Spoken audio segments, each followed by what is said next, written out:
The story began with Ye Lin, who wandered through the humid, stifling tunnels of Qingcheng's underground black market, putting on a show of relaxed indifference despite the constant threat lurking in every corner. He casually announced he was selling a kidney, treating it like an ordinary deal, nothing to get worked up about. He added that he also had an eye cornea available, as if offering scrap parts from a broken-down vehicle. The doctor scowled deeply and challenged him, noting that he'd already sold a kidney, a spleen, a gallbladder, a pair of testicles, 1/3 of his liver, and sections of his intestines in just the past 6 months, warning plainly that losing another kidney would leave him with only days to live. Yelin dismissed the caution, saying it didn't matter, and whispering to himself that he'd do anything to save his gravely ill sister. The doctor let out a resigned sigh, then said that if he was determined, he'd proceed with it, and encouraged him to act fast since he could perform the surgery without problems. His scream echoed sharply through the market, raw and piercing, pausing the vendors for a split second before they returned to their routines as if nothing occurred. Later, Yelin hobbled along the broken streets, tapping a cane on the ground to guide his steps. He complained about the throbbing pain in his pelvis and the sharp twist in his hip joint with each determined move. But underneath the discomfort, he felt secure, glad that no one appeared to be following him. He silently activated his regeneration ability, allowing his damaged eyes to heal back to perfect condition. His kidneys regenerated too, fresh and intact, as though no knife had ever touched them. He noted that with this 30,000 yuan added to his earlier savings, he now had enough to pay the steep price for the job change ceremony.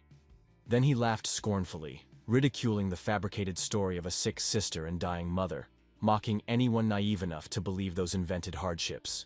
He was a transmigrator, a true orphan, and there had never been a sister to rescue at all. In this world filled with resurgent spiritual energy, roaming monsters and wild beasts dominating the wilderness, survival demanded constant vigilance, along with countless dungeons and secret realms. For an orphan like him, reaching this point had been a deadly risk until he discovered his key advantage.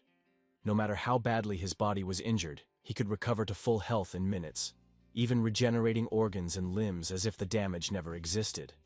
So he'd been selling his own organs bit by bit, gathering every penny to advance further. Finally, he accumulated 100,000 yuan, the bare minimum to cover the exorbitant cost of the job change ceremony, because only by awakening could he rise higher and gain more power. It was his only opportunity to secure a way to endure this harsh world and safeguard the few people who truly mattered to him. And today was at last the day he would enter that job change ceremony. Suddenly, Teacher Wang noticed him and asked why he was there, while another student exclaimed if he wasn't completely broke, confused about how he could afford it. He replied calmly that to join the job change ceremony, he'd had to take out a job change loan. One student chuckled that he might get stuck with a worthless job, while another whispered that if that happened, he'd be trapped in debt forever. Teacher Wang, committed to helping, said that since it had come to this, she'd support him fully, urging him to enter quickly as the ceremony was starting soon, and he thanked her with a brief moment of sincere appreciation. Moments later, the students gathered in front of the stage, their excited chatter buzzing with anticipation and curiosity. The principal announced the next student with that routine, authoritative tone polished by habit. One of the students murmured that it was Gao Deyu from Class 5, and he grumbled resentfully that he'd heard his family was struggling too, while another sighed that his heart ached just to gather the fee. So if he ended up with a lifestyle skill job, it would be the end for him. The principal instructed Gao Deyu to place his hand on the platform and keep calm, and he answered with a brisk okay that barely carried any weight. The principal declared that he had drawn the life skill job, A-rank poultry breeder, and one of the students scoffed that it was just another boring life skill job, while another cracked that it looked like he'd be stuck wrangling chickens and ducks for the rest of his life. The principal snapped back sharply that he shouldn't feel crushed just because it was a life skill job, since only useless people ended up trapped with useless jobs. He pivoted with practiced ease to summon the next student. One of the students blurted that everyone should pay attention because it was Zhu Gani, while the others hyped her up as Goddess Nini and urged that she could absolutely nail it. The principal urged Zhu Gani to give it her best shot, and she replied with a steady yes, followed by a quick thank you. She reached forward and pressed her hand against the glowing energy orb in front of her. Out of nowhere, a colossal phoenix exploded across the sky, trailing a blazing torrent of fire. The principal burst out if it was an SSS rank fire mage and proclaimed with unrestrained triumph that their Qingcheng Academy could finally hold its head high again. One of the students shouted if she had seriously awakened an SSS rank class, while another groaned that it was even a fire mage. So he was utterly doomed because now he didn't even qualify to admire her from a distance. Yelin reflected that an SSS rank fire mage could take on thousands head-on, so she had really hit the cosmic jackpot. Back at the stage, the principal confirmed that Zhugani had awakened an SSS rank class, marking a massive turning point for the school. So they would need to hammer out her training plan from here, and she responded with a calm, composed, "Okay." When the principal next called for Yelin, one of the students scoffed if he wasn't just the scholarship kid, and why he was even standing there, and another sneered if he hadn't heard that Yelin had even taken out a job change loan. Yelin steeled himself with the unshakable conviction that he refused to stay a background character trailing behind that little girl. He moved forward because finally, the moment he had been grinding toward was right here. He wrestled with whether this was just about surviving in a brutal world, or if it was about rebelling and rewriting his own destiny. He clung fiercely to the belief that everything hinged on this single next step. He pressed his palm onto the orb and let its untamed energy crash violently through him. Out of nowhere, a massive dragon ripped through the clouds above them. It roared with bone-shattering ferocity. It then hurtled straight toward Yelin with unstoppable momentum. He was struck full force by its sheer might. One of the students gawked at what kind of insane luck that guy carried, and another blurted, if he was really that broke kid who had borrowed money just to switch jobs and still ended up landing an SSS level class. Zhugani stared in disbelief, her pulse stumbling as she wrestled with the idea that it really could be an SSS level job.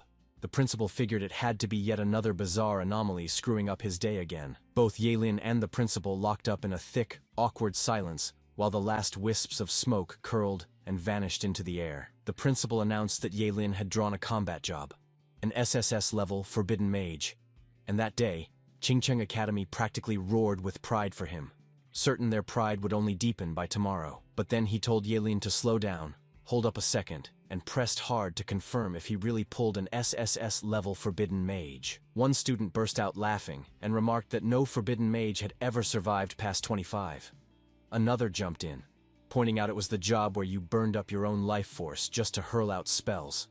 Another added that with lifespans so brutally short, forbidden mages were basically trashed here. And yet another mentioned that Yelin had just taken out a job change loan and was basically sprinting straight toward an early grave, which made the whole thing painfully tragic. Another muttered it was over, and he was doomed. Someone else insisted they warned him before that a broke kid like him had no business gambling on a job change.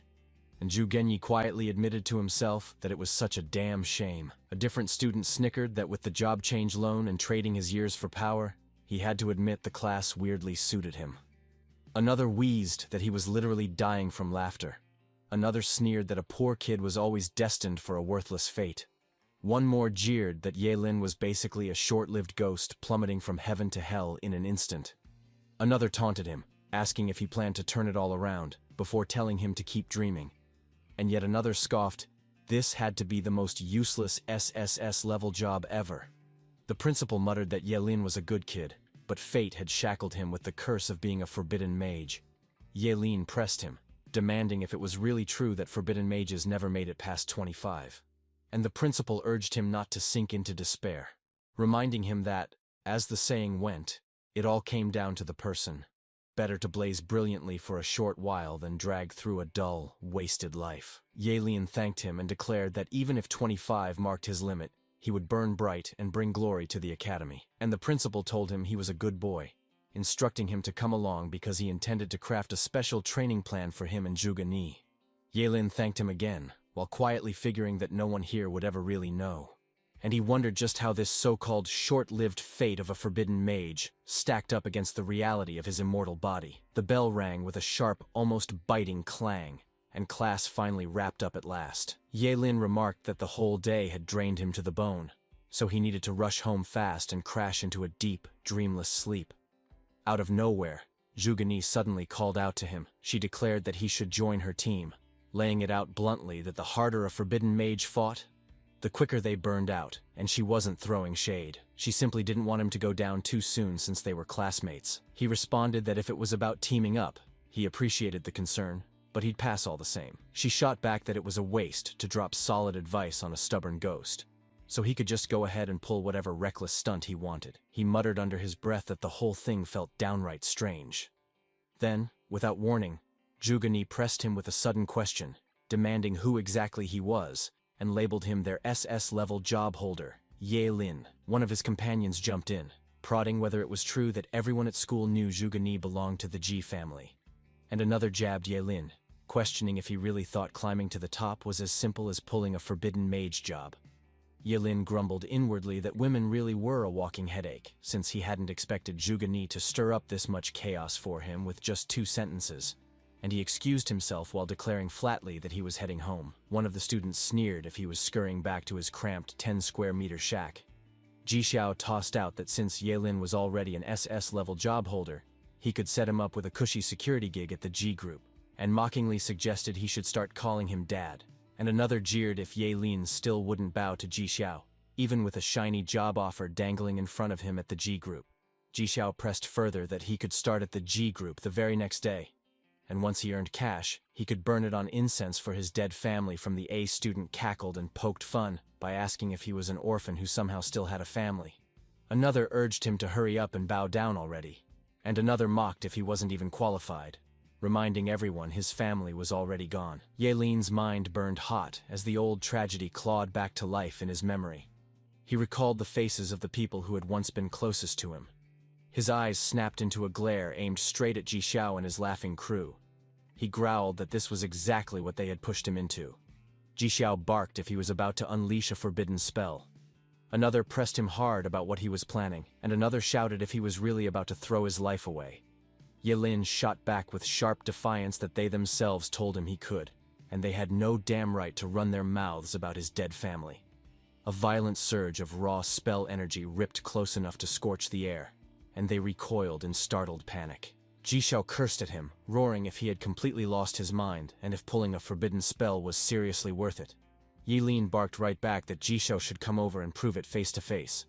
One student cursed outright, shouting that Ye Lin had gone off the deep end and didn't give a damn about his own life anymore, while another cried out in shock that he had lost it and begged for someone to stop him. Ye Lin scoffed hard, mocking that they were a pathetic joke since it was just a single spell, and yet the entire crowd scattered like cowards. He then griped bitterly about his duodenum, muttering under his breath that it burned like it was tearing itself apart. Meanwhile, Jugani pondered if he was truly foolish enough to stake his life over a few cheap insults, and judged flatly that someone like him wouldn't last long, even with an SSS-level job.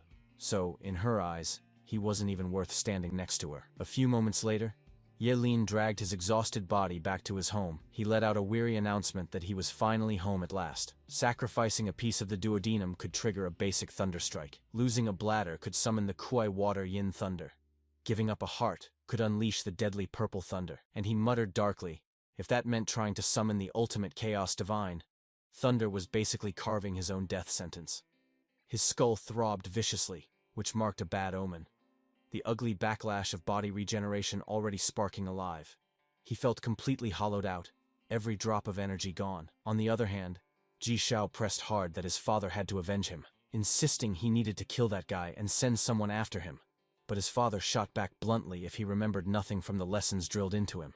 He warned flat out that hunting an SSS-level mage was insanely risky, gaining them nothing at all since clearly that person was reckless enough to fling a forbidden spell over a few insults. He hammered into him not to forget he was still just a broke student, and the Ji family already had more than enough wealth, so he needed to learn to weaponize his greatest advantage against the weakest crack in his enemy's armor. The next day, Ye Lin dragged himself back to Qingcheng Academy like someone running on fumes. He admitted he was still half asleep, and while one student whispered that it was him, another hissed back that he had turned into a full-blown forbidden mage and even smacked Jiling around for good measure. Suddenly Jiling stormed up to Ye Lin like he'd been lying in wait. He greeted him with a casual good morning, and when he pointed out that he hadn't eaten breakfast yet, he shoved over food and claimed it was meant for him. Ye Lin jabbed that he must be trying to poison him since he couldn't beat him, and as Jiling sputtered over how he imagined that, he rushed to explain the food was actually a thank you gift. He was thanking him for shaking him awake like a thunderbolt, saying Ye Lin's sudden presence had made him realize he'd been stumbling through life in a haze, but Ye Lin corrected him that it wasn't like a thunderbolt, it actually was one, so he should just cut to the chase about what he wanted. Jiling declared outright that he wanted to recognize him as his big brother. Ye Lin shot back if he truly wanted to call him big brother, and if maybe he hadn't been smacked too hard the other day. Jiling claimed he was dead serious because after Ye Lin beat him up the other day, he'd gone through a long, grueling round of self-reflection and hammered it into his head that if he wanted to level up as a person, he had to find a solid role model. Ye Lin remarked that if that was truly the case, then coughing up tuition made sense, and as Jiling muttered that he understood, he pressed him for his card number, insisting he'd transfer the money right away. Ye Lin handed over his card number and declared that Jiling should wire 2 million to that account since that would count as his first tuition fee, to which Jiling nodded, but then blurted out for him to hold on and demanded why it was that expensive. He instantly waved it off, snapping that it wasn't expensive at all, and vowed to have his dad send the money without wasting another second. Moments later, the host announced that the portal to the beginner's dungeon had opened, and the test was about to kick off. He expressed his hope that all candidates from the various schools would rack up stellar results. The crowd exploded in wild cheers that practically shook the air. One of the principals leaned in close and questioned if those two standing front and center were seriously the SSS-level job holders from Qingqing Academy that year. And when another principal confirmed they absolutely stood out, the Qingqing Academy principal groaned that the whole thing was driving him insane since he'd told them to keep a low profile. Scoring an SSS-level job was already more than enough, but watching those kids blatantly ignore his warning and flaunt 2 SSS-level job holders right in front of everyone made him want to tear his hair out on the spot. He then pressed the group on why they were just standing there without saying a word, and demanded to know if they were naturally that quiet. One principal shrugged and admitted he specialized in martial arts, not small talk, so he'd take his leave. Another muttered that school matters were waiting and slipped out, and a third tossed a jab over his shoulder that old Qingqing shouldn't start acting too full of himself. Meanwhile, the host clapped for attention and redirected everyone's focus. Instructing all candidates to start, Zhu Gani turned to Ye Lin and warned him it wasn't too late to team up with her even now, but he brushed her off, claiming he was perfectly fine on his own. She scoffed that his arrogance was absolutely off the charts, and snapped that if he wanted to dig his own grave early, nobody was going to stop him. Ye Lin stepped straight into the dungeon. In a blink, he materialized in the thick heart of a dense forest. He muttered under his breath, wondering why he was the only one dumped there, and if the teleport was totally random. Then he spotted a tiny cat prowling nearby, and grinned that it was perfect for testing out his skills. The system pinged him that he'd just slain a level 1 leopard cat, and pocketed a measly 10 experience points as his reward. He groaned that the massive buildup for only 10 XP was ridiculous and grumbled, questioning if that payout was really worth his kidney, before calculating that if each gave just 10 XP, he'd need to take down a full 100 of them just to hit level 2, which was unbearably slow. So clearly, he needed to hatch a smarter plan. The monsters in the secret realm roared wildly as they lunged and transformed, charging after Ye Lin with frenzied aggression. He remarked casually that their roaring was perfect, since this wave should rack up a hefty chunk of experience for him. He stopped running altogether, letting the chaos catch up. The forest behind him churned in absolute turmoil, packed with a ridiculous number of monsters crashing through the undergrowth. He muttered that they might as well let him test out his freshly mastered skills on them. He unleashed his skill. Forbidden spell. Burning reincarnation. A blinding lightning bolt cracked from the heavens and slammed straight into him with earth-shaking force. He gritted internally that this forbidden spell was terrifying. Power, agility, and spirit all surged to double their limits, and in this state of burning reincarnation, even a level 10 monster would probably crumble under the devastating strike of his world-ending thunder. He darted fluidly through the sea of monsters, his movements sharp and relentless. He wiped out every creature that dared stand in his way. He smashed several monsters into chunks with a single bone-shattering punch. He scoffed, asking if it was really going to take only 5 minutes to slaughter them all like this. He muttered that if he didn't want his immortal body exposed, he'd have to cut off burning reincarnation after about a minute to keep from giving too much away. He then activated his skill, Immortal Reverse Life, announcing that he would keep going anyway. He sacrificed his arm without hesitation. He etched a glowing magic array across the ground with precise, swift movements.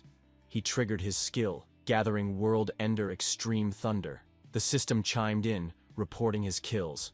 A level 3 Grey Wolf, a level 5 Two-Headed Snake, a level 6 Iron Scorpion, a level 6 Centaur, and a level 2 Killer Bee, rewarding him with a total of 220 XP. It congratulated him as his level shot up, and he chuckled that the wave was insane since he jumped straight to level 3. Then it congratulated him again for unlocking a brand new forbidden spell, Internal Fire, Burnt Sky. By evening, Zhuge reached the scene littered with monster corpses turned to blackened husks. She blurted out that she couldn't even believe so many creatures had been roasted into charcoal and pressed to know what on earth happened here. She caught sight of the lingering flames and sharply questioned if that was infernal fire. She added with disbelief that there wasn't any other fire element job across all of Qingcheng except hers. So how could there be such a monstrous fluctuation of fire elemental energy? Suddenly she spotted a thin column of smoke up ahead. She muttered that it looked man-made, and with fire elemental fluctuations possibly surpassing even hers, Qingcheng really seemed like a land hiding terrifying talents, and she swore she'd track him down. Meanwhile, Ye Lin leisurely roasted meat over that very fire. He groaned in satisfaction, claiming that the meat of the three-eyed magic pig was simply divine, and after burning so much energy earlier, he needed to refill. This was absolutely too delicious to resist. He stuffed himself until he was full, then decided it was time to head deeper into the wilderness to grind more monsters. All of a sudden, his senses sharpened as he asked if someone was there. Zhuge asked him what he was doing there. Ye Lin kept wondering how he had ended up bumping into her, grumbling inwardly that it was annoying, and he decided he couldn't risk her uncovering his secret. He casually remarked that he was just roasting something to eat, and she reminded him with a sharp edge that she already told him the forbidden mage job wasn't cut out for solo grinding. It was far too late for any regrets, and it was pointless to try following her, since she stayed swamped with her own business and told him flat out to stop tagging along, to which he muttered, "Okay." He immediately questioned what kind of twisted logic that was, and wondered bluntly if that woman might be missing a few screws. She then mentioned she needed to ask something and pressed him if he had spotted anyone else passing through that way, explaining that the person was insanely powerful, a fire elemental magic specialist, and highly likely to wield infernal fire. He admitted he had seen someone, a very handsome man, heading in that direction, all the while cursing that he couldn't let that clueless woman latch onto him, which meant he looked stuck with the reality of not using Infernal Fire's forbidden spell anymore. Moments later, Zhuge wandered alone in the forest. She grumbled that everything was Ye Lin's fault. Otherwise, she could have already caught up with that fierce expert using Infernal Fire. Suddenly, her eyes caught a massive shadow stretching across her path.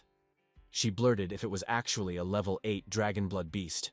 She immediately sprang aside, dodging the ambush by inches.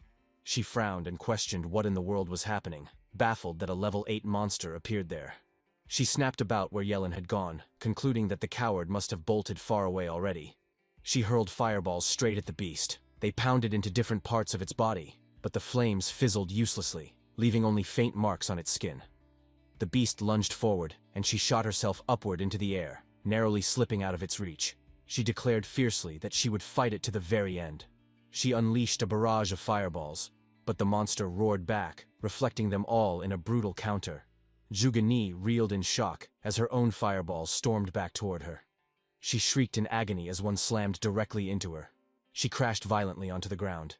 She admitted bitterly that she had been far too arrogant because, in that so-called beginner's secret realm, a level 8 Dragonblood beast was completely unbeatable, and it felt humiliating to face death there. All at once, Yellen's voice cut through, remarking that the beast ought to show some manners.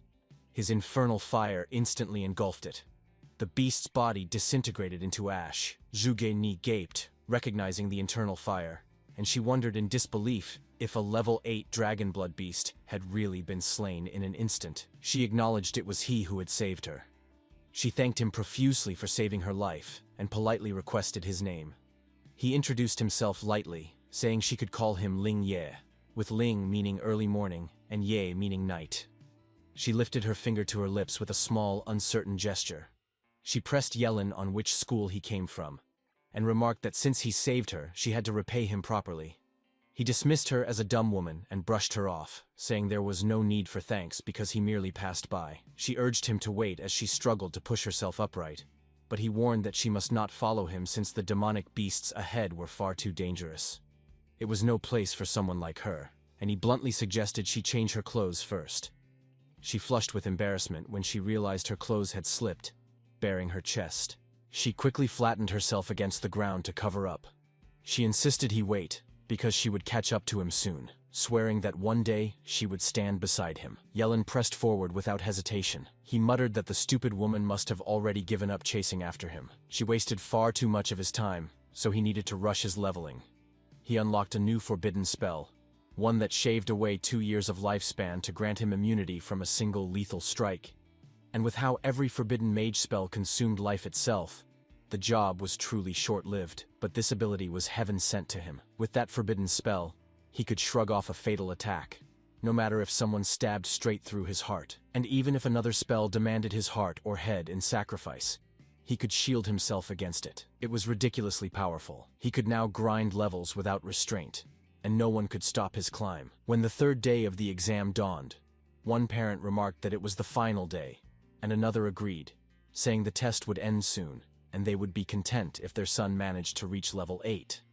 Meanwhile, Principal Gao greeted his peers with a good afternoon, pointing out they had all arrived so early, to which Principal Su jabbed at him about bragging and sneered that having 2 SSS class changers didn't matter, while another principal remarked that level sometimes outweighed class altogether. Their eyes all remained fixed on the Secret Realm portal. Another principal noted that Qing City's highest Secret Realm record was still level 11, unbroken to this day, recalling that it belonged to a student from Principal Su's academy. And Principal Su confirmed it, wondering aloud if this year, the record would finally fall, while Principal Gao countered that they should simply wait and see, confident his student could reach it. Suddenly, Zhuge Qianxing cut in, remarking how much fun the principal seemed to be having.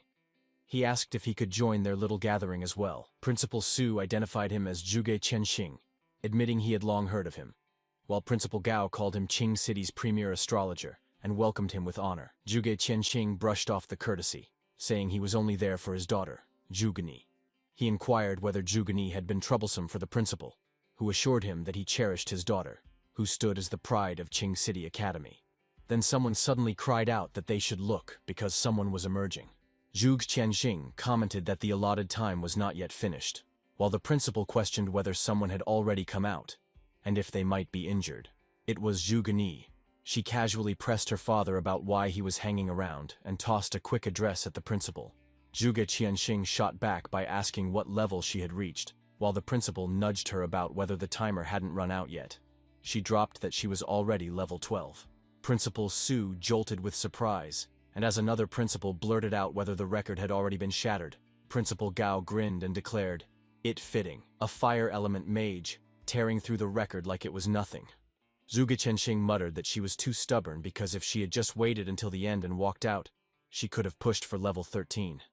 But she fired back that the inside was too dull, and it dragged forever just to track down a level 10 demonic beast. Plus, the experience gain was pathetic anyway. Still, she kept to herself that she'd come out early just to find Ling Ye, and he better not even think about slipping away now. Meanwhile, Ye Lin sneezed. He muttered how weird it was since the place wasn't even cold, then questioned aloud why he was sneezing out of nowhere and if someone was bad-mouthing him. He noted that every demonic beast in the level 10 area had already vanished, then wondered if he'd wiped them out too fast. He clicked his tongue and decided he had to stretch his search zone, ready to unleash his freshly learned forbidden spell, the sudden dance. As the skill flared, he dryly remarked that he was sacrificing his kidney for it. With his agility cranked up tenfold, even a level 50 assassin wouldn't touch his speed. It felt incredible, and he figured it was time to move. He shot across the forest. A violent gust tore in behind him. Out of nowhere, a pack of 3-headed cyclone mantises locked onto him. He spotted them instantly and claimed them all for himself. He threw away his bladder without hesitation. Then he unleashed his forbidden spell, world-destroying raging thunder. On the other side, one of the students staggering out of the secret realm groaned that he'd finally escaped and nearly died inside. Others choked back sobs and someone trembled, swearing the whole thing was terrifying and had scared him senseless. Meanwhile, Zhugani frowned, unsettled by how strange it felt, wondering why Ling Ye still hadn't shown up. The host announced that only 5 minutes remained for the test and urged everyone to head back to their school zones. Principal Su remarked that the test was wrapping up and guessed the top performer of the year was already set, while another principal chirped that Principal Gao had hit the jackpot with 2 SSS class changers that year, only to pause and demand where the other SSS class student was hiding. The host cut in again, announcing there were just 3 minutes left, and as Zhugani questioned herself about missing Ling Ye, she brushed it off, insisting it was impossible since she'd been watching non-stop. Then a silhouette appeared and she perked up, convinced it had to be him. But it was Ye-Lin. And when she demanded why it was him, he casually replied that the time was up, so he came out and wondered if that was a problem. She snapped that there was no way a coward like him could be the one she was waiting for, told him to shut up, and ordered him to get lost. Ye-Lin stared, baffled, questioning whether she'd gone completely crazy. Principal Gao called out that Ye-Lin had finally made it out, and as he asked him about his level, Ye-Lin greeted him with a grin. He declared he was level 16, leaving one principal blurting out if he heard him right, another scoffing that it was impossible since the highest record had only been 11, and yet another demanding how in the world there could be a level 16 in what was supposed to be a rookie secret realm test. One of the principals remarked that it was actually a level 16, emphasizing that grinding up from level 1 to 16 would swallow a massive total of 12,000 experience points. Another pointed out that the strongest demon beast inside the rookie secret realm was only level 10, and worth a mere 100 experience points. Another jumped in, calculating that this meant he slaughtered 1,200 level 10 demonic beasts, and demanded how that was even possible. Principal Gao praised Ye-Lin for doing a great job, and called him Qing Qing Academy's pride, while Zhuge Chanqing agreed, and remarked that he was indeed impressive. But Zhuge rolled her eyes and asked what was so impressive about being level 16, reminding them not to forget that he was a forbidden mage, and if he kept spamming his skills without restraint, of course, he would level up fast, which another principal bluntly confirmed was exactly why. One of the students scoffed and called Ye-Lin crazy for using forbidden spells inside a rookie secret realm just to grind levels, reminding everyone that other forbidden mages rarely even live past 25, betting that he wouldn't make it out of his 20s. Another sneered that trading his life for fame was idiotic behavior, but another cut in, insisting they shouldn't mock him like that because he literally gambled his life just so they could admire him, so at least let him bask in it for a few days. One of the principals confronted Ye-Lin directly, pressing him on why he did that, and demanding honesty if his own principal forced them into it, accusing the academy of using his life as a prop for fame. But Principal Gao snapped back, telling him to stop spewing nonsense and challenging how he, as a teacher, could joke about sacrificing his own student's life. Ye-Lin firmly denied being forced, explaining that he did it entirely by his own choice because he grew up poor and had been looked down on his whole life, so now that he had a shot at greatness, he refused to cower away, declaring that even if he burned out at his brightest, he would have no regrets, because he wanted the world to know he could do it. Zhuge Chenxing admired the boldness, remarking that those were grand words, and recognizing his towering ambition, noting that no matter what anyone thought, he was the highest level student in the rookie secret realm at that moment. He was the first. He then introduced himself as Zhuge Ni's father, and told Ye-Lin that if he ever ran into trouble in the future, he could reach out to him. But Zhuge Ni cut him off, snapping that no one said Ye-Lin was first, and telling them to wait for Ling Yi to come out, because his level wouldn't be any lower, which made Zhuge Chenxing turn to her sharply, and demand if that was true, and who this Ling Yi even was. Principal Gao admitted he had never heard the name before, and turned to another principal who also confirmed complete ignorance, while Zhuge Ni declared confidently that Ling Yi was a real genius, and everything would become obvious when he appeared, and Ye-Lin scoffed inwardly, thinking the dumb woman could wait as long as she wanted. He then addressed Principal Gao and Zhuge Chenxing, stating that if there was nothing else, he would head home first, which made Zhuge Chenxing wave him off with a casual wish for a safe trip. Principal Gao reminded him to rest well since the formal test was coming up in 3 days, and Ye-Lin nodded, saying he knew.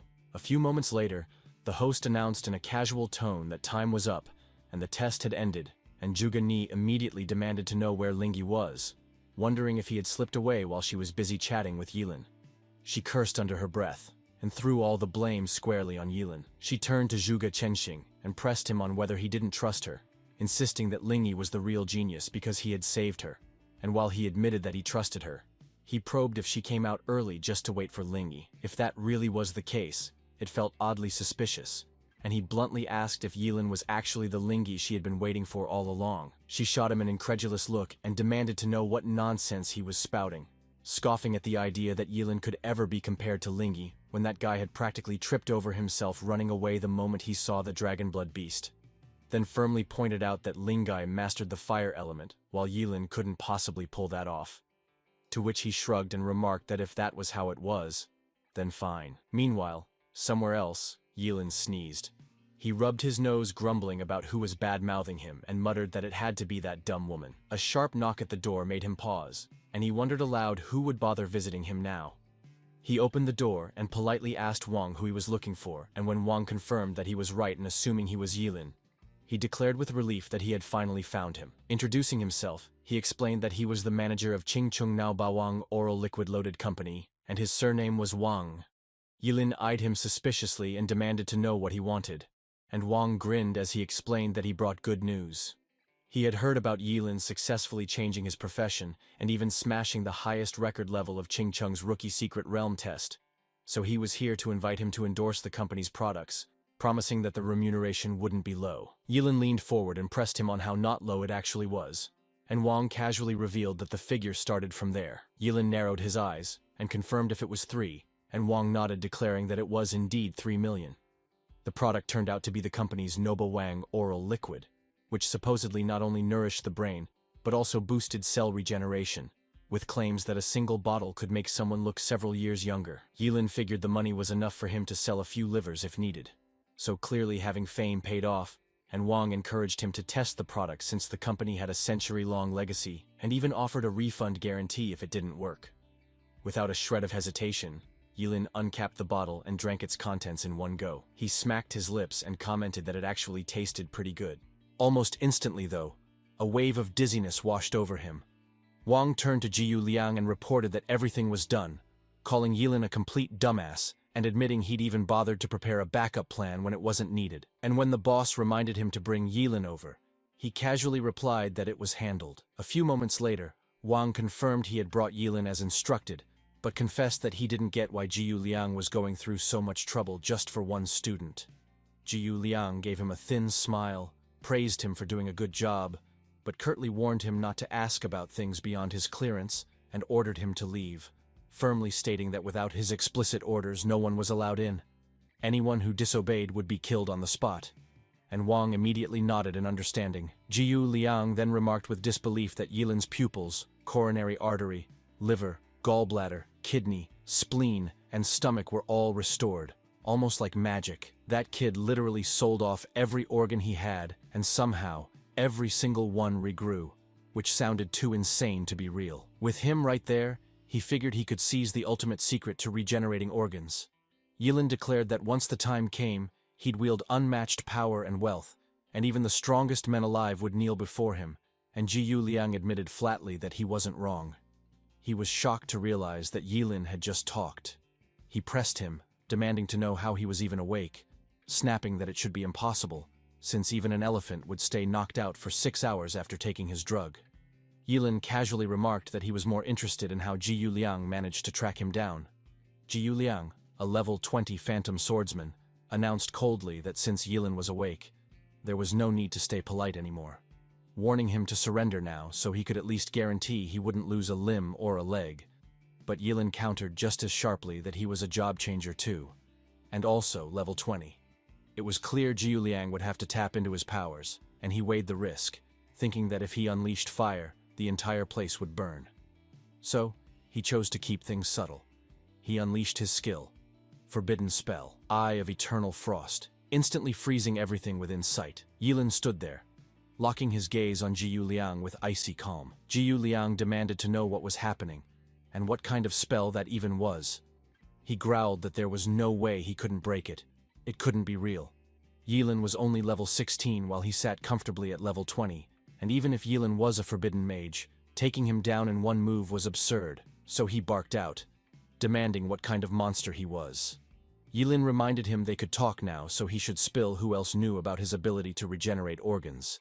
But Jiyu Liang snapped back, asking how he could ever share something that valuable with anyone else. Yilin decided out loud that he'd take his word for now, and promised him a quick end. Jiyu Liang's heart nearly stopped when he caught Yilin's fist driving straight at him. Yilin obliterated both the ice restraining him and Jiyu Liang's body in a single devastating punch. He muttered with cutting disdain that since he'd drunk something so filthy, he'd start by sacrificing that stomach first. Then, without hesitation, he used his skill to wipe out every man stationed outside. Wang panicked and pleaded that he shouldn't kill him. But when Yilin demanded to know who was behind it all, Wang stammered that he couldn't say. Yilin dismissed him coldly, saying he should die, and Wang immediately broke, blurting out the truth. Their big boss was none other than Qingcheng's underground king, Ken Sen. Yilin murmured that he'd probably heard the name before, and when he asked if this wasn't one of Qingcheng's top 10 philanthropists, he admitted grimly that things had just gotten messy. At the Qingcheng black market, Ken Sen pressed his assistant to repeat exactly what he heard. He grilled him on whether Jihu had vanished after chasing down some broke student. The assistant confirmed it, explaining that he had lost contact with him for half an hour already, and when their people arrived, the entire farm was reduced to ashes. Judging by the scene, it screamed the work of a fire awakener. Ken Sen ordered him to dig into it and track Zihu down no matter what, and the assistant affirmed that he'd get on it immediately. Meanwhile, Jilin casually addressed Yilin as boss, and mentioned that the moment he heard he was coming, he'd already dispatched people to fetch him, and Yilin remarked that his house was pretty massive. Jilin added that he'd already told his dad about the 2 million Yilin wanted, but Yilin snapped back, demanding if he was looking down on him by bringing up money right now, declaring that since he called him boss, he was his subordinate, and money didn't matter anymore. Jilin dropped the topic and stated that from now on, Yilin should treat this place like his own house, so they should get going. He privately mulled over his dad's words, agreeing that Yilin was indeed simple-minded. At the same time, Yilin reassured himself that as long as he hid within the Ji family, he refused to believe Kenshin would dare send anyone there to grab him. Out of nowhere, the maids lined up and greeted their young master. Yilin internally muttered that it was way over the top. He realized right then why everyone craved wealth so badly. Their lives really ran on a whole different track. Jiling leaned in, asking him which one of the maids he liked and promised to send her to his room that night. And when Yilin questioned if he was serious, Jiling laughed that he wouldn't hold back then. Jiling confirmed it, and while addressing a few of the maids, he ordered them to quickly help young Master Yilin change his clothes. The maids politely requested Yilin to let them assist, but he brushed them off, claiming he was just joking. However, Jiling insisted that he shouldn't be so polite and should change first, hinting that he'd be taking him somewhere big that day. Yilin pressed him on what exactly was big, but Jiling only teased that he'd understand once they got there. Moments later, they arrived at an auction. Jiling explained that this was Ching Chung's annual auction. He guessed it was Yilin's first time attending and asked to confirm. He mentioned that all of Ching Chung's rich and famous would be present, and promised to introduce him to a few later. But Yilin told him not to fuss and to finish his own business, saying he'd go fill up his stomach first. Jiling judged him silently, thinking the poor would always stay poor, as he looked like someone who'd never stepped outside before. Meanwhile, Yilin muttered to himself that he'd been busy all night, starving half to death, and having sacrificed a stomach already, he needed to eat more to make up for it. Suddenly, Jiling spotted him and demanded why he was there. She blurted out that it was really him, and Liu Yanwei turned to ask her who he was, while Yilin grumbled internally about why he always ran into this dumb woman wherever he went. Jiling asked Liu Yanwei if she still remembered what had gone down inside the secret realm. Liu Yanwei remarked that she remembered she mentioned meeting a genius fire user, and when she asked if that might be him, Jugani retorted that it was not him. He was the coward who bolted and abandoned her in danger, and running into him there felt so unlucky. So, they ought to head somewhere else. Yilin considered that she was such a dumb woman, and imagined how her expression might twist if she discovered that he was actually Ling Ye. Suddenly, Jiling returned with his men. He declared that everyone should allow him to introduce someone to them, and revealed that it was his boss, Yilin. One of them challenged him if he was joking with them, and scoffed that it was fine if Jiling acknowledged him as his own boss, but not if he acknowledged Yilin as his boss. Jiling snapped that he should stop spewing nonsense, because ordinary people were obviously unqualified to become his boss, and he pressed them if they even knew what level his boss had already reached. One of them probed if he was truly at level 16. Another blurted that this was why the name Yilin sounded somewhat familiar since he had been the #1 in the rookie secret realm back then, and another admitted it was an extraordinary feat, because he had only been level 6 the first time he stepped out of the rookie secret realm. Yilin remarked that they didn't need to be so shocked, because he did understand a thing or two about leveling up. And if they could just head outside the city, he could take them along to level up, and then they would score a good grade for their final exam. They pressed him if he was being serious and if he would really bring them along to level up, but Jiling cut in that to prevent that kind of trouble from arising, they were not allowed to leave the city before the final exam. Yilin countered that he heard the path to the final examination was outside the city, and they could step out during that time. to which Ji-ling admitted that he grasped he was trying to bring them along to level up outside. But Yi-Lin pointed out that it still would not work, because even if his level was high, he had no equipment. Ji-ling declared that it was simple.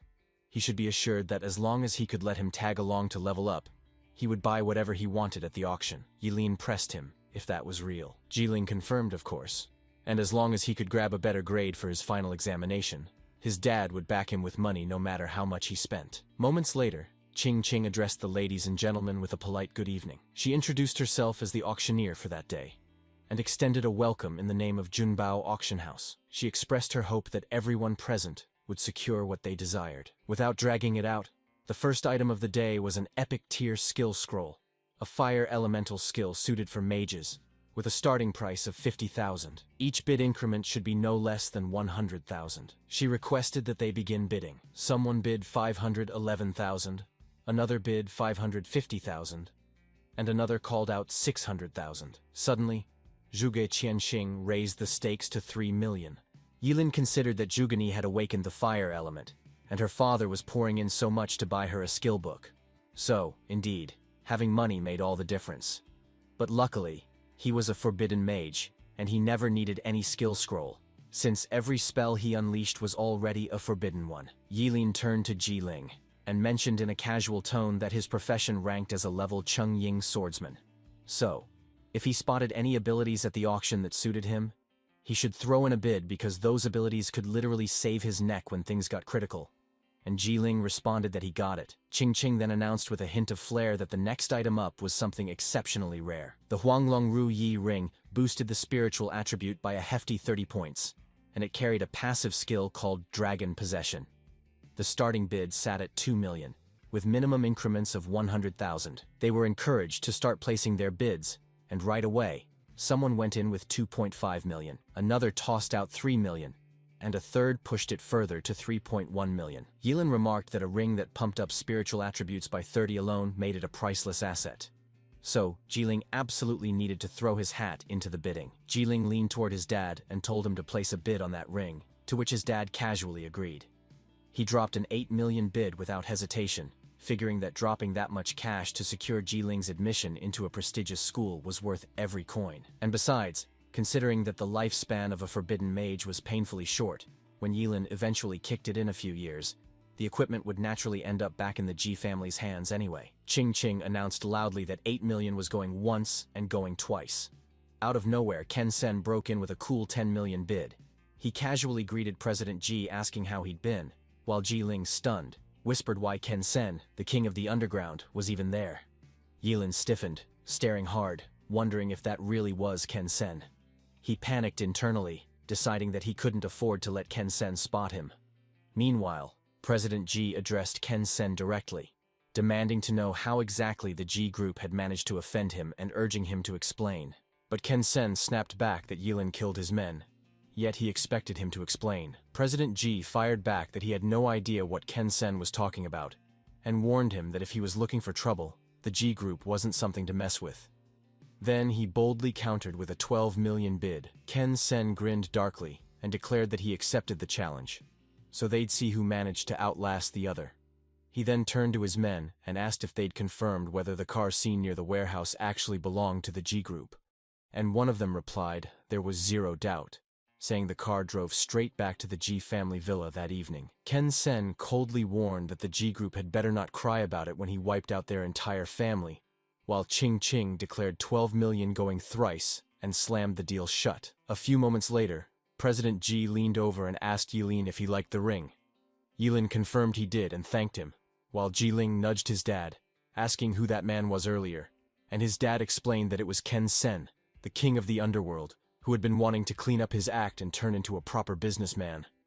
But right then, he was clearly trying to muscle his way into the Ji group's slice of the pie. Yilin remarked casually that the Ji group, being such a massive organization drawing plenty of unwanted attention, would benefit from being more cautious, and President Ji admitted bluntly that he was right. The system promptly notified Yilin that the ring boosted his spiritual attribute by 30, which could still be refined, and since the wearer was blessed by dragon energy, his luck also jumped by 10. Yilin realized sharply that the ring didn't just enhance his spiritual attribute by 30, It also boosted his luck by 10. He assured President Ji with quiet confidence that he shouldn't worry, because he would personally make sure Jiling got into a prestigious school, even if he had to carry him there. Which drew a laugh from President Ji, who added warmly that there was no need to be overly formal, since he and Jiling were as close as brothers, so he should just speak up if he needed more equipment. Moments later, Jiling muttered tiredly that he was exhausted, but admitted with relief that, thanks to Yilin, his dad was willing to splurge on expensive equipment, and when Yilin asked what kind of gear he wanted, Jiling urged him casually to just pick whatever caught his eye. The Azure Thunder Ring boosts the spiritual attribute by 15, which could be refined, and also ramps up the wearer's lightning abilities by 20. The Molten Moon Necklace surges spiritual power by 200, which could be refined further. The Dual Yin-Yang Bracelet enhances the spiritual attribute by 40, which could be refined, and when both Yin and Yang bracelets are worn together, the healing factor skyrockets. Yilin noted with a satisfied grin that it was a pretty good haul: a ring to amp up thunder damage, a necklace to push spiritual power higher, and bracelets that upgrade the healing factor. He wanted all of them. He figured that especially with that bracelet, even if his body's secret got exposed, he'd have a reliable way to clear up the situation. He observed that the sword was ridiculously strong, and with it, he'd finally unleash his level 10 forbidden spell. The Starfall Fracture boosts strength by 300, which could be refined, and under Starlight, the strength bonus keeps climbing until it maxes out at 100. His forbidden spell, the Yangshu sword technique, doubles the sword's damage and can stack up to a terrifying 99 times, so he concluded firmly that it was a great blade, and with that weapon, he and Jilin would dominate the upcoming exams. Meanwhile, Jugini scoffed openly, claiming she really couldn't understand what the G family saw in that coward. The G group burned through over 100 million on equipment alone that day, and the fact they spent so much on someone like Yilin made her suspect they were scheming something in secret. Suddenly, her attendant reported with a quick breath that Liu Yanwei had arrived, and she wasn't alone this time, dragging others along while claiming they had critical details about the person she was after. She pressed to confirm if Liu Yanwei was truly there, and wanted to know what exactly this had to do with the one she had been searching for. She pressed again, asking if there was any chance they had information on Lingya, and instructed that they should be kept waiting in the guest room, declaring she would head there shortly. A few moments later, she faced Liu Yanwei directly, and demanded to know if there was any news about Lingya. Liu Yanwei revealed that it was investigator Huang who carried the information, and he stepped forward, greeting her before bluntly declaring that he indeed had details on the one she sought. But unfortunately, it wasn't good news. Zhugani challenged him, demanding what he meant by that. He explained that a farm in Qingcheng had been burned to the ground, leaving many dead in the blaze. They discovered remnants of hellfire at the scene, and traced it back to the same Lingya she was looking for. So, the investigation bureau wanted her cooperation in the matter. Zhugani pressed if they were claiming Lingya was a killer, and snapped that it was impossible, since if he truly had been a murderer, he wouldn't have saved her back then. Liu Yanwei urged her to calm herself, and investigator Huang clarified that the Lingya she referred to had the power to unleash hellfire, capable of wiping out level 8 enemies in one strike. Yet despite their digging, they found no other leads on him, though there was another name involved, and they wanted to know if she recognized it. She demanded to know who it was. He revealed it was Ye Lin, explaining that according to their findings, there was a strong chance that the Lingya she searched for might actually be Ye Lin. She froze in shock, but she quickly shot back that he had to be joking, because Ye Lin was just a coward terrified of dying. And that guy had run away from her, so there was no way he could be Lingya, much less someone capable of wielding hellfire. He pushed further, asking if she was completely certain. He activated his lie detection skill, and she fired back without hesitation that, of course, she was. She was the only one who had seen Lingya face to face, and there was absolutely no way that coward Ye Lin could be him. He concluded silently that no one could fool a polygraph expert like him, so it seemed clear that Ye Lin wasn't the murderer. He thanked her for cooperating and assured her he wouldn't trouble her further. But if she uncovered any leads, he requested that she reach out immediately, and she promised that she would. Meanwhile, Ye Lin urged that they needed to hurry and get the equipment tested, and when he asked Jiling where they were heading, Jiling explained it was the place he had mentioned where the equipment could be put through proper trials. The receptionist greeted the two with a pleasant good evening and inquired if they planned on doing practical training that night, to which Jiling confirmed. explaining his boss wanted to test his gear. She acknowledged it, and politely requested Yelin's level, and he replied that it was level 16. She nodded, promising to set up a training room suitable for level 20 and below, mentioning the cost at 100,000 per hour. But he declined, insisting on a room designed for level 40 and below. She acknowledged his request without protest, and assured him she would make the arrangements immediately. The level 40 dummies kept clanking loudly as they shifted across the room with mechanical rhythm. Yelin remarks casually that there were no cameras around, so he could mess around as much as he wanted without a care. First, he figured they should test the power of the life sword properly. He swung his blade hard and sliced the dummies cleanly in half with smooth precision. He slashed again, this time carving 3 deep paths straight through the dummies' bodies. He followed it up by unleashing his skill. Curse spell, life sword, sending cursed energy rippling through the room. He remarked that it felt solid, and figured he should experiment with other curse spells too. Meanwhile, outside the room, Jiling mentioned that the exam was coming up soon, so whenever his boss trained, he tended to go a little unhinged, and the receptionist commented lightly that with training that intense, he'd definitely get results. A short while later, Jiling called out to Yelin, asking if he was done already, and Yelin admitted he was feeling a bit worn out, so he planned to grab some rest. He turned to the receptionist and asked if he had to pay for the damage in her training room, and she scoffed, saying he had to be joking, because if someone like him, a level 16, could break anything in a level 40 training room, then the equipment quality wasn't worth bragging about anyway, so there was no way they'd charge him. Yelin nodded, called it good, and said he and Jiling should head out. On the other hand, when the receptionist finally stepped into the training room, she froze. She couldn't help but call on every heaven she knew when her eyes landed on the wreckage inside. Meanwhile, 2 guards stood stationed at the main door of the G family residence. Out of nowhere, a needle shot forward and buried itself into one guard's neck. The other turned to him sharply and demanded what was going on. Suddenly, a pair of hands emerged from behind and yanked him back. His scream tore through the quiet night air. Inside, President G demanded to know what chaos was happening outside. The butler rushed in and warned him to run immediately. Before he could even react, a blade punched through his back and burst out from his chest. Kensen stepped forward coldly, remarking that he and President G met again. President G instantly raised his gun and aimed at Kensen. But Kensen's sword whipped through the air, severing his hands in one brutal swing. Kensen mocked him for being an idiot who dared use a gun against an awakened. Just then, one of Kensen's men came running up, reporting that he couldn't find them. Kensen snapped and called him useless trash, demanding if he actually let those 2 bastards escape, and then ordered him to take President G away, saying he'd let him cling to life a bit longer. Moments later, Yelin and Jiling returned home. Jiling frowned and wondered aloud why the lights weren't on, asking if there had been a power outage. Out of nowhere, Yelin caught a sharp metallic scent. He muttered that it was the smell of blood. He flicked the lights on fast. Right there by the door lay a heap of the guards' mangled corpses. Jiling stammered that they must have walked into the wrong house, because there was no way this could be his home. But Yelin warned him to stay sharp. Jilin quickly called his dad and Uncle Fu to ask where they were. Suddenly, Yelin called him over, saying he needed to see something.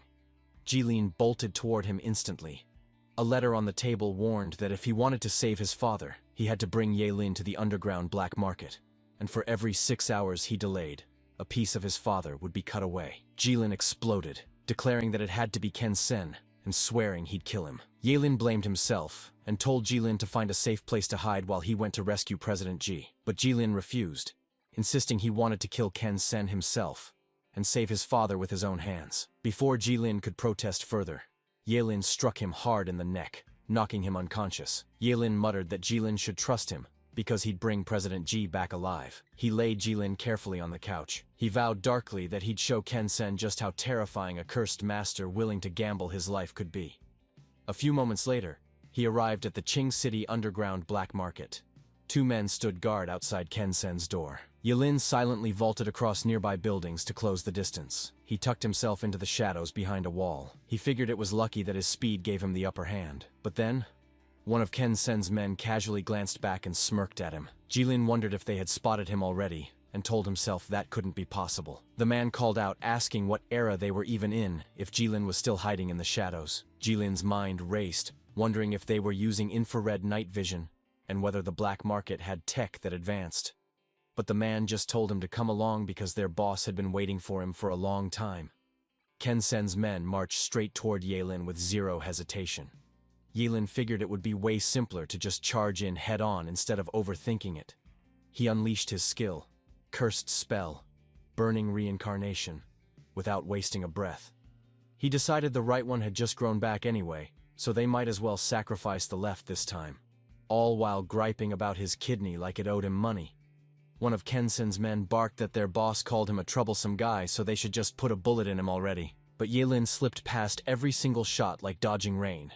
He answered back with a surging orb of energy that detonated between them. Some of the men vanished inside its burning radius while the rest staggered back, untouched but shaken. Yelin followed up with his skill, Fleeting Dance, figuring that since it had come to this, no witness from that night could walk away, or his secret would spill. Kensen's master stood right there, watching.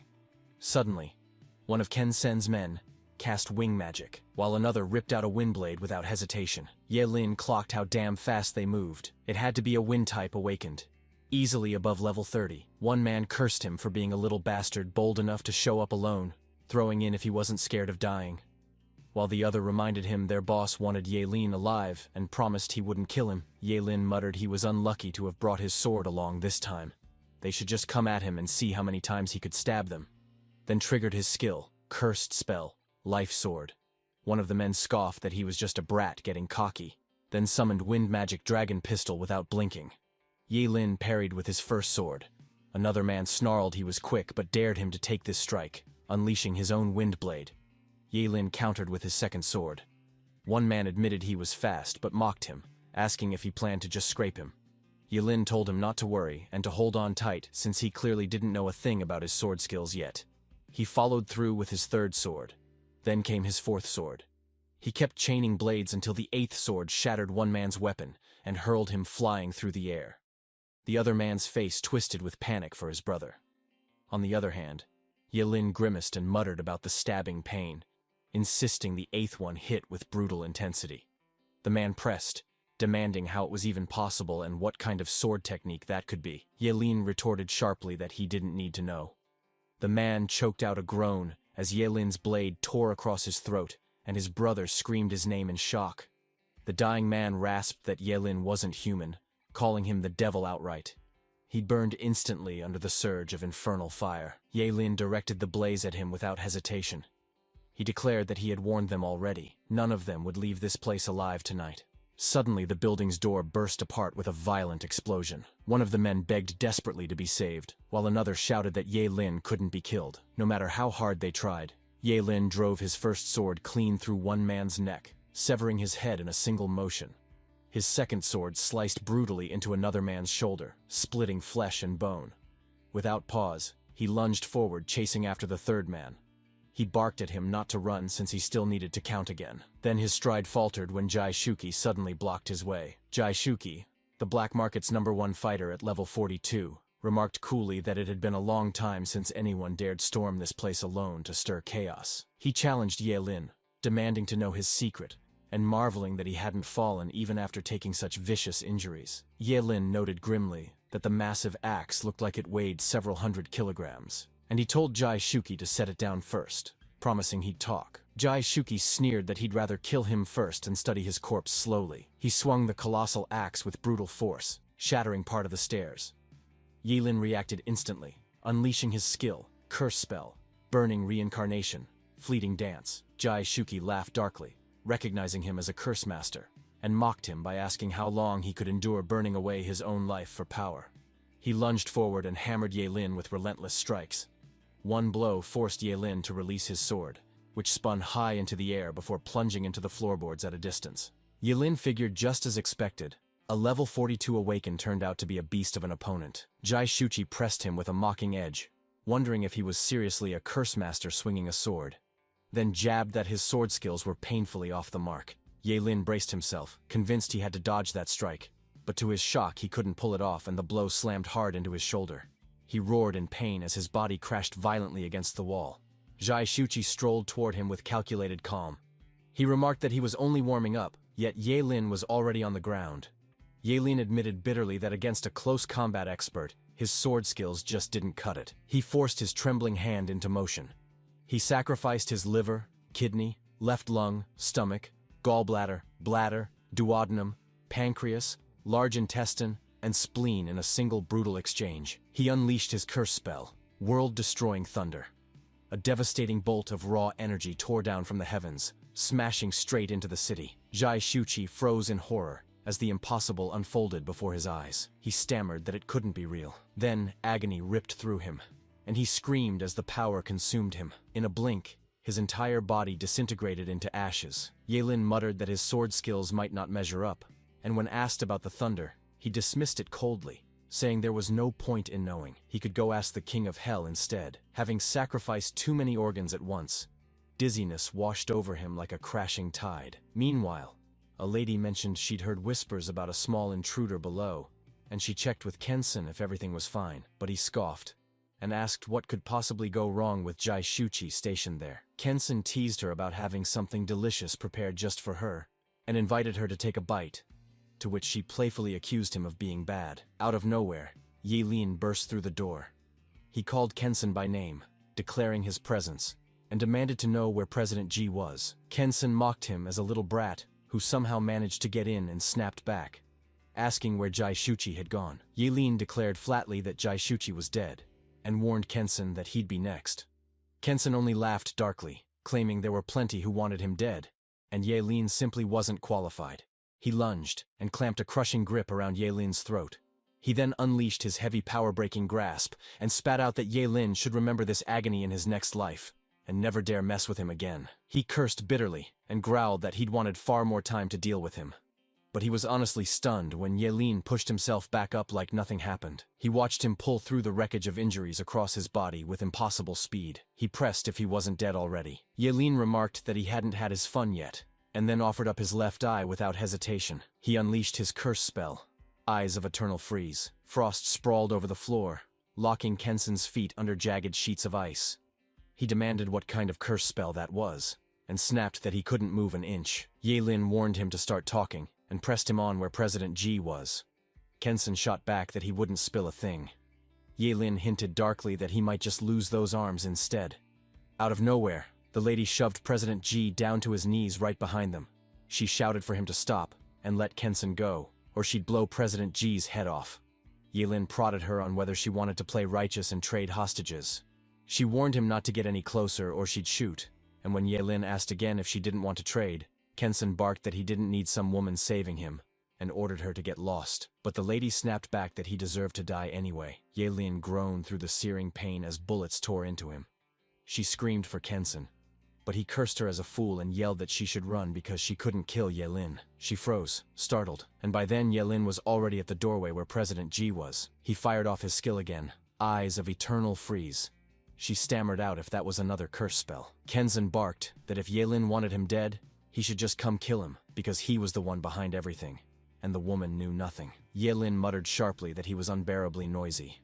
Yelin pressed Kensen on what he was shouting for, and flung out that there was no way he'd ever forgive him. The lady blurted that he killed Kensen and demanded if he planned to kill her too. He scoffed and told her not to be ridiculous because he doesn't kill women, so she should just keep moving. The lady froze, completely at a loss for words. Moments later, the entire building roared alive under a storm of infernal flames. By the next day, at the Ji family's villa, Jiling burst out that his dad was finally back safe and sound.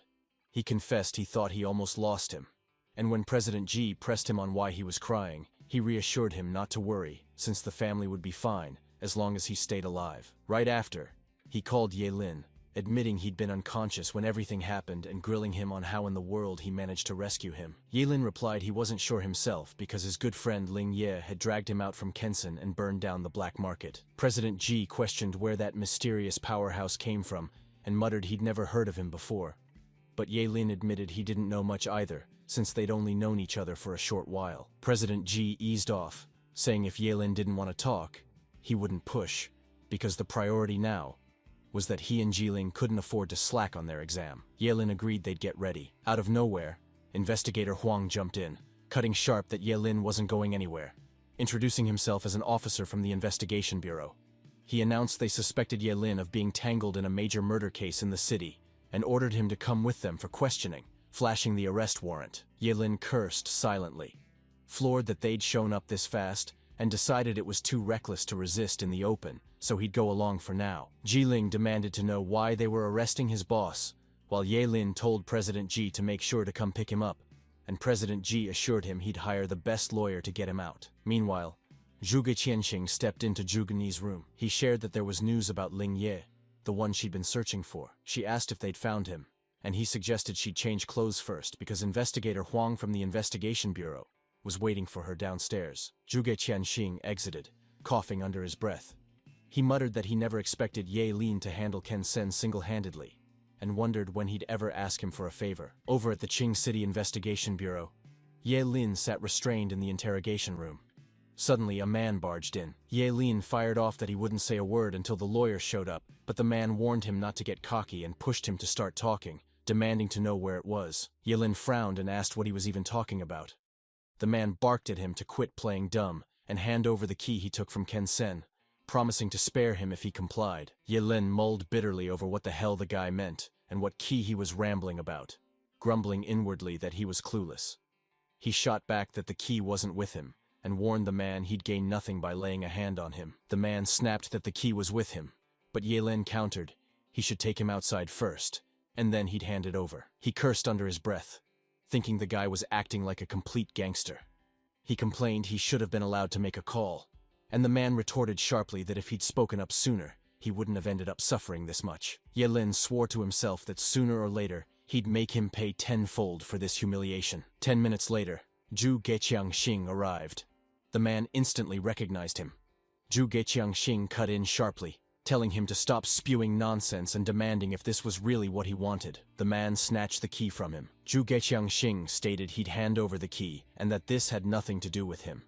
And the man agreed smugly that he wouldn't cause him trouble. Ye Lin reeled, wondering how Ken Sen's key ended up in Zhuge Qianxing's hands, and if he'd stumbled into some conspiracy, though he still thanked Zhuge Qianxing for stepping in. Zhuge Qianxing remarked that he had his reasons, explaining that if the secret of his immortality leaked, every powerhouse in the world would hunt him down. Ye Lin's mind raced over whether he truly knew his secret, what he should do about it, and if killing him was the only option. But instead, he played dumb and casually asked what this immortality was supposed to mean. Zhuge Qianxing pointed out that earlier, there had been a flash of murderous intent in his gaze, and as he pressed him if it was aimed at him, he declared that it seemed he was right.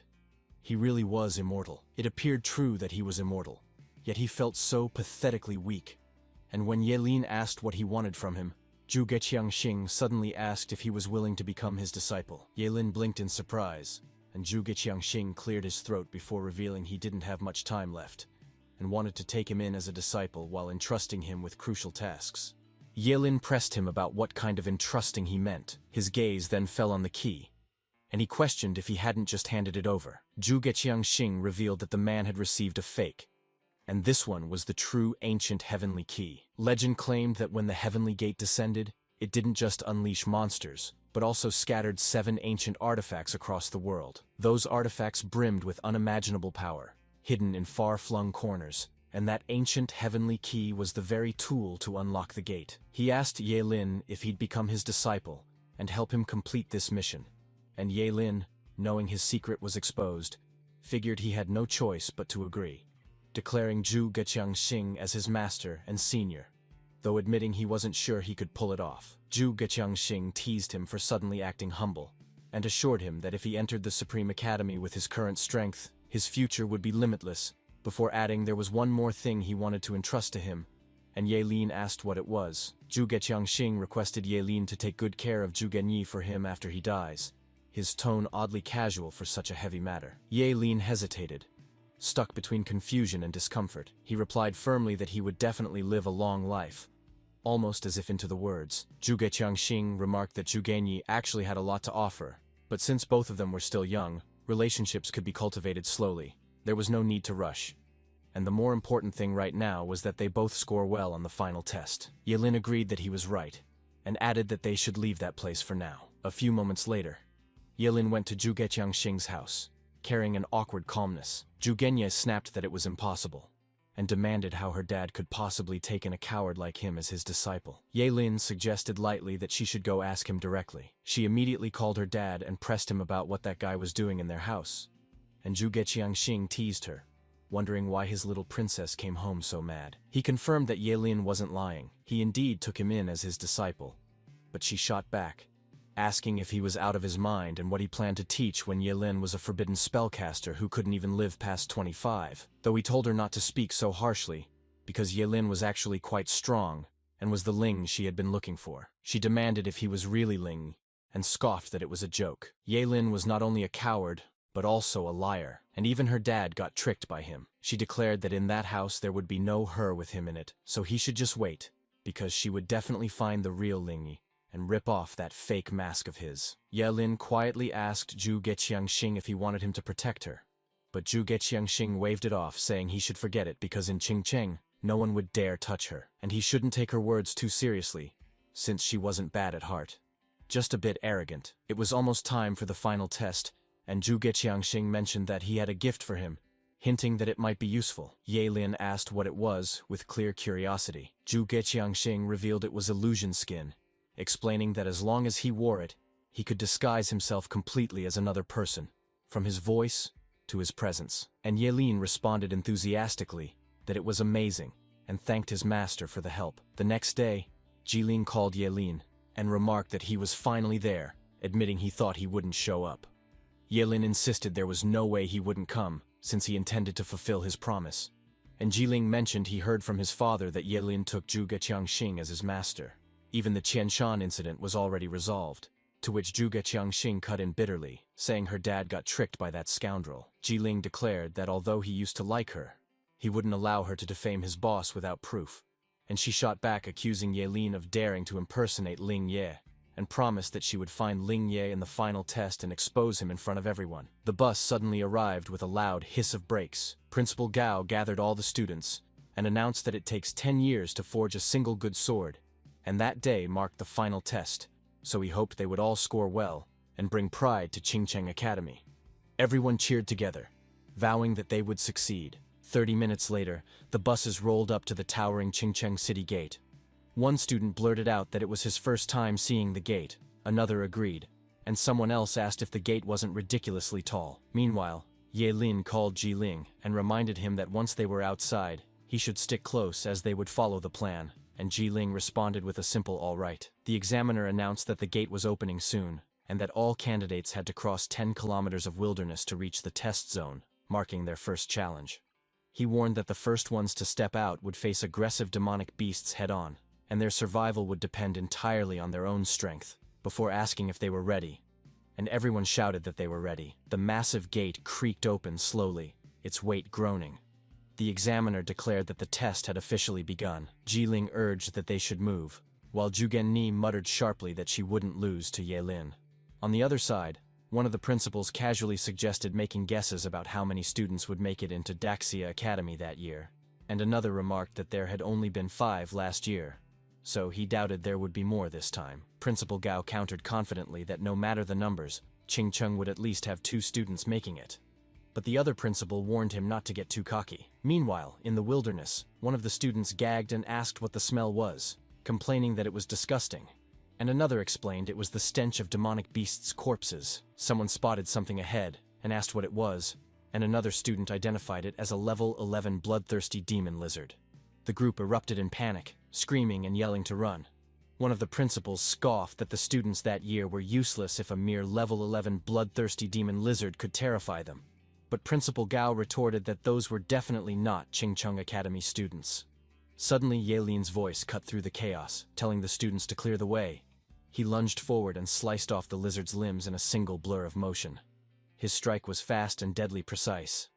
Principal Su commented sharply that it was a terrifying sword, and guessed it had to be at least a rare piece of equipment, while another principal questioned if he was the forbidden spellcaster Ye-lin, noting that with his level 16 power and rare equipment, taking down a level 11 bloodthirsty demon lizard was trivial, but still asked why he didn't just finish it. Meanwhile, Ye-lin called out to Jilin and told him to come over and finish it off, and Jilin yelled back that he was on his way. The system chimed, notifying that a level 11 bloodthirsty demon lizard was slain as a team effort, granting them each 40 experience points. One of the students muttered, if the level 16 forbidden spellcaster was Ji Ling's tool for farming experience points.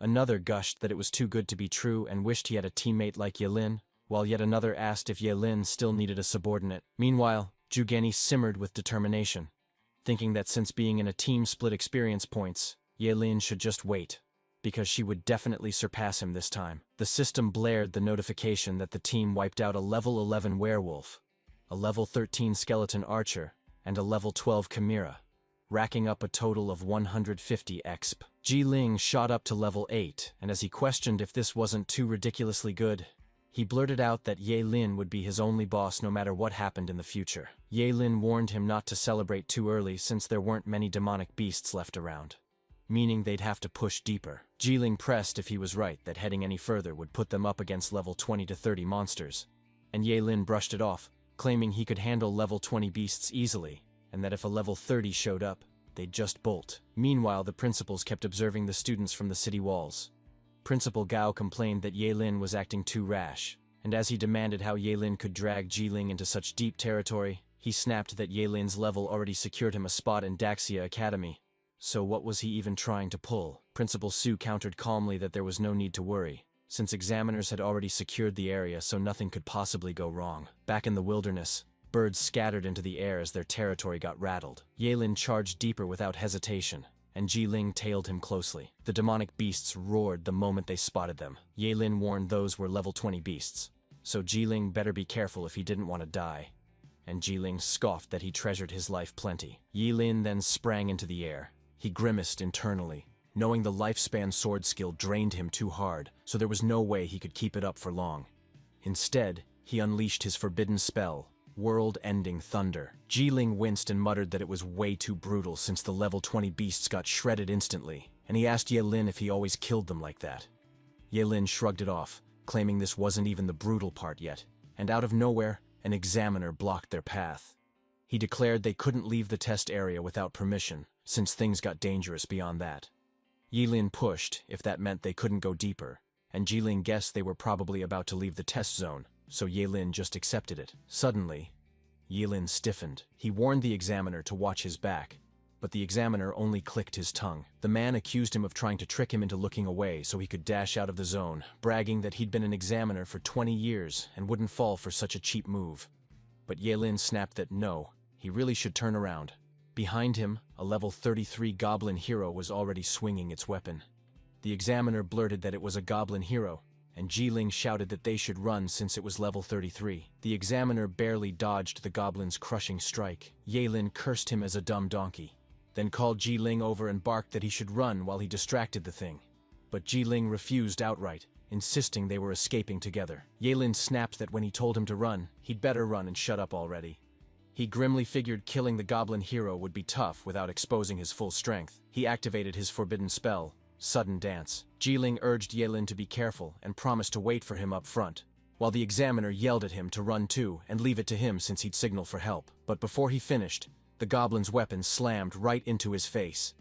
Ye Lin rushed to him, demanding how he was holding up and telling him to wake up. He yanked the examiner away from the goblin just as the signal flare he'd fired exploded into the sky.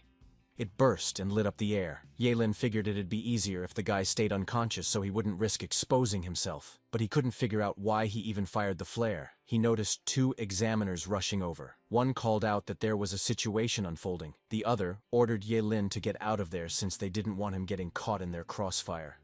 Ye Lin agreed and pointed out the injured examiner, declaring he'd carry him off. Then an idea sparked. This was the perfect chance to test illusion skin. He pulled it out of the box. He chuckled, saying it wasn't bad, and was actually pretty interesting. Meanwhile, one of the arriving examiners urged the other to kill the goblin quickly so they didn't disrupt the final test, and the other agreed. Suddenly, Ye Lin, now in disguise, barked that the filthy beast dared to the final test. He claimed he was there to back up his two colleagues. They should just watch him take that thing down. He invoked his forbidden spell, Eternal Arrow.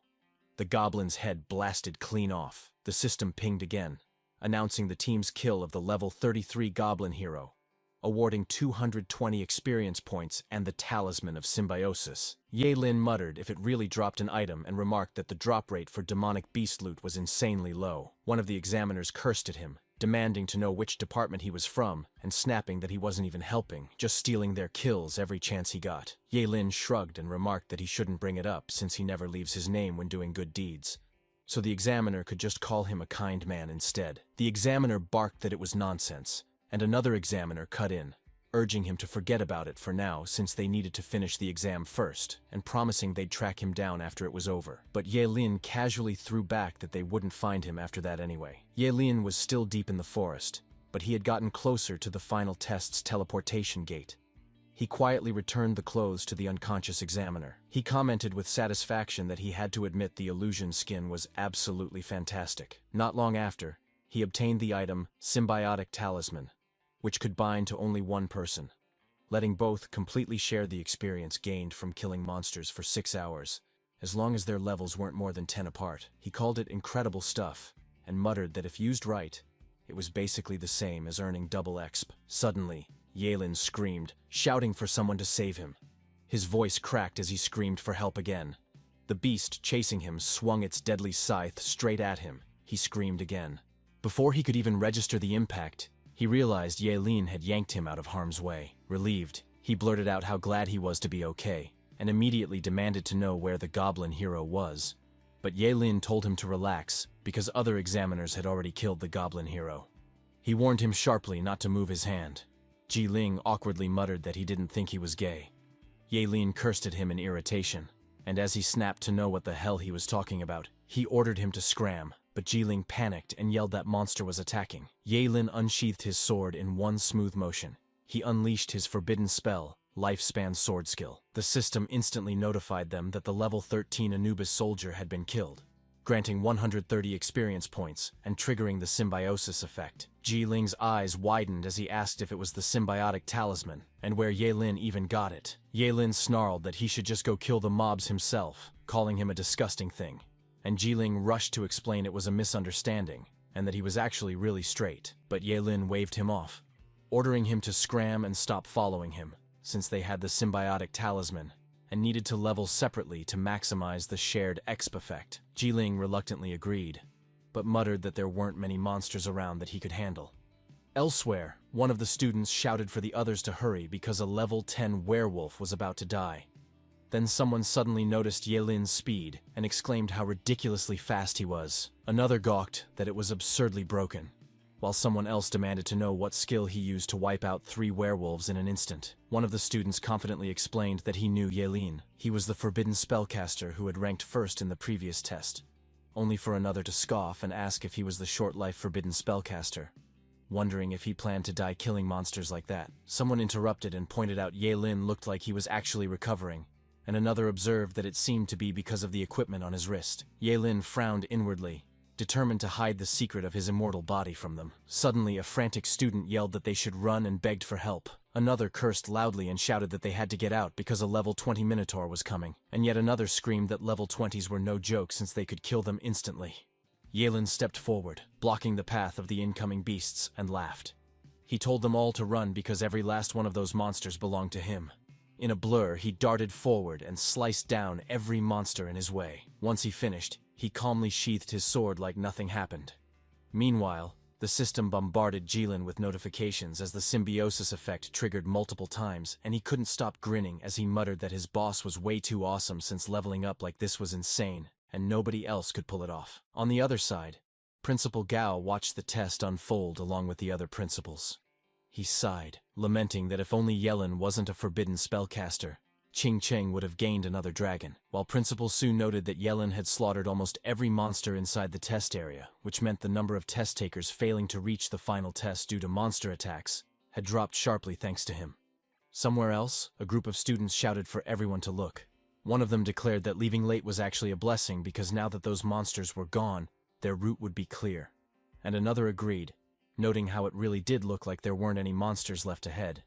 Someone cheered that it was great since they could get to the teleportation gate safely, and as another urged everyone to hurry up, someone else questioned what the rush was, and how they could even take the test if they got injured. Meanwhile, another student reminded everyone that the moment they stepped through the teleportation gate, it would be time for the final test. Ye-Lin muttered that all the monsters were dead anyway, and that he'd just hit level 18, grumbling that the higher the level, the harder it became to climb.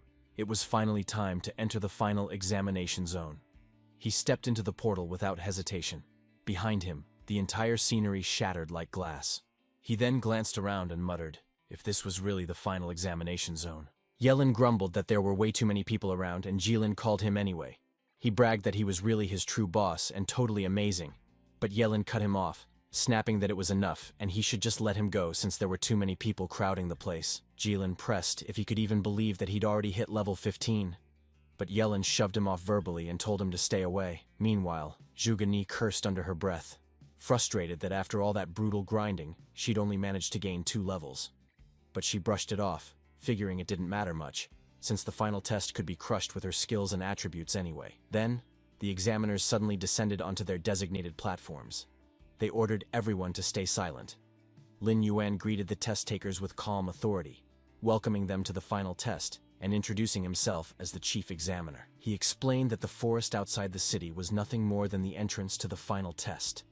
Only those who had survived the journey and made it this far were qualified to even take it. He laid out the structure. The test had 2 parts, the comprehensive assessment and the ring battle. The comprehensive assessment contained 10 stages, each worth up to 10 marks, and only those who scored at least 85 in total would qualify for the ring battle. Winning a ring battle granted 10 marks, and the highest possible score was 150, which determined the top score of the year's final test. Special items were strictly forbidden inside. Anyone caught using them would be disqualified on the spot. With that, the rules of the final test were declared. The comprehensive assessment began, and he instructed the students to line up in groups of 10 and enter the assessment rooms. Yelin felt the weight of the moment crash over him. The final test that would decide his fate had finally begun. It was all on him now, to carve out his own future. The students filed into the assessment rooms one by one, leaving only the examiners behind in the gathering hall. Lin Yuan stood there reviewing the data in his hand when the Supreme Academy supervisor, Su Chengxin, arrived and apologized for being late. He waved it off, saying she was right on time, and she immediately asked if there were any standout test takers this year. He confirmed there were quite a few, especially Lin Ye, who was already level 18. And when she saw his stats, she remarked that he was already qualified for enrollment into the Supreme Academy. Lin Yuan sighed that it was a shame. She noticed he was a forbidden spellcaster, and pointed out that even with an A-class profession, the Supreme Academy would still accept him. Lin Yuan explained that this was exactly why it was unfortunate. If he weren't a forbidden spellcaster, Qingcheng would gain another dragon-level powerhouse. She quietly agreed it was indeed a shame. Suddenly, they received a notification that the test results had just updated, showing Yelin was on the 2nd stage of the comprehensive assessment, the attributes test, and had scored full marks. His stats displayed jaw-dropping numbers: strength at 480, agility at 270, and mental at an astonishing 1,199. One of the examiners blurted out in disbelief, questioning how a forbidden spellcaster could possibly have 480 strength, whether he had gear boosting it, and why he'd even need that much strength unless he planned to brawl like a warrior. Another examiner agreed, pointing out that 480 strength already surpassed a lot of warrior-class professionals. Lin Yuan told them to wait and see what happened at the 3rd stage, since that part required him to actually unleash his attacks. Inside the assessment room, the examiner announced that the 3rd stage was the attack assessment, and instructed test takers to unleash their strongest attack skill. Yelin hesitated, mulling over whether to really use his most powerful move, and realizing that if he unleashed Godly Chaos Thunder, he'd completely expose himself. He decided to go with a smaller thunderstrike instead. He sacrificed his tonsil without hesitation. Then, he unleashed his forbidden spell, World-Destroying Thunder. The force of the spell obliterated the dummy, leaving nothing but ashes behind. The examiner remarked that the dummy was supposed to withstand only attacks under level 25, and now it was completely destroyed. One of the examiners blurted that he was just level 18, and the dummy blew apart from a single strike, while another countered that what he used was a forbidden spell, and pressed if everyone had forgotten how absurdly strong those were. Lin Yuan pointed out that the kid was casually throwing forbidden spells in the final test. Moments later, the system notified them that the test taker Yelin's comprehensive assessment, Stage 4 Agility Assessment, was full marks. Stage 5, the Explosive Power Assessment, also came back full marks. Stage 6, Sustained Damage Output Assessment. Stage 7, Escapability Assessment. And every other assessment down the line, full marks without exception. Lin Yuan muttered that the kid tossed around forbidden spells like they were nothing, so surviving past 20 would practically be a miracle. Another examiner nudged him and asked if he planned to raise the difficulty level for the final stage. He turned to Su Chengxin for her opinion, and questioned if the Supreme Academy would even take him in if he somehow got all full marks, but she apologized and refused. From her view, Luo Jun, Wang Zhenglin, Zhu Gengyi, and Ji Ling were far more suitable for the Supreme Academy. A forbidden spellcaster, after all, gained strength by trading away his lifespan, so the Academy would just be wasting resources on him. Lin Yuan conceded and sighed that it was a shame. Moments later, students began emerging from the assessment rooms. Ji Ling called out to Ye Lin, boasting that he scored 96 marks and was basically set.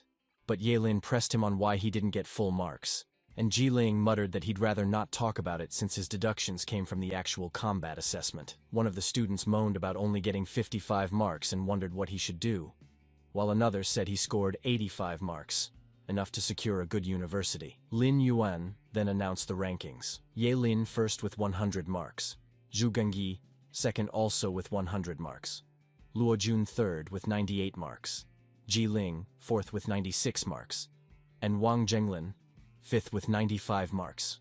He instructed test takers below 85 marks to leave under examiner guidance, and added that those with 85 and above could also leave if they wished. But walking out meant forfeiting the match. Zhu Gengyi suddenly voiced objections, demanding why she was in second place when both she and Ye Lin had full marks. She spat that there was no reason she should rank beneath that disgusting Ye Lin. One student agreed, arguing they both should share first place. Another complained that if their marks matched, why the male ranked higher, throwing in bitter words about the world despising women. Another muttered about unfair treatment and female discrimination. Lin Yuan cut them off sharply, ordering them to shut it and look at the big screen. The students whispered that it was expected from Zhu Geqiangxing's daughter, like father, like daughter. Her skills and adaptability were undeniably top tier. But Ye Lin wasn't ordinary either. He'd killed a level 25 demonic flame wolf using just one skill. He dropped the beast in under a second. Realization hit them all at once, and they finally understood why Zhu Gengyi was placed second, despite also having full marks. Silence fell across the room, thick and heavy. Lin Yuan's gaze swept over the crowd, and he pressed if anyone else had objections to the final test result. Lin Yuan remarked casually that since nobody raised any objections, the test takers who scored above 85 could kick back for half an hour and get themselves ready for the tournament. Meanwhile, Principal Gao pressed with a half-smile if the top scorer was Ye Lin and the runner-up was Zhu Gengyi, then turned to Principal Su with the sharp note that Qingcheng Academy was about to shake up the world. And Principal Su admitted it was true. Both perfect scorers came from Qingcheng Academy, so he felt like he was riding a lucky streak that year. Principal Gao added bluntly that on top of that, the fourth spot, Ji Ling, also belonged to Qingcheng Academy. Principal Su countered with a measured tone that he shouldn't let the excitement run ahead too soon, because the tournament waiting for them was the real spotlight. And when Principal Gao pressed if he believed Luo Jun could handle a level 18 forbidden spellcaster, he answered that Gao shouldn't be so confident since anything could happen. Half an hour later, Ye Lin and Zhu Gengyi ran into each other. She scoffed sharply and threw at him that she wasn't going to lose to him once the tournament started. He wondered irritably what had gotten into her right then, when the examiner announced that the tournament was about to begin. The examiner explained in a steady voice that the rules were straightforward. The matches would follow a lottery format, each win worth 10 marks and a ticket to the next round, so the lottery would now begin. There were 104 test takers, and pairs were set, so the serial numbers adding up to 104 would face off. Ye Lin held number 18, which meant he was clashing with number 86, B. Ji Ling nudged him to look carefully, pointing out that since he was number 18, and Ji Ling was 24, it was clear he was lined up against number 86, to which he agreed with a nod, and said it looked like his next opponent was already settled. He stepped out toward the arena, and Ji Ling urged him with it to give it everything he had.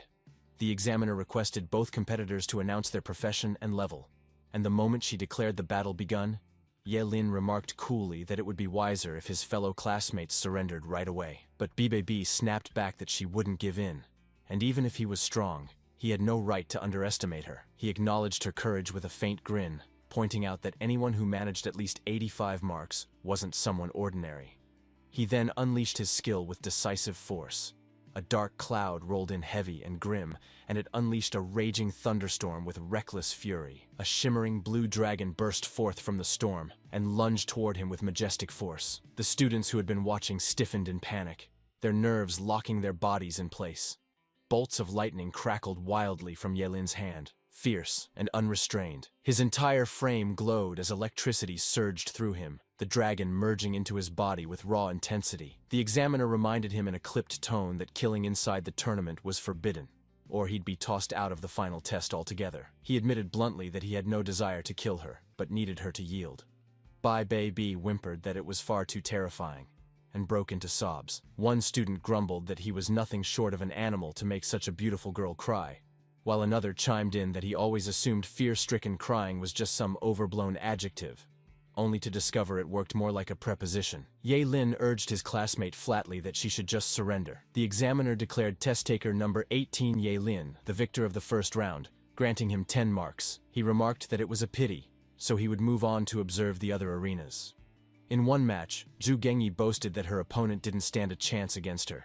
In another, Luo Jun scoffed if someone like his opponent truly dared to face him. Meanwhile, Jiling laughed with sharp delight, boasting he had never savored the thrill of crushing someone purely through overwhelming difference in levels. The examiner announced the winners as numbers 46, 129, 79, and 12. She proclaimed that the second round of the tournament had officially started. Chen Chengchen muttered that if Ye Lin turned out to be his opponent, things might get troublesome.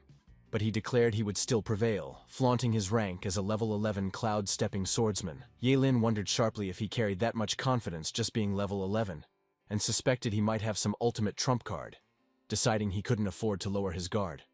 But Chen Chengchen abruptly conceded defeat. He quickly slid his swords back into their sheath, leaving Ye Lin baffled. Ye Lin demanded if he hadn't just claimed victory was his. Chen Chengchen insisted, of course, he would win, arguing revenge could wait since they were bound to meet again down the road. The examiner, hesitant and uneasy, announced that test-taker number 18, Ye Lin, had claimed the second round, adding another 10 marks. One student questioned aloud if he had truly won without fighting, while another pointed out how easily he advanced since his opponent folded, and another griped that it seemed a little much. Yet another cut in, saying it was perfectly reasonable. Who in their right mind would gamble their life against a short-lived forbidden spellcaster? When the third round arrived, an examinee cursed bitterly and groaned at his rotten luck. He snapped that drawing that monster was unbearable, and calling over to the examiner, he surrendered on the spot, forcing the examiner to declare test-taker number 18, Ye Lin, the winner of the third round, with another 10 marks stacked on. Ye Lin muttered with dry disbelief that he hadn't even moved a finger, and his opponent had already surrendered. One of the students piped up, tossing out the question of how the guy pulled off 3 straight wins with just one forbidden skill, and if that meant the last test was a total cakewalk. Another let out a tired breath and jabbed at him, asking if he actually believed the guy could get perfect marks without lifting a finger. Then another cut in, saying they ought to check out the rest of the test takers. Meanwhile, Wang Zhengguang was darting across the arena with sharp, fluid movements. He locked into a clash with Luo Jun. Wang Zhengguang held the rank of level 13 Iris Sword, while Luo Jun stood at level 14 Dragon Shadow Spear. Wang Zhengguang remarked that Luo Jun looked about ready to tumble into the loser bracket. Luo Jun fired back that he wasn't nearly weak enough to sink that low. One of the students muttered how terrifying it all was, then pressed if this was really what it looked like when two powerhouses collided. Another blurted that he couldn't even track Wang Zhengguang's figure, and if he had been up there, he'd already be crushed in seconds. Another confessed it was downright frightening, and even though he had gone through a job change himself, he could feel plain as day they were playing in an entirely different league. At the same time, Lin Yuan and Su Chengxin were glued to the screen, following every beat of the duel. He casually asked her who she figured would come out on top, and she instantly pointed at Luo Jun. Back in the ring, Luo Jun unleashed his Shadow Cloud Pierce. Wang Zhengguang was smashed down hard into the floor as his attempt to block shattered, his sword snapping apart and his blood staining the ground. Elsewhere, the examiner casually announced that test-taker Ye Lin had skipped the 5th round, complaining out loud that it was dull since he'd been skipped over again. But suddenly his gaze sharpened as something caught his attention. He perked up, pointing out that Ye Lin had been matched against Zhu Gengyi that round, and that promised to get interesting. Zhu Gengyi frowned and demanded to know what Ye Lin had handed Ye Lin to make him follow orders. He replied firmly that Ye Lin was his boss, and when she finally learned who that boss truly was, she'd end up regretting it. She scoffed, called him stubborn, and then activated her Phoenix Flame explosion. A barrage of fireballs came screaming down at him. He quickly noted how her fire elemental spells seemed like instant casts. He hurled himself off the floor, narrowly avoiding the blaze. He reasoned that as a close-range fighter facing her long-range assault, he couldn't afford to take a single hit. She smirked and told him to show her how many dodges he had left in him. Suddenly, fire roared up from the blast zone beneath him. Alarm jolted through him as he caught sight of it. He barked that since dodging was impossible, he would strike straight through. He pulled out his sword skill. Slash. The raging flames dissolved into harmless smoke. He declared that he would fight her head-on. She sneered and snapped that he was a fool. She ordered him to quit now before he burned out. She then flung out another red flame surge. He fired back that underestimating him carried a price. She retorted that he was nothing but arrogant. Watching from afar, Yi Lin remarked flatly that Jiling clearly wasn't any match for that loud-mouthed woman. At the same time, Su Chengxin muttered that Jiling was bound to lose, while Lin Yuan shot her a look, calling the kid insane and warning the examiners to be ready to dive in and pull him out. On the stage, Jiling's entire frame was consumed by flames. Zhu Genyi staggered in surprise at his reckless stunt. She snapped at him, demanding if he had. He shot back that it was a warning meant for her. He growled that while she could provoke him, his boss was off limits. For the first time, unease crept into her. Ye Lin sprinted toward Jiling's side, shouting his name with urgency. One of the examiners barked for the medics to rush in. Ye Lin pressed Jiling to hang on, saying he would guard his heart with the yin-yang bangle. Zhu Genyi stammered that she hadn't meant it, insisting she never guessed he'd go that far. And Ye Lin gently told her he understood it wasn't her fault. The examiner confirmed that test-taker Jiling's life wasn't in danger, but his body carried massive burns, and he needed immediate transport to the hospital. And as Jiling wheezed out that Ye Lin should give it everything, Ye Lin quietly told him he'd done well. The examiner then moved the event forward, announcing that the quarterfinals were up next. Zhu Genyi against Lin Ling Lin, and Ye Lin against Luo Jun. This year's final top scorer would emerge from those four. A principal leaned toward Principal Su, asking if he believed Luo Jun would win. And Principal Su confidently replied yes, since Luo Jun was a prodigy from Yukai Academy, and he had absolute faith in him. Another principal added that it looked like Yukai Academy was about to claim another top scorer that year, but Principal Gao cut in, shaking his head and declaring that he didn't think so, because Luo Jun's opponent was a level 18 forbidden spellcaster, and he pressed how Luo Jun could possibly topple that. Principal Su fired back that it didn't matter, even if he was a forbidden spellcaster, since this was just a tournament, and scoffed if anyone really thought he'd spam forbidden spells non-stop without regard for his life. He added that even if 2 of the 4 finalists came from Qingcheng Academy, it was foolish to get cocky, because he doubted Ye Lin could endure a single proper spell. Principal Gao replied that they'd see who ended up laughing last, and another principal finally cut them off, telling them to drop the bickering because the round was kicking off. Luo Jun bragged that he finally got the chance to clash with Ye Lin. He considered him the only rival worth paying attention to, and once he crushed him, the title of top scorer that year would practically fall into his hands. Ye Lin coolly pressed him, if that was truly what he believed. The examiner declared the match open, and Luo Jun barked that Ye Lin should kneel and beg if he valued his life. Ye Lin calculated that he wouldn't unleash any forbidden spells in this arena, daring him instead to measure how many strikes he could endure from his lifespan sword skill. Luo Jun sneered if it was even a sword technique and scoffed at the idea of a forbidden spellcaster excelling at close combat, while Ye Lin fired back, pressing if he had really never encountered one. He unleashed the lifespan sword skill with a fierce slash. He declared that he would let him witness the might of a forbidden spellcaster's swordplay. Luo Jun groaned as the furious blows forced him backward, his guard nearly breaking. One student blurted out if all forbidden spellcasters fought like that, and another countered with confusion, pointing out that if he wasn't relying on spells, why clash head-on with Luo Jun? What kind of nonsense was this? And a third chimed in, saying he expected forbidden spells raining everywhere, but instead they were watching this strange spectacle. Then suddenly, one of them exclaimed that Ye Lin's sword strikes looked wrong, and another questioned if this could actually be a forbidden spell, while another affirmed that it was indeed the lifespan sword skill, a deadly art that consumed one's lifespan, so that every cut grew sharper and heavier than the last. Meanwhile, Principal Su frowned, counting the swings and wondering aloud if throwing away life for victory in a single match was worth it, while Principal Gao noted that Luo Jun seemed to be faltering, but warned him not to too quickly. Back in the duel, Ye Lin pressed if he still refused to surrender, and Luo Jun cursed inwardly that at this rate he would be defeated. He snarled that Ye Lin had forced him to resort to this. He then invoked Heavy Shadow Strike with grim resolve. Ye Lin sensed immediately that something wasn't right, and Luo Jun taunted if he thought only he could wield forbidden spells. Ye Lin spotted the sinister dark talisman Luo Jun ignited. His gut clenched as he realized it was a forbidden spell talisman. Luo Jun roared his forbidden spell, Shadow Dragon Meteor, and promised Ye Lin's death. Ye Lin flinched hard, bracing his sword against the devastating spear of energy. The impact smashed down with crushing force.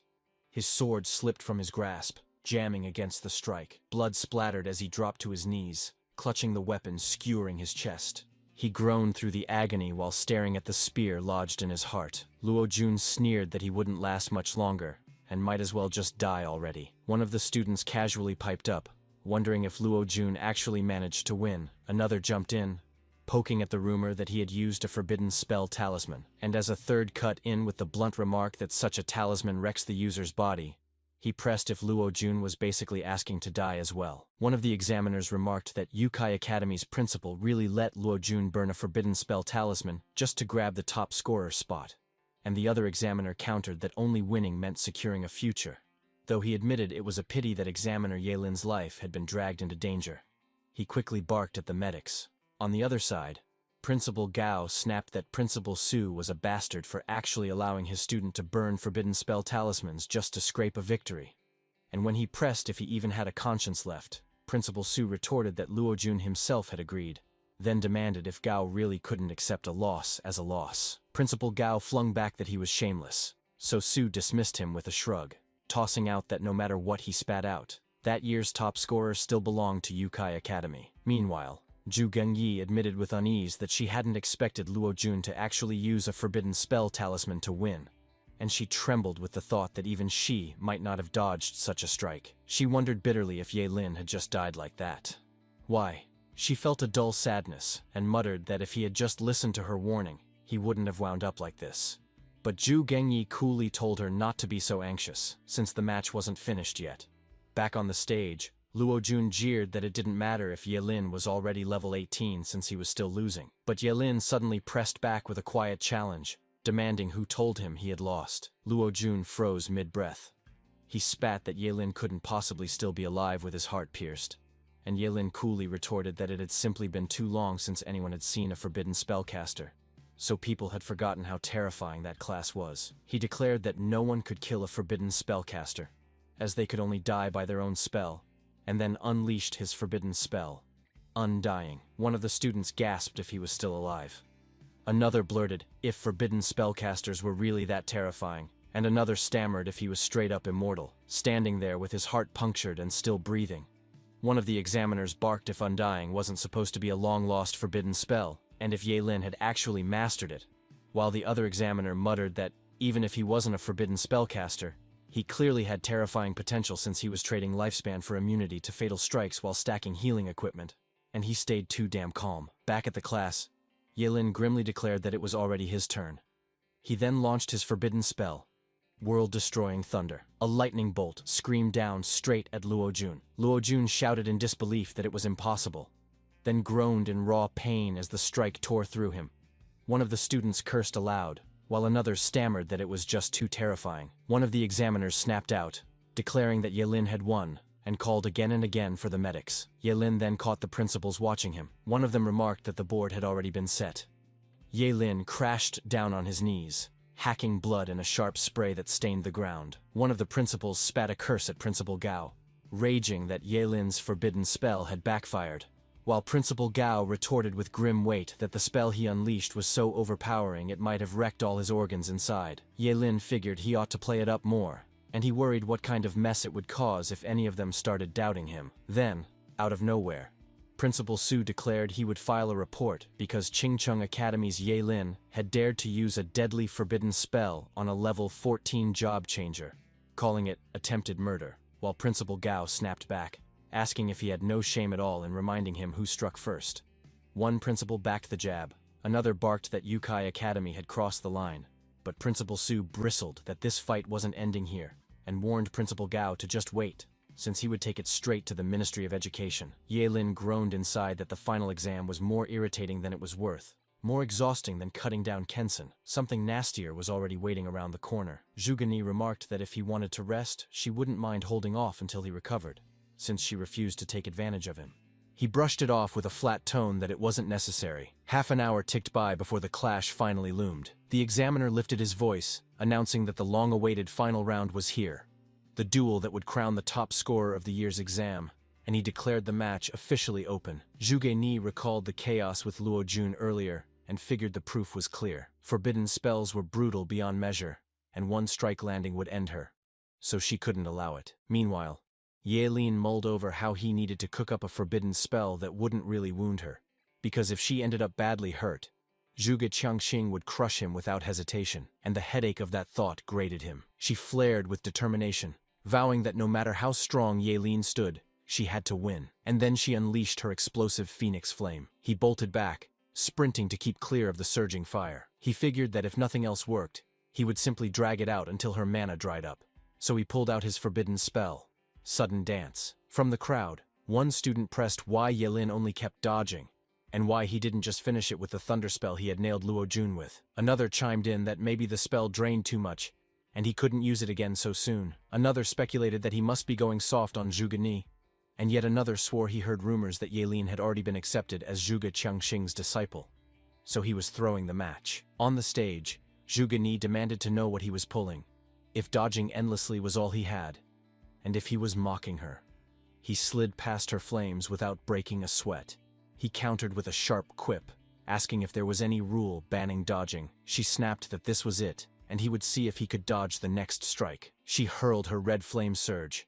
He cursed in his head that this dumb woman was such a hassle, so he'd have to give her a lesson. He kicked up his pace. He sprang forward, a sudden blur. She registered the burst of speed with startled alarm. He smacked her head with the blunt edge of his blade, making her jolt back and cry out in pain. He declared flatly that she had lost, but she flared with fury, hurling back that he dared humiliate her, and that she would kill him for it. She hissed that she refused to lose to someone as vile as him. He muttered inwardly that the arrogant woman was too full of herself. She sneered that if dodging was his greatest trick, then let's see him dodge this one. Ye Lin stiffened, a ripple of alarm running through him.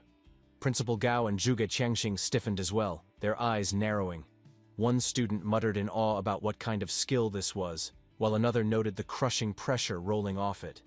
On the battlefield, Zhuge Ni erupted her fire tornado. Ye Lin darted and twisted, but the roaring flames chased after him, and he barked if this damn thing was a homing skill. Zhuge Ni dropped back down to the ground. She panted hard, glaring as she bit out that he was too annoying and he should just admit defeat already. He shot back coolly if she was talking to herself. He pivoted and surged straight at her. He explained that using a homing skill against the opponent was no different from suicide. It was such an obvious truth, and he jabbed if she had never learned it in class. He told her to quit now and end the skill. She flared hotter, snarling that it would only happen in his dreams. She swore she would not lose even if it meant dragging both of them down together. Zhuge Qiangxing shouted that she mustn't do something so reckless. Lin Yuan urged the others to get ready fast to pull them out. Ye Lin and Zhuge Ni stood rooted in place as fire tornadoes came tearing their way. He remarked with a sharp edge that she was nothing but a crazy woman. He clamped down on her arm and didn't let go. He instantly triggered his skill with reckless resolve and burned through a sacrifice. He unleashed his forbidden spell, Wailing Wall. It drew from his lifespan to summon something straight out of Hell's Pit, forming a barricade that absorbed attacks, and unless the attacker towered 20 levels higher than the caster, the assault would vanish into nothing. The carved figure etched on the wall spread open its gaping mouth. It swallowed every last fire tornado whole. One of the students blurted out in awe about what that forbidden spell could be, and as another named it, the Wailing Wall. He pressed if an examinee could really pull off such a terrifying spell. Ye Lin remarked that it was lucky he managed to unlock that forbidden spell. Otherwise, he would have been out of options. Zhuge Ni admitted that he had actually saved her, and he jabbed back that she should stop spacing out and turn around because her hair was a total mess.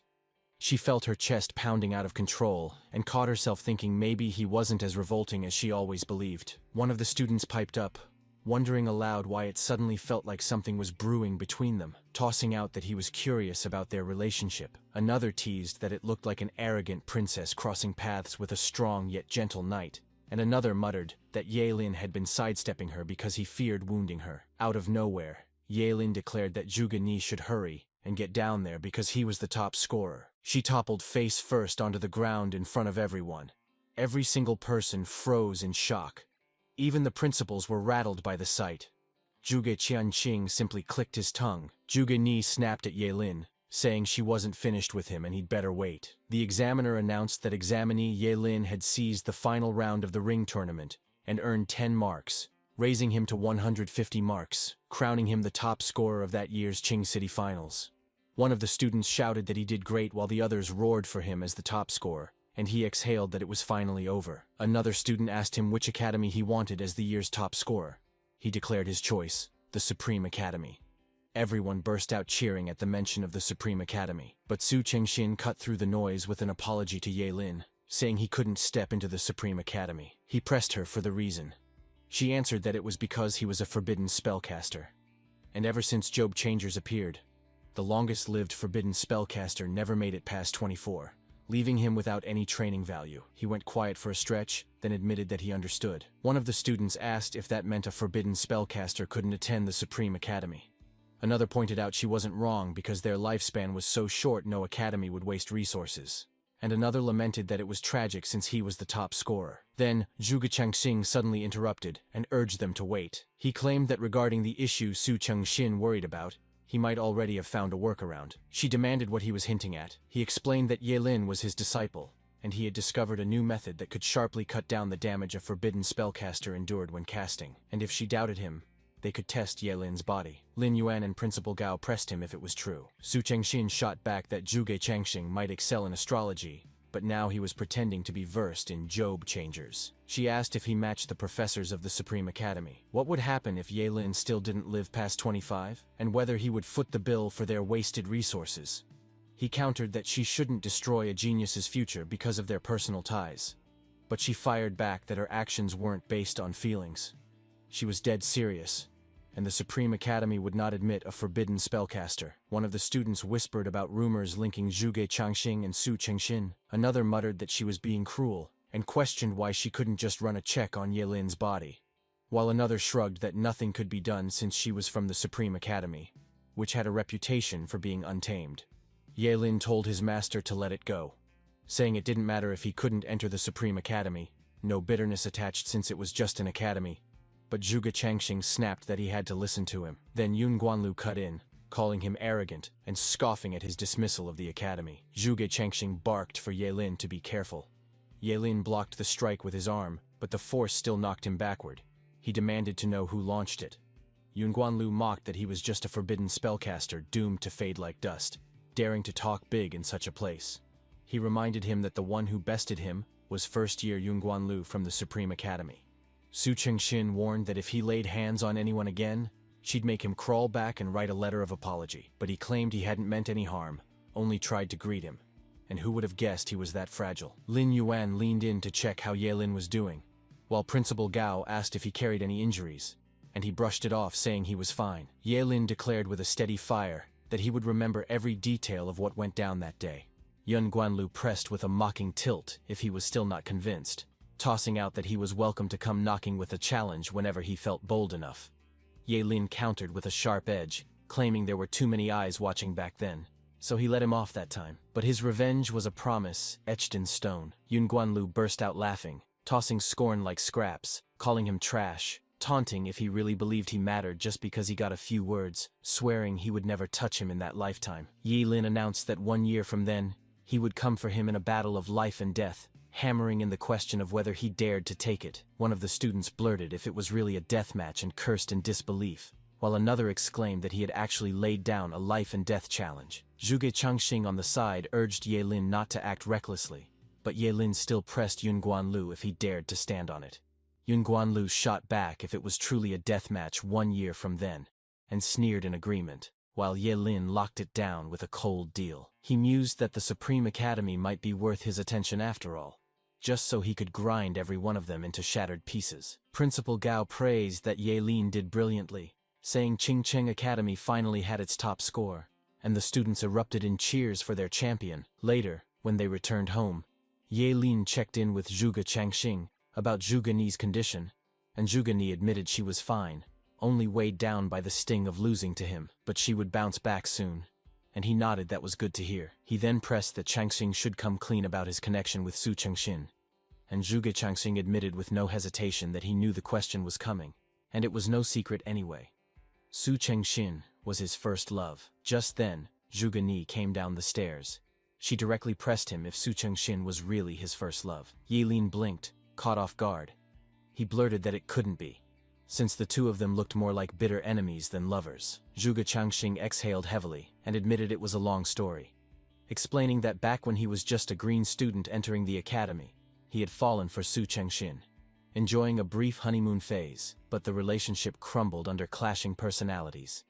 Until 5 years later, she suddenly resurfaced, saying she couldn't forget him and wanted to reconcile. Ye Lin probed if they actually reconciled, but Zhuge Changxing shot back with a rhetorical bite. How could that ever happen when he already had Zhuge Ni? Zhuge Ni stood stunned at his words. Ye Lin then remarked that it was a shame. Zhuge Changxing urged her to forget the whole matter, confessing only that he never expected it would tangle up their futures, and he added that with her strength and talent, she would have no trouble stepping into the Supreme Academy, so she should shake it off and give it her all, to which she agreed with a quiet nod. He turned to Ye Lin and said that his next solid choice was Daxia Academy, and Ye Lin replied it was no issue since he actually considered Daxia Academy quite decent. Zhuge Changxing concluded that both of them should rest early, pointing out the admission staff would probably show up at school in the morning, and as Zhuge Ni murmured her agreement, Ye Lin also gave his, admitting he felt drained that day. The next day, Principal Gao remarked with some urgency that they should come quickly since the prodigies of Qingcheng Academy had already racked up impressive grades. He motioned for Ye Lin and Zhuge Ni to approach and introduced himself as the city lord of Qingcheng, while pointing out that she was Su Chengxin from the Supreme Academy. Zhuge Ni responded politely with a bright morning greeting, directed at both the city lord and Su Chengxin. Su Chengxin declared with an air of formality that she, representing the Supreme Academy, was extending an official invitation for Zhuge Ni to join their ranks, and Zhuge Ni expressed her gratitude with visible relief. She brimmed with excitement, convinced she had secured a spot in the Supreme Academy. She also quietly savored the sense that she had finally triumphed over Ye Lin. Principal Gao then shifted his attention toward Ye Lin and urged him to come forward since the city lord had come specifically to award him the honor of top scorer, along with a prize of $5 million. The city lord Hu Weng greeted Ye Lin warmly, and observed that the aura of a top scorer carried its own rare strength, and Ye Lin offered his greeting back with equal courtesy. The reporters on the sidelines remarked that it was clear Hu Weng was sharing a cordial exchange with the year's top scorer, and that his expectations for the youth reached high. Ye Lin pressed about when exactly the $5 million would arrive, and Hu Weng reassured him firmly that he would receive every last cent without fail. Ye Lin offered his thanks and admitted that after surviving years in the slums, poverty still loomed in his mind like a shadow he dreaded. Suddenly, Hu Weng ordered that the rewards be brought out at once. Ye Lin quickly inquired if the prizes included skill scrolls. The reporters rushed to snap photographs of the moment the rewards were revealed. Hu Weng declared that, as Qingcheng's representative, he had prepared not only $5 million, but also an epic-grade self-selection skill scroll specifically for the top scorer. On top of it all sat a rare and valuable qualification, granting admission into the top scorer realm. Ye Lin pressed about what exactly the top scorer realm entailed, and as he mentioned that it sounded like a secret domain reserved solely for each city's top scorer, Hu Weng confirmed his guess, and added that those who entered would also be shielded from any damage. Ye Lin raised his brows and questioned if full immunity to damage was real, and whether he could grind his level straight up to 99 before leaving. But Principal Gao explained with blunt honesty that such exaggeration wasn't possible since the monsters within the realm were limited, though the immunity to damage itself was indeed tailor-made for him. Hu Weng emphasized that they carried immense expectations for Ye Lin, reminding him that the top scorer realm would double as his test, and that he must carry Qingcheng's honor by seizing the title of national top scorer, which made Ye Lin probe whether a title like nation's top scorer truly existed. Principal Gao affirmed it, clarifying that anyone who achieved the highest level inside the realm earned that title, prompting Ye Lin to marvel if such fortune could be real, and whether the rewards of becoming national top scorer wouldn't be even more incredible. He then declared with sharp certainty that they need not worry, because he would without a doubt seize the title of nation's top scorer. Hu Weng responded that it was excellent to see his confidence, and while Principal Gao chuckled, remarking that Qingcheng would blaze brilliantly when the time came, Hu Weng urged everyone to gather so they could take a group photo together. Moments later, Zhuge Qiangjing reminded Ye Lin with serious weight that he must never use any lifespan-draining skills while inside the top scorer realm. Yilin replied that he understood, since even though the secret realm provided immunity to all harm, it could never halt the steady march of age, and Zhu Geqiangxing confirmed that he had pinpointed the truth exactly. Zhu Geqiangqing confirmed this assessment. Yilin was indeed a smart kid. Zhu Geqiangqing informed Yilin that he has other urgent priorities to deal with in Qingqing, so Yilin would have to be careful on his own. Also, he should return to Qingqing the very moment he comes out of the top scorer's secret realm. Zhu Geqiangqing was recently informed that those researchers may soon find the Gate of Apocalypse. With the help of the city's teleportation array, Yilin arrived in the city of Qingqing without any hitch. But as he traversed through the streets of this big city, he couldn't help being amazed as to how different and refreshing everything seems. This was his first time outside the city of Qingqing, and it was a shame he didn't have time to explore. Yilin made his way to the registration building to report in. There, at the entrance, he met a female receptionist who introduced herself as Balin. After confirming Yilin's identity, Balin instructed him to follow her. Hu Wang had already made preparations. On the way, Yilin was informed that the top scorer realm hadn't been opened yet, so he had time to rest. Also, if he encounters any problems during his stay, he can contact her at any time. Balin brought Yilin to a high-rise building where he completed his registration and check-in procedures at the front desk. Shortly after, he found his room and flopped onto his bed with his skill scroll in hand. Since the top scorer realm hadn't been opened yet, he might as well go and explore this city he had never been to before. But in that very moment, a sudden noise and muffled voices at the door reached his ears. This person, whoever it was, kept whining on the other side about how strange it was that the room's keycard wasn't working. Yilin made his way to the door, wondering who was trying to barge into his room. Or perhaps the rooms were meant to be shared. He didn't even get a word out before the door was forcefully pushed open with a bang, destroying the locks and startling him. Then, an innocent-looking petite girl wearing a blue dress appeared at the door. She carried a teddy bear backpack, and her blonde hair was tied with two cute bows. She blinked her big eyes and stared at Yilin with confusion, questioning who he was, and why was he in her room. Yilin was left dumbfounded. Shouldn't he be the one asking her these questions? But upon seeing Yilin's shocked expression, this petite girl suddenly misjudged him as a pervert. She'd even convinced herself on the spot that Yilin was hiding in her room after targeting her as an easy mark. Suddenly, with bulging veins, her arms instantly swelled up as she threw a punch in Yilin's direction. Yilin reacted quickly with his fleeting dance, sidestepping to the side and narrowly dodging this terrifying punch. Just the whistling wind from the release was enough to rattle the windows. Yilin, shell-shocked, was a bit incredulous that this little lowly actually had such powerful strength. He hurriedly explained that he wasn't a pervert, but the little lowly refuses to believe him. She claims that a pervert wouldn't actively admit to being a pervert, so Yilin was spouting lies. At this point, Yilin realized that he's left with no choice but to take action. He sacrificed his appendix and summoned the Realm of Woods. In the small room, countless woody vines emerged very abruptly and wrapped around the girl's fist-like tentacles. She tried to break free with brute force, but the vines were so resilient that all her struggles were for naught. You see, the descent of the Wood Realm was a forbidden spell that mainly restrained forceful movements, so it took a while for the girl, Mishue, to finally relent. Yilin then took out his room card and showed it to her, but upon seeing the matching number 6099, Mishu couldn't help exclaiming that it was impossible. Her room card was also 6099. Yilin released her from the spell and demanded she show her room card.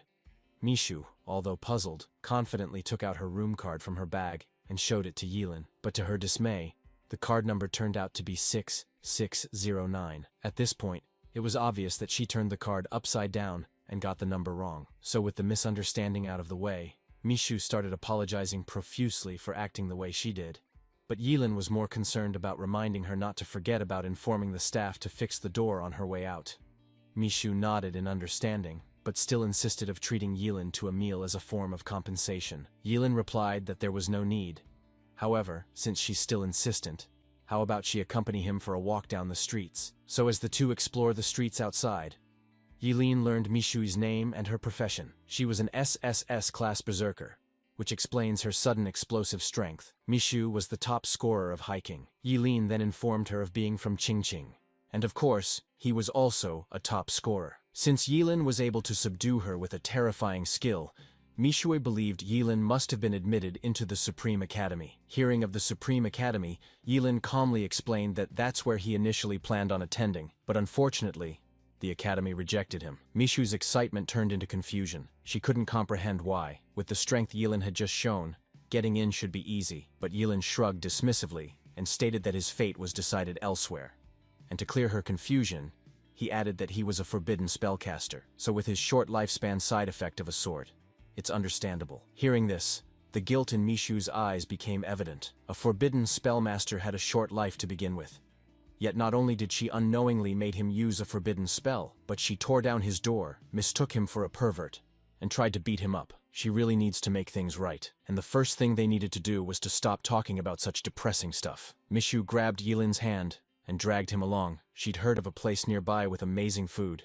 It was Xincheng's most famous restaurant, a well-established place with amazing view and high-end service. Yilin took a good look around and was impressed. The place indeed looks amazing. But just before the two could find a spot to take a seat, someone suddenly called out to Mishui and coldly remarked about how a brute like her was able to find a guy to eat with.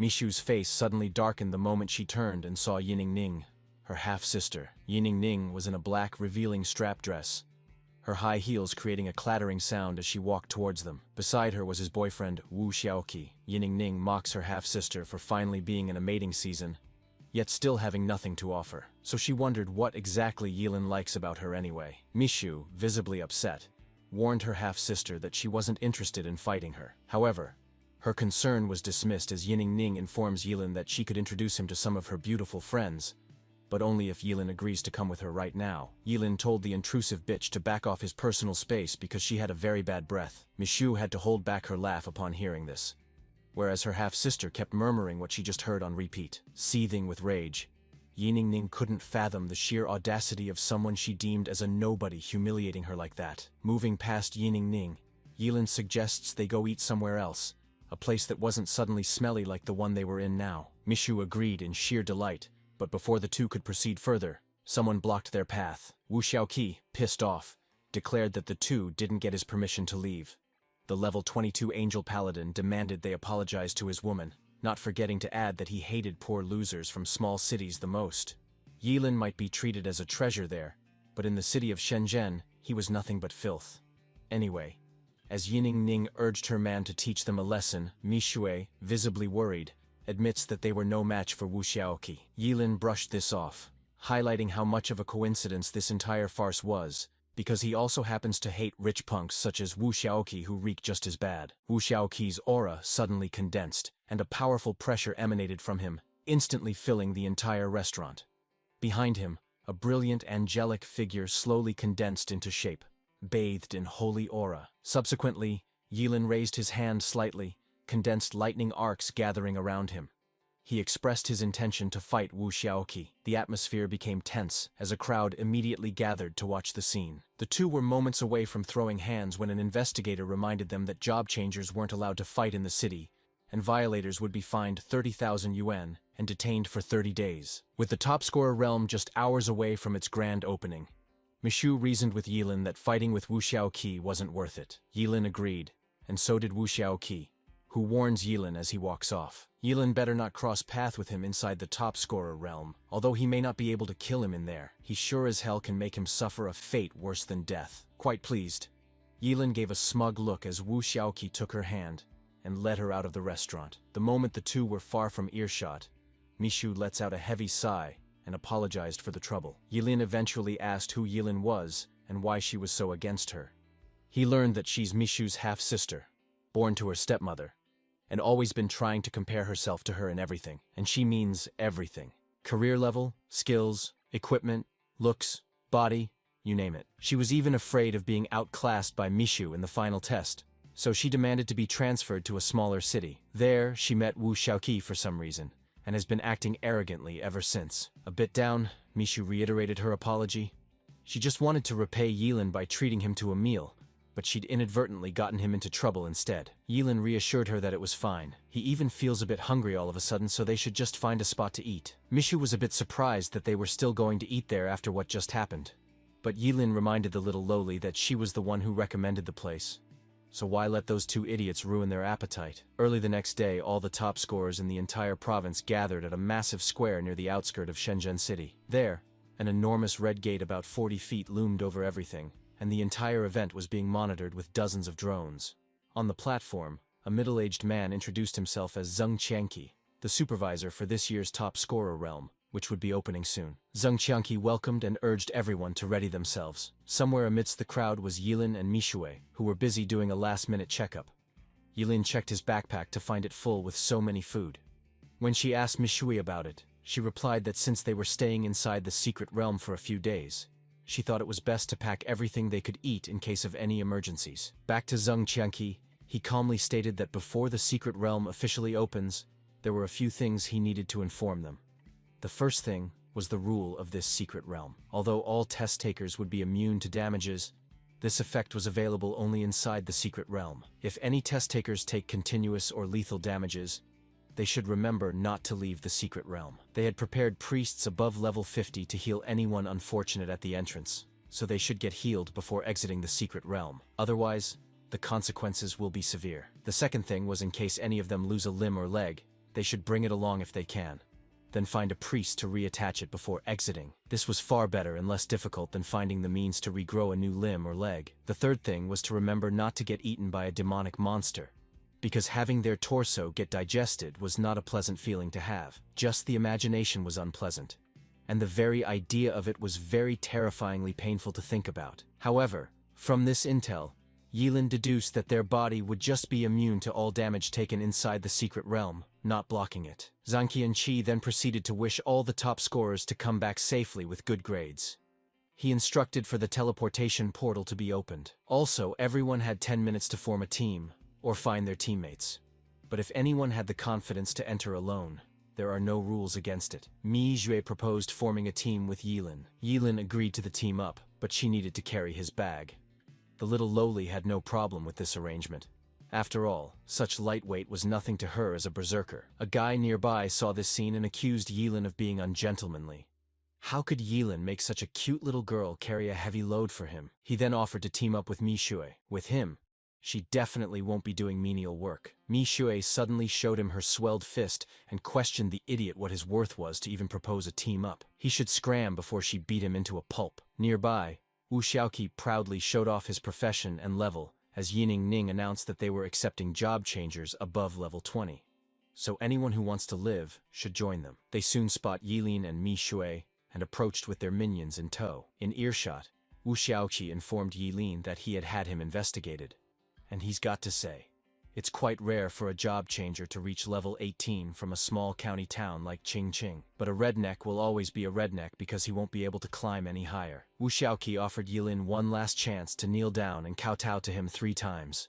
Only then will he forgive him for what happened the day before. Otherwise, when they enter the secret realm, who knows what will happen. Yilin just laughed and basically told the idiot to fuck off. Pissed off, Wu Xiaoqi was about to throw hands when Xinqingqi appeared from nowhere and intervened. He warned Wu Xiaoqi that they weren't in the Wu family, so if he dares to cause any trouble, his examination qualification would be revoked immediately. Xinqingqi raised his voice and reiterated what he said about breaking the rules to all the test takers. With the secret realm now opened, any violation would immediately get the culprit disqualified. Wu Xiaoqi walked off with a murderous look, vowing to settle the score with Yilin eventually. Anyway, as countless top scorers rushed inside the red gate in an orderly fashion, Mi Shui warns Yi of Wu Xiaoqi's recklessness, and from the looks of it, they would have to be extra careful once they enter the secret realm. Yilin assured her not to worry. He's already aware and knows what he's doing. Soon, it was their turn to enter. And the moment they did, Yilin and Mi Shui arrived in a completely new world. The top scorer realm was located in a forest, surrounded by towering ancient trees, singing birds and fragrant flowers. But beneath this alluring scenery lies countless deadly threats hidden in plain sight. And speaking of these threats, a level 20 gargoyle suddenly rushed out of a fog nearby and pounced towards the two with a hungry gleam in its eyes. Yilin warned Mi Shui to be careful, and was just about to release a forbidden spell when she dashed forward with her muscles bulged all over, creating a strong contrast with her cute face. The gargoyle let out a deafening roar, but this didn't do shit as Mi Shui tried to punch its face in. Luckily for the ugly bastard, it managed to block the punch with its hand. Stone chips flew all over as the gargoyle got completely destroyed. Evidently, it was only a matter of time before Mishue killed the gargoyle. But this strategy in killing monsters was way too slow for Yilin, so he decided to intervene to speed things up. Suddenly, the sky was covered with dark clouds, and a thick bolt of lightning struck down, directly blasting the gargoyle into stone fragments. Seeing this, Mishue gasped in surprise, her eyes full of shock. After all, instantly killing a level 20 monster was only possible by a level 25 job changer or above. The two received 70 experience points for defeating a level 20 gargoyle. Mishue turned in Yilin's direction, wondering how his magic skills was so powerful. But the answer to this question was pretty obvious, wasn't it? He was a forbidden spellcaster. Yilin then feigned being slightly in pain, and added how it was pretty convenient that he had damage immunity in the top scorer realm. Otherwise, his kidneys wouldn't survive that spell. Mishue was completely sold with the act after being reminded how brutal forbidden spells casted through sacrifice were. Anyhow, time was short, so Yilin suggested they head deeper into the secret realm. But this only made Mishue a bit worried. Instantly killing a level 20 gargoyle was pretty cool and all. But what about stronger monsters? Because that's exactly what they would be up against the deeper they head into the forest. They would also need to be alert at all times. Yilin, once again, reassured her not to worry. She only needed to stick close. Thinking of how powerful and confident Yilin was, Mishue felt that it was quite a shame the Supreme Academy rejected him. But Yilin remained unbothered with this rejection, or the fact that he was destined to die young. He stated that as long as he accomplished what he wants in his lifetime, then dying young wasn't a bad way to go. Sure enough, the two had not gone far, when a gigantic monster covered in indestructible carapace slowly rose, its dark shadow looming over them. The giant poison centipede growled, its eyes locked on them with a predatory green glow. Then it lunged towards the two with gray saliva dripping from its two huge jaws. This saliva was highly corrosive and emits a white smoke. Yilin grabbed Mishue, used his fleeting dance to quickly evade the corroded surroundings the moment the giant poison centipede came crushing down. But unfortunately,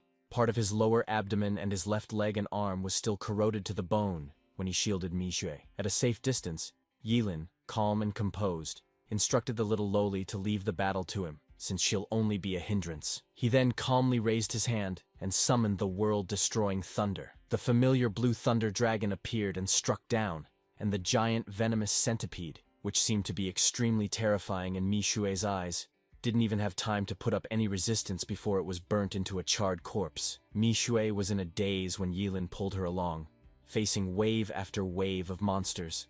The first was a level 22 poisonous scorpion, then a level 25 skeleton blade shield swordsman. The two monsters were killed in the same manner after being struck by a bolt of lightning. Mishue was left speechless watching Yilin instant kill one monster after the next with his lightning attribute without breaking a sweat. Then, out of nowhere, a level 28 abyss ratman suddenly grabbed his leg and tried to launch a sneak attack from underground. Yilin swiftly freed himself, raised his hand, and cast the forbidden spell, the eternal thunder element. Golden energy suddenly formed and gathered in his palm, then condensed into a dazzling golden spear. Yilin grasped the spear and threw it directly at the abyss ratman, killing it instantly. Yilin was ecstatic to have finally leveled up to 20, but after killing the level 28 abyss ratman, Mishue suddenly realized something and looked surprised, as if she had solved a historical problem. Since Yilin was a forbidden spellmaster, he was immune to any damage inside this secret realm, which was why he could use forbidden spells at full strength. Yilin was a bit baffled. Hadn't she known this until now? It seems this girl has well-developed muscles, so her brain doesn't seem to be very useful. Anyway, after reaching level 20, it was time for him to unlock his second talent. Scrolling through his attribute window, he learned that his second talent was the ultimate sublimation. With this talent, he can sublimate all the skills he'd used into forbidden spells. This was a massive upgrade since he previously couldn't use skill scrolls, whether they were common, rare, epic, or legendary. Yilin instructed Mishue to hand him the dropped fireball spell skill scroll. Although it was just a regular spell, Yilin, eager to test out this new feature, learned it without any moment of hesitation. Immediately after doing so, the class talent Ultimate Sublimation was automatically activated, upgrading the regular fireball spell to Flame God's Breath. This new forbidden spell burns Yilin's life force to summon the flame of the god's divine fire. capable of incinerating everything in its path. Accompanied by a dazzling golden light, a powerful energy wave spread out instantly. The surrounding air seemed to be ignited by this energy. The temperature rose rapidly, and a huge fireball was formed. The fireball continued to expand, emitting blazing golden light and high temperature the moment Yilin injected his own fire into it. He then hurled the massive ball of fire into the air, and with a deafening boom, the sky was lit up with a thunderous explosion so destructive that it felt like an actual sun had exploded. Yilin curled his fist excitedly. After all, having more forbidden spells will undoubtedly allow him to have more adaptability and tactics when facing opponents stronger than himself. And now, with this new talent, no matter what type of forbidden spell he wants, he can just find the corresponding type of low-level skill scroll which cost a few thousand yuan. In a good mood, Yilin and Mishu left that place to continue leveling up. Meanwhile, on a massive tree branch somewhere nearby, Yiningning and Wuxiaoqi saw the explosion and were baffled. When Yiningning questioned what skill could cause such an explosion, Wuxiaoqi guessed that it might be an invigilator, because there wasn't anyone else among them who had a skill of that magnitude. Elsewhere, Zheng Qingqi was also watching the explosion through his monitoring screen, wondering what could have happened to trigger a skill with such destructive strength. It was soon nightfall, and Yilin proposed they find a place to settle and eat. Hearing this, Mishu had no issue with this suggestion, since she was basically the one responsible for everything else besides hunting monsters. Nonetheless, she enjoyed her role since she'd been leveling up like crazy. Anyway, in the meantime, Yilin, still fully alert of any possible danger, decided to scout around when he spotted something that made his eyes widen with a hint of excitement and shock. In a whisper, he called Mishu over to take a look. Not far away was a clear spring with its water constantly flowing in like a small waterfall, and on a huge black rock beside the spring was a golden toad. Its skin sparkled brightly in the night light, as if it was coated with a golden thin layer. This extremely large monster was the treasure toad. It was about 4 or 5 meters tall with a pair of bright vertical pupils, and its specialty was hoarding treasures in its stomach. The higher the level of the toad, the more valuable the treasures it contains. And luckily enough, this treasure toad was level 25, so it would definitely drop good rewards if caught. Yilin motioned for Mishui to be extremely quiet. They couldn't risk scaring it off. Yilin planned to approach it quietly and control its movement to Mishu to catch it. It took about half an hour for the two to silently make their way behind the treasure toad. But just as they were about to enact on their plan, a sinister voice suddenly came from behind them, arrogantly declaring how annoying it had been in searching for Yilin. Wu Shaoqi and his group's sudden appearance alerted the treasure toad, and by the time Yilin tried to restrain it by summoning the realm of woods, it was too late. The treasure toad had already fled away. Yilin's face darkened as he cursed through his gritted teeth. The idiot had ruined their plans, and to make matters even worse, he was still running his mouth. Wu Shaoqi informed Yilin that it was time for him to settle his debts. He was going to make sure Yilin experienced a life worse than death. A crowd nearby heard the exchange and pitted Wu Shaoqi's nest victim. In their eyes, Yilin was unfortunate to run into Wu Shaoqi and his minions, even though the secret realm was vast. They also blamed him for bringing this misfortune upon himself. However, at this moment, Yilin's facial expression was extremely cold with no trace of fear. He was on his last nerve, so he sure as hell wasn't going to let this slide. If a life worse than death was what these fools were expecting, then they should rest assured, because that was exactly what he planned on letting them experience. Yilin calmly raised his hand and summoned a fireball, but upon seeing this, one of Wu Shaoqi's minions smiled even more disdainfully. After all, fireballs were the lowest and most common skill, and anyone who changes their job can learn it. But Yilin actually wants to use a fireball to deal with them, which was simply a pipe dream. However, his smile froze on his face the moment Yilin raised his finger slightly. The seemingly ordinary fireball suddenly expanded several times, turning into a dark golden sun several meters in size.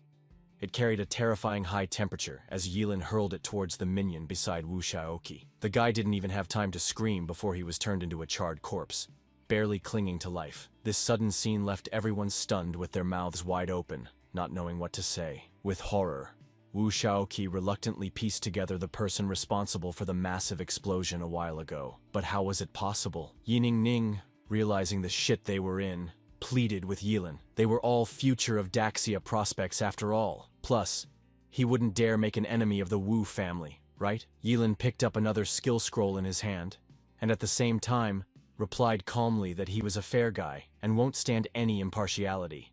He'd believe in equality for all, so they would soon be able to experience what the guy just experienced.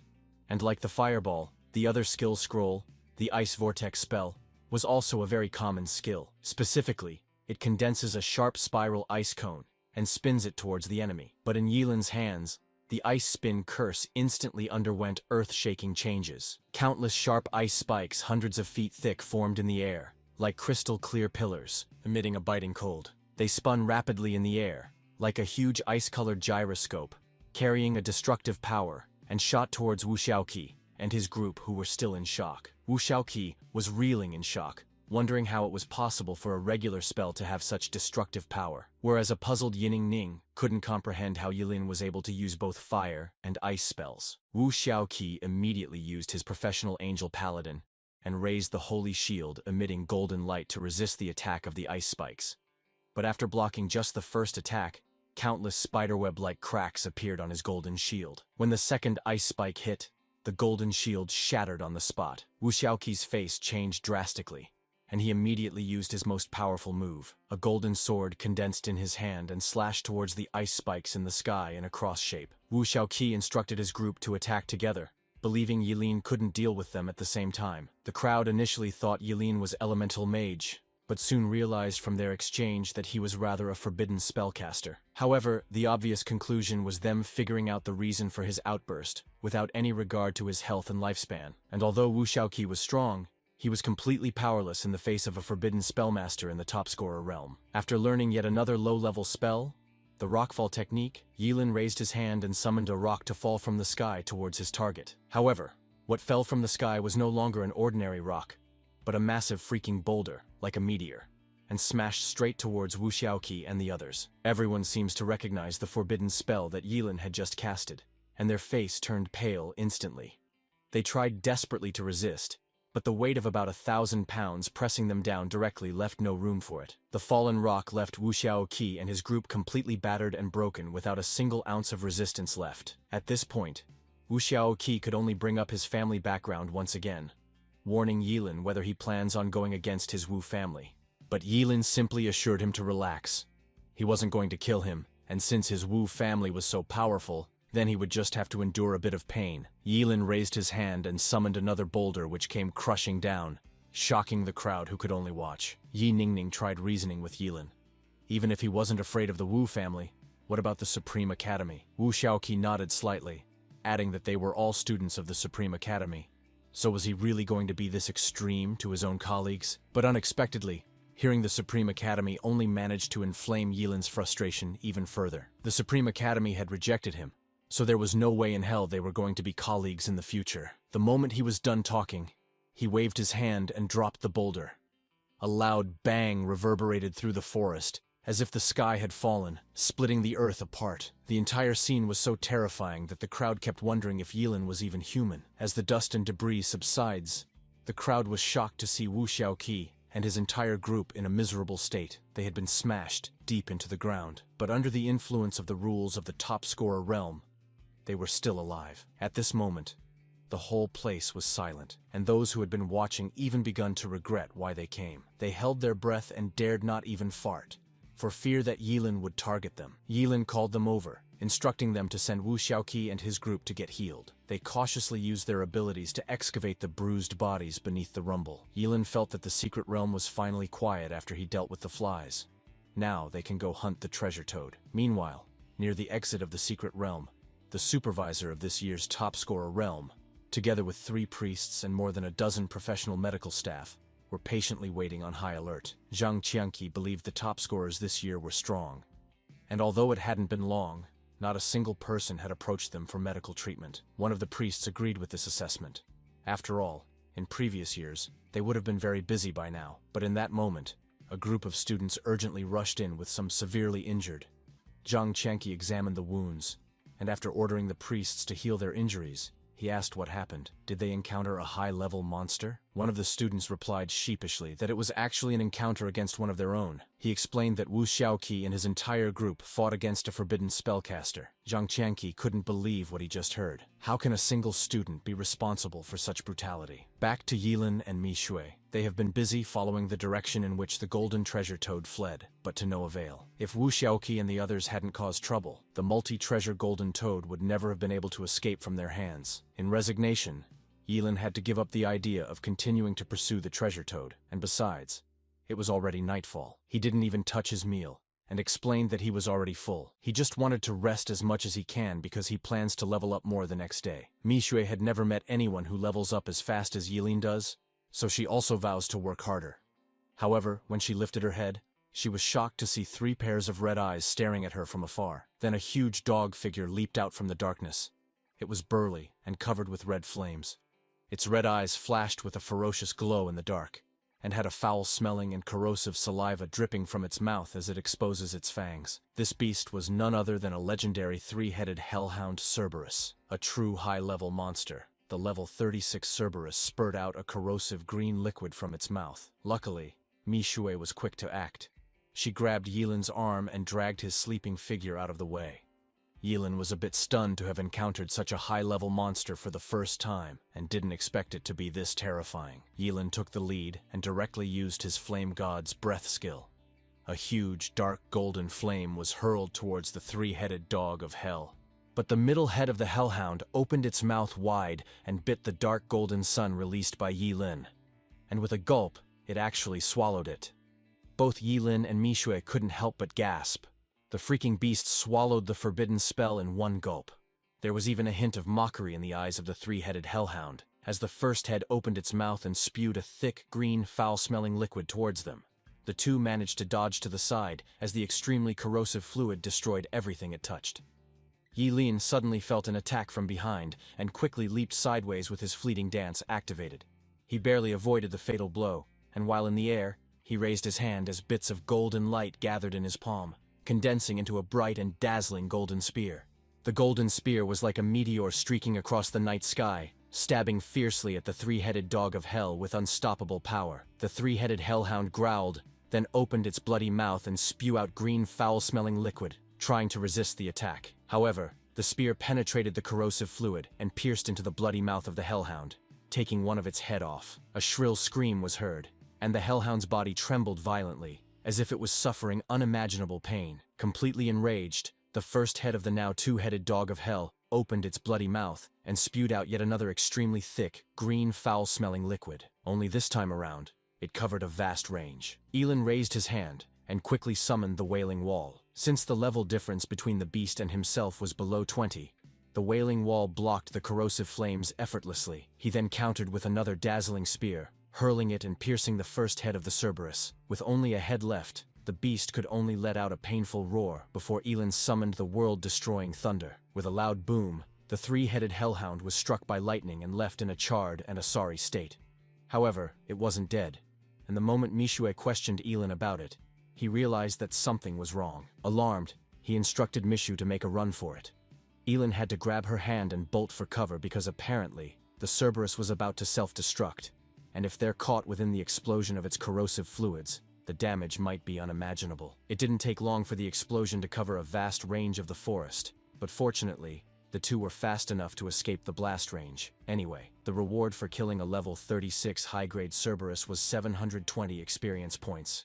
And unexpectedly, it seems they weren't the only one within that vicinity that escaped. Apparently, the infamous treasure toad they've been chasing all day just happens to cross path, and unlike last time, they have no intention of letting this treasure trove escape for the second time. They soon apprehend the poor bastard, and the first item it spat out was the dragon-scale gold ore. It was an extremely rare crafting material. If Alan were to hand it over to a blacksmith, he can definitely create an epic-grade equipment with it. However, this item was a mere junk compared to the epic items in its belly. The treasure toad was heavily restrained, and even under the countless threats, this golden fucker dared to spit out an ordinary stone as its next item. Obviously, this only managed to piss Yilin off, who struck the head of the treasure toad with the hilt of his sword. Back at the medical center near the secret realm's exit, Zheng Kanqi was patiently waiting when the 3 priests came out of the tent and announced delightedly that the surgery was a success. Wu Xiaoqi and the others were almost fully recovered. Expressing his gratitude,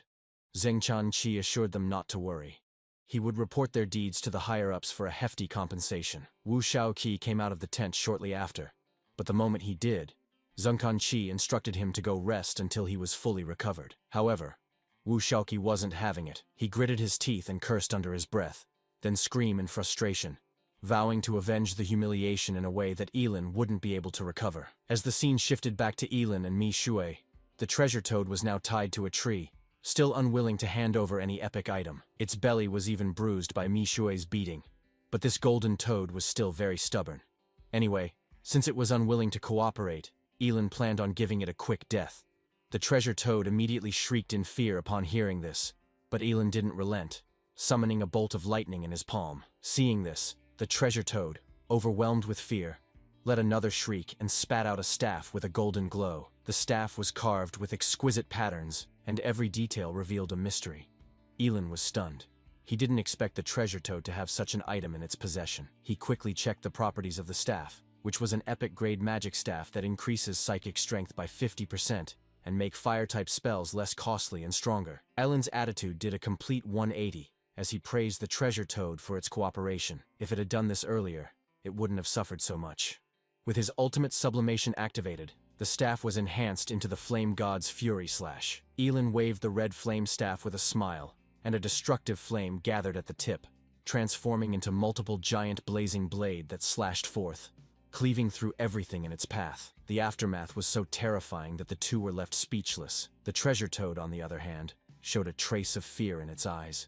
It hopes Elin would keep his promise now that he had gotten what he wanted. The two decided to let the treasure toad go for its honesty. Then they left to hunt for more higher monsters before the time runs out. Elin brought Mishu close to the exit of the secret realm, but upon seeing no monsters, he wondered why there weren't any left. Mishu, blunt with her reply, even questioned why Elin was insinuating they both took part in the monster slaughtering. Apparently, it's been a couple days, and Elin had killed almost all the monsters inside the top scorer's secret realm. With no more monsters left to kill, Elin suggested they head out to the exit even though the secret realm exam wasn't over yet, because staying inside there will just be wasting time. Meanwhile, at the exit of the secret realm exam, countless top scorers had already gathered, each facing the same predicament. With 2 days left, it was a bit unprecedented that not only were there many top scorers early at the exit area, but there really weren't any monsters left to hunt. You see, some started hunting in the outer area for a day, but when went into the inner area after they got their levels up,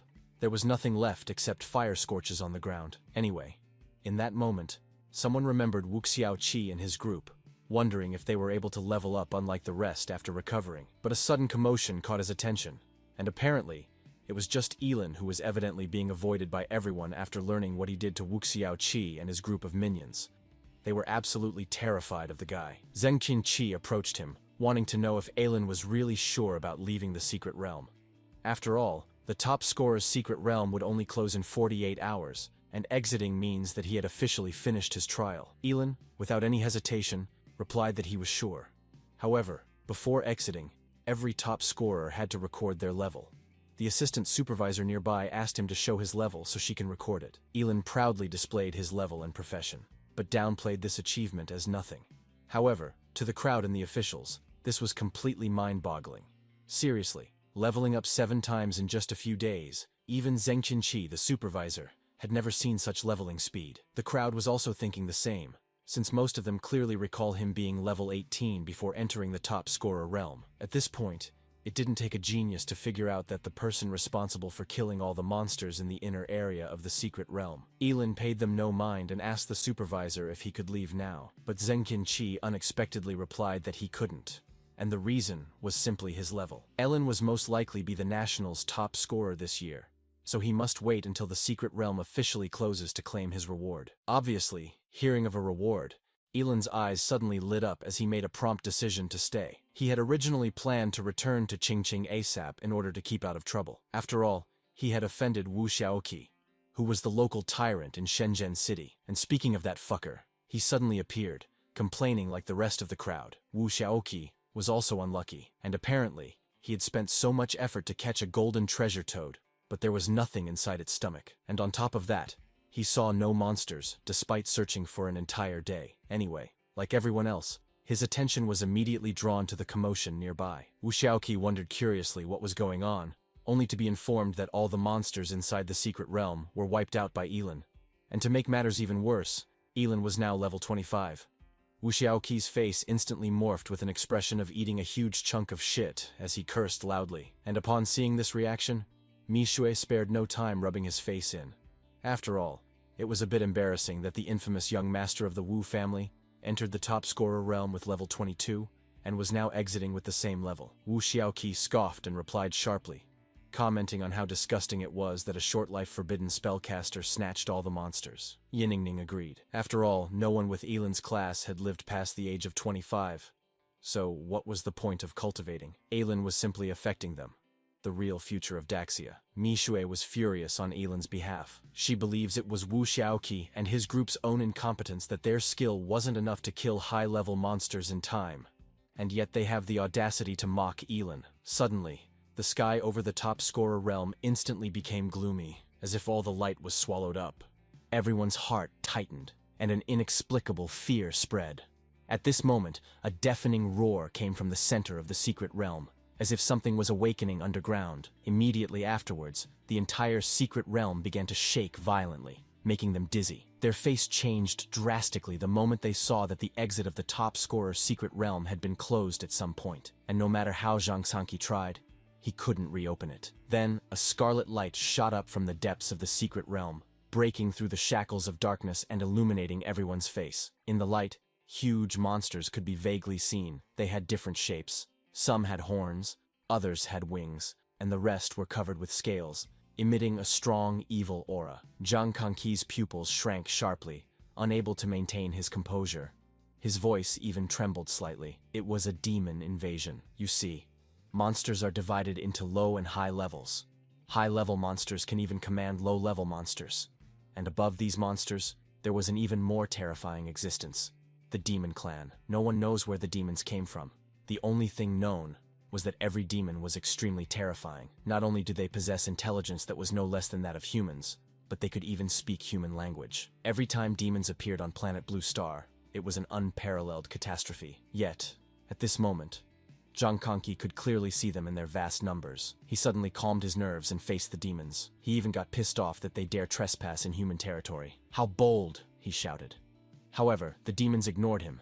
They all bowed and knelt on the ground, as if they were welcoming someone important. And under the shimmering dark purple portal, a mysterious tall figure with incredibly white skin slowly came out. The only difference from this figure, this demon leader, and humans was his strangely deep, dark, and cold, colorful pupils. The demon leader stared at the humans below with contempt. After all, humans were just food to them. But not only did humans dare hold his kind as slaves in captivity, but they hunt them as well. They were truly courting death. The cold and sharp tone of the demon leader created an invisible fear which seeped deep into the bones of every human present. And although Zhang Kangqi also felt this deep fear in his heart, it was not for himself, but for everyone present. These test takers were all top scorers selected from all over the country through the college entrance exams. So if they all die in this secret realm, it would definitely be a devastating blow for the entire Daxia. Zhang Kangqi instructed them to stay behind him. The abnormality in the secret realm must have already been noticed by Xincheng. They might even be on their way by now. Suddenly, a figure as tall as an iron tower appeared before him very abruptly. Then a devastating punch soon followed as Zhang Kangqi was forced to block. Zhang Kangqi, a level 70 job changer, was effortlessly forced back a couple of steps. The demon leader casually dismissed the human and instructed the towering monster, Luta, to deal with Zhang Kangqi. Luta muffled a response as Zhang Kangqi desperately threatened the demon leader, wanting to keep his attention on him. But the pale bastard ignored his threats and just made his way in front of the test takers.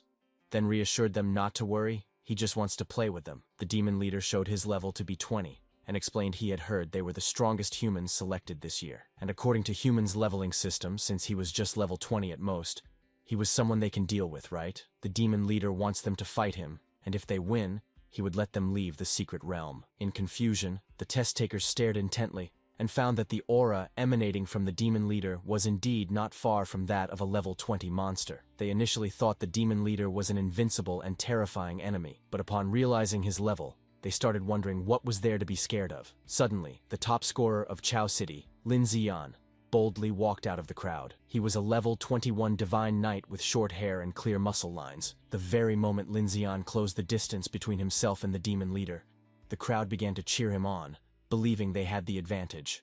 But a second later, they were stunned into silence as just a casual flick from the demon leader trashed Lin Xian into the crowd like a cannonball, knocking down several of them like a bowling ball until Yi Lin intervened. He caught the poor guy, but at this time, he started coughing out blood and was barely hanging on. If it weren't for the death immunity in the top scorer realm, Lin Xian would already be dead the very moment he was struck. The demon leader sneered disdainfully. If Lin Xian was really a top scorer, then humans were a joke since they seemed weak as fucking ants. Staring at the stunned and scared crowd, the demon leader reiterated his challenge. However, when no one made a move, he questioned if they were so afraid that no one dares to come up to him. He then mocked how humans were nothing but cowards. Weren't they running their mouths just seconds ago? In that very moment, Wu Xiaoqi seemed to suddenly have an idea and turned in Yi Lin's direction. He then called him out, questioning what he was waiting for. This fucker even threw in the "with great power comes with great responsibilities" line for emphasis, and this immediately shifted everyone's attention to the forbidden spellcaster. With Wu Xiaoqi taking the lead, the crowd also began to morally blackmail Yi Lin, but Mi Shui, almost fuming with anger, pointed at the large crowd and cursed. They were all just mocking Yi Lin just moments ago, and now they're trying to pressure him to risk his life to save them. Aren't they disgusted with themselves? And as for Wu Xiaoqi, seriously, how shameless can he possibly be? Wu Xiaoqi countered with a rebuttal of his own.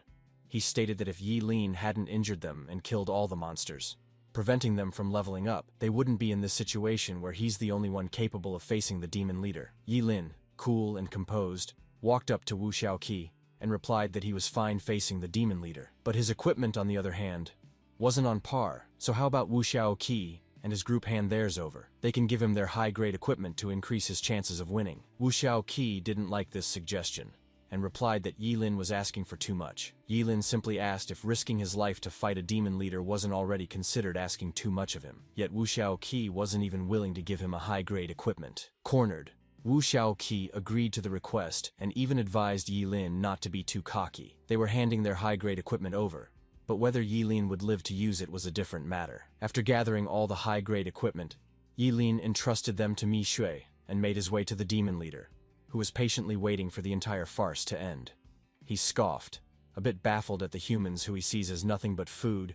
We're actually having an internal strife even at a moment like this. Well, that's the nature of humans. They were really interesting, and from his experience, there's always at least a rotten apple among them that stirs up a conflict. The challengers from the two races, the demon leader with an amused look and Yi Lin with an expressionless face, stared at each other for a moment too long. Perhaps the previous match ended way too quickly, so the demon leader was waiting for Yi Lin to make the first move. Yi Lin raised the red flame staff, concentrated his mental power at the tip, and conjured a fireball. But the moment the fireball spell was released, the crowd couldn't hold back their shock. They were puzzled that Yi Lin didn't cast a forbidden spell, but used a lowly fireball spell. Wasn't he already aware that the demon was incredibly powerful? Even the demon leader couldn't help smirking as the fireball whizzed past him. The damn pathetic spell wasn't even aimed right, and the demon leader just couldn't help himself. He started laughing. Yi Lin was really a whimsical to use a fireball spell against him, and although the demon leader seemed to be caught off guard, he effortlessly blocked Yi Lin's sneak attack with his falling star warblade. However, the smirk on Yi Lin's face made him wonder if he'd missed something. The demon leader turned to his left, only to see the originally small fireball suddenly expand violently into a red-gold sun, hurling towards him. With a deafening boom, the temperature around him rose rapidly as it directly submerged him. The surging heat wave could even be felt by the crowd below. They were stunned and puzzled upon seeing just how different and powerful Yi Lin's fireballs were. Only Wu Xiaoqi and his group had gloomy expressions. After all, they had witnessed this horror firsthand just a few days ago. Anyway, after a moment of stunned silence, everyone was pleasantly surprised, believing Yi Lin had won. But just as everyone was immersed in the joy of victory, the blazing flames disappeared without a trace, as if instantly swallowed up by a black hole. The demon leader, slightly irritated, appeared to be slightly burned on his left arm. Then, in just a few breaths, his left arm was restored to its original state. He admits to be interested in Yi Lin after seeing how he was different from the rest, and for that, he would grant him the honor of becoming his dog. This damn demon leader wanted to recruit the forbidden spellcaster, but Yi Lin countered with an offer of his own. Yi Lin replied that he also admired the demon leader, so why don't he become his son? When he becomes the emperor, the demon leader would be crowned as the Prince of Bootlicking. Realizing that there was no point in talking, the demon leader decided to just kill Yilin. The very moment Yilin used the spell Illumination, the demon leader was upon him in an instant, interrupting him. Stunned, Yilin sacrificed his left kidney and used his fleeting dance to dodge the attack, which left a large crater on the ground. Anyway, the very second Yilin tried casting the Illumination spell again, the demon leader blitzed to his side with another yet devastating punch. Yilin, a bit caught off guard even with his fleeting dance still active, spurred out a mouthful of blood as he was forced to block the punch. Yilin tried again, but just like earlier, he was interrupted. This kept repeating as the confusion from the crowd below grew with every passing second. They believed Yilin was insane for attempting the same thing, repeatedly expecting a different outcome. And the craziest part was that he had yet to use a forbidden spell. He just kept dodging wave after wave of attacks, that his defeat seemed to be predetermined. And since everyone was aware that if Yilin dies, their deaths were also assured. But out of nowhere, someone suddenly pointed out of being thirsty, and this alerted the rest since they too felt the same. And not only that, the entire area was getting hotter and hotter that their lips were cracking as well. Back to the duel, the demon leader laughed and mocked Yilin, stating that as long as he interrupts a spell, Yilin can only escape like a cornered rat.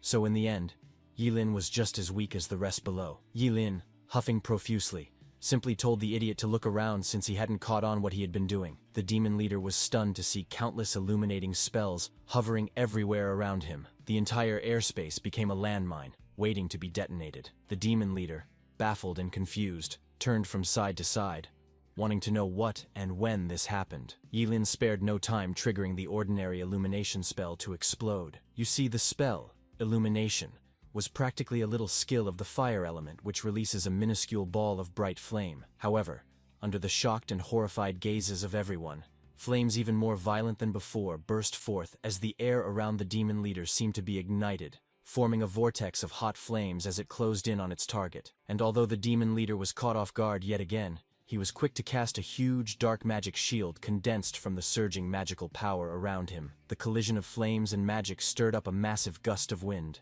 and the surrounding air seemed to be distorted by this force. Then, with a contemptuous sneer, the demon leader mocked Yilin for the failed attempt. But before he could get another word out, a dazzling golden spear, the eternal thunder, streaked across the space in between the two, and pierced the bastard straight through the chest. The golden spear was stained with dark blood, as the demon leader, with his head lowered in disbelief, coughed and spurted out a mouthful of blood. He also couldn't comprehend how a mere level 25 human could hurt him. The demon leader slowly clasped the spear, and with a slight squeeze, it shattered into fragments as he roared furiously, wanting to tear Yilin apart. He no longer had any reservation and charged towards Yilin like a deranged beast. In an instant, his shadow claws slammed into the red flame staff used to block his preemptive strike, and although the attack was blocked, the full brunt of it was extremely powerful, which sent Yilin flying, crashing into a massive rock below. Seeing Yilin's battered state, the demon leader was a bit pleased with himself.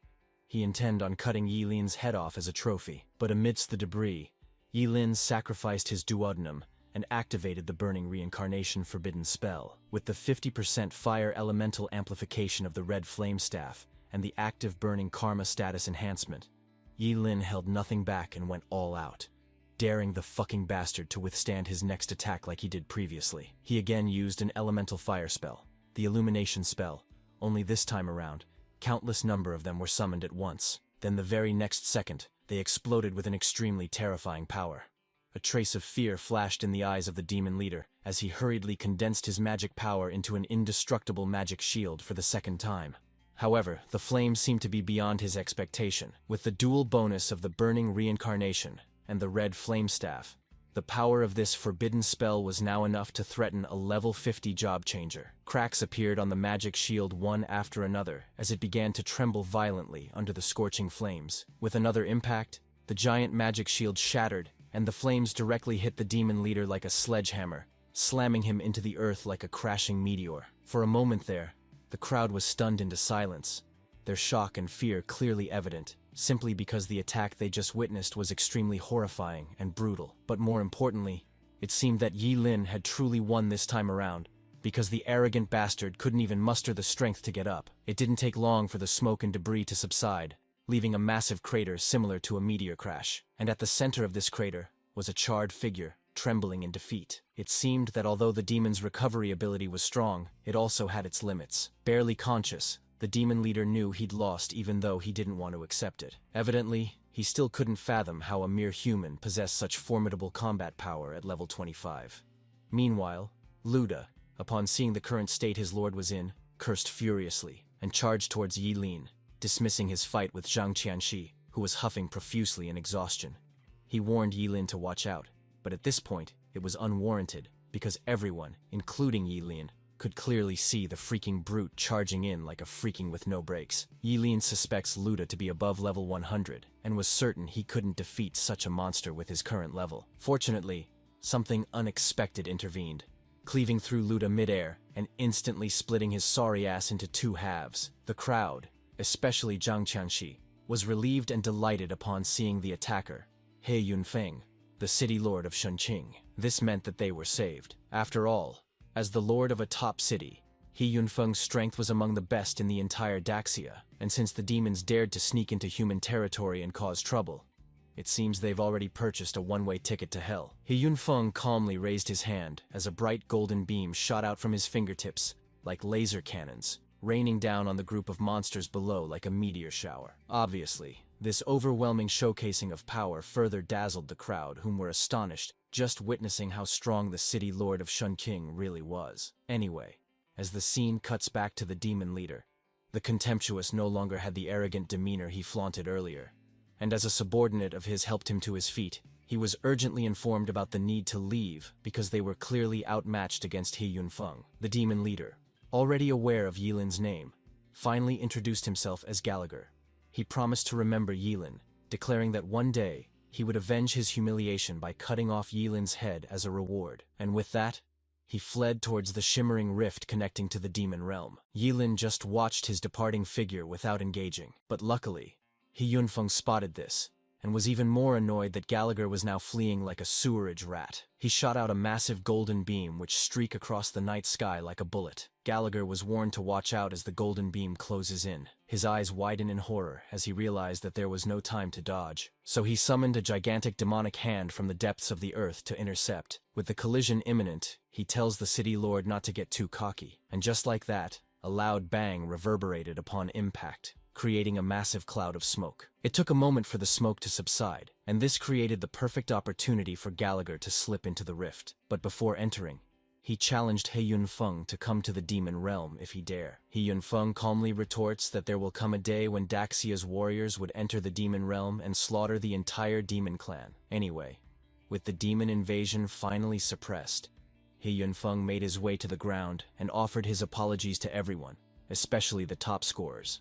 As the city lord of Shenzhen, he was to be blamed for the lack of proper security, which led to the sudden demon invasion. Zhang Qinqi made it clear that the fault wasn't his but the demons, so he shouldn't blame himself. And he totally agrees with him.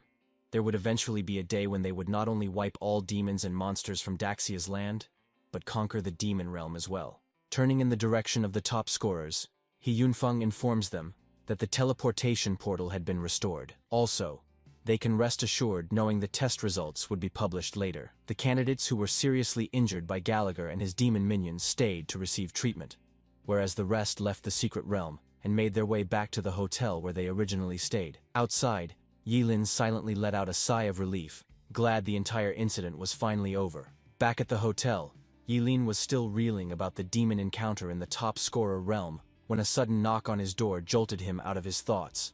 As the knocking persisted, he even wondered if it was Mi Shui knocking on the wrong door again. Yilin made his way to the door, and upon opening it, he was surprised to see He Yunfeng. He invited him in, and questioned the reason for his sudden visit. He Yunfeng made a lame excuse of checking up on his injuries. Yilin appreciated his concern and replied that he was almost fully recovered. After all, they weren't major injuries to begin with. He Yunfeng was a bit surprised but didn't dwell on it. What he was more concerned about was Yilin defeating a royal blood demon in a head-on confrontation. Yilin tried being modest about it, but this only further impressed He Yunfeng. He was even willing to back Yilin as a rising prospect to serve Shangqing.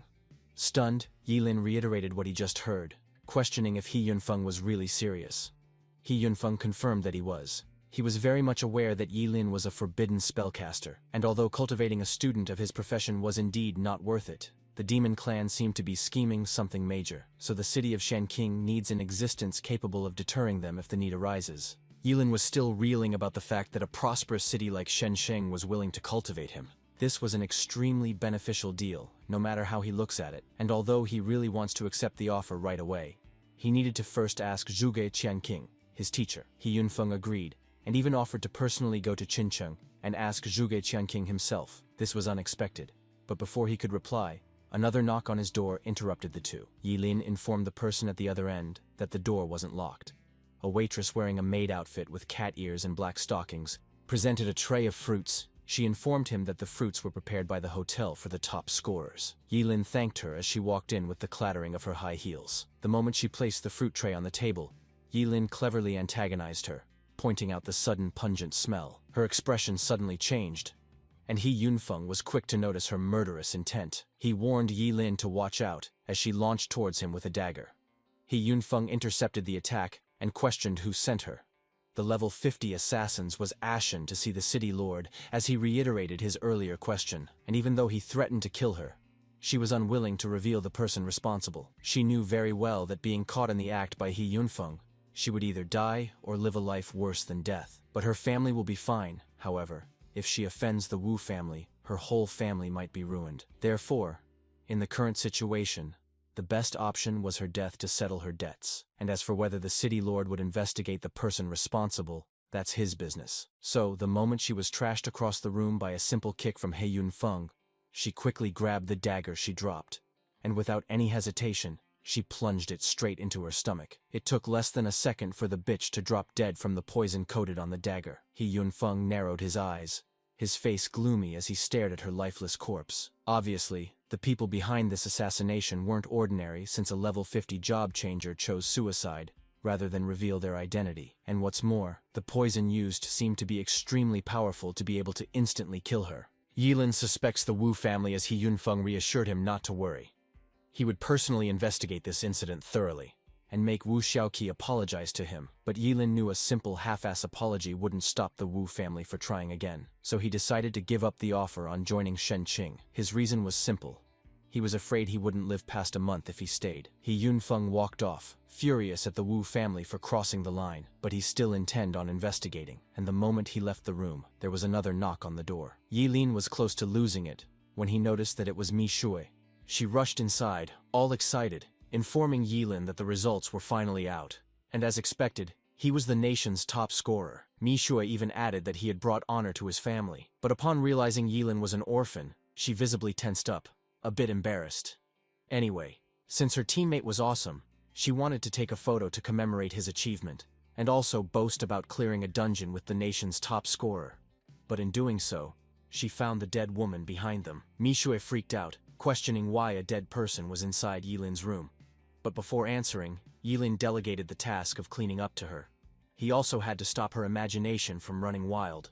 The dead bitch was an assassin sent by Wu Xiaoqi to kill him. Pissed off, Mi Shui suddenly got all fired up to teach that spoiled fool a lesson. Meanwhile, Wu Xiaoqi, upon receiving the news about the failed assassination, got furious as he questioned what kind of worthless trash carried out the attempt. After all, the disparity was so vast that he couldn't comprehend how a level 50 assassin couldn't kill just a mere level 25, regardless of the profession. But no sooner was he done lashing out in anger than a dignified middle-aged man walked in, and upon seeing this person, who happens to be his father, Wu Xiaoqi's face immediately turned ashen.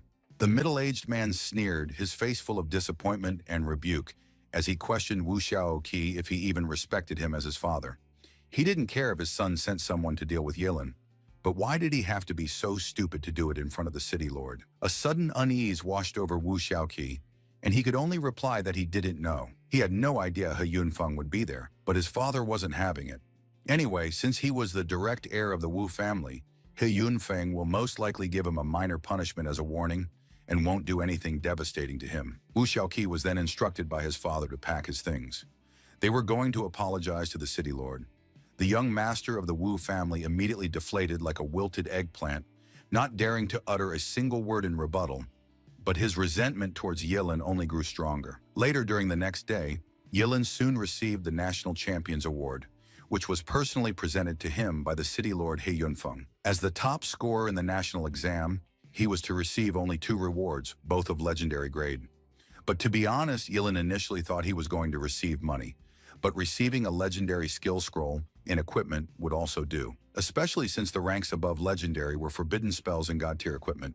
For the legendary grade equipment, it was the Great Sumeru Ring with a 100% psychic power enhancement, but can also be refined. Its first skill was the Sumeru World, which allows the user to absorb energy-type attacks and store them inside the ring, upon which the stored energy can be converted to temporary psychic power enhancement. The second was the Inside World, which also allows the user to open the storage space inside the ring. The storage space's size was equivalent to the user's psychic power. So basically, not only will the ring be able to absorb energy-type attacks and convert them temporarily into psychic power, but it also comes with a storage space. Yilin couldn't help but smile slightly. Obviously, with this ring, even if he's attacked by a group of mages, he can absorb all attacks and convert them into temporal psychic power, then use forbidden spells to retaliate and quickly make light work of them. It's evident that the Sumeru Ring, together with his undying body, significantly makes him stronger the more attacks he's dealt with. He thanked the city lord and promised to continue to work hard and improve. Pleased with this reply, He Yunfeng was also quick to add the matter concerning his earlier offer. He wants to discuss it in more details later. But for now, Yilin would be sent back to Qingqing using a teleportation array. It didn't take long for the scene to cut back to the city of Qingqing, specifically the teleportation square. The very moment Yilin stepped out of the portal, a series of high-pitched sounds filled the air, and for a moment there, these chorus of cheers and praise startled him. Principal Gao and Hu Wang, both beaming with joy, rushed over to congratulate him. The city of Qingqing now had a national top scorer. Yilin replied modestly that it was nothing, and before he could get another word out, the frenzied crowd also rushed over and nearly swamped him. Principal Gao and Hu Wang tried to curb the situation, but that quickly proved to be a challenge. Clearly, the crowd didn't relent. Some wanted to take a photograph with him. Others wanted his signature, a hug, and all kinds of weird shit. Yilin felt a chill run down his spine and subconsciously took a step back. This kind of crowd were overly enthusiastic for his liking, especially the group of middle-aged women who claimed to want just a hug. Fortunately, before things could escalate any further, Principal Gao grabbed his arm and flew him out of there. In the air, Yilin informed him that he was tired and wanted to go home to rest.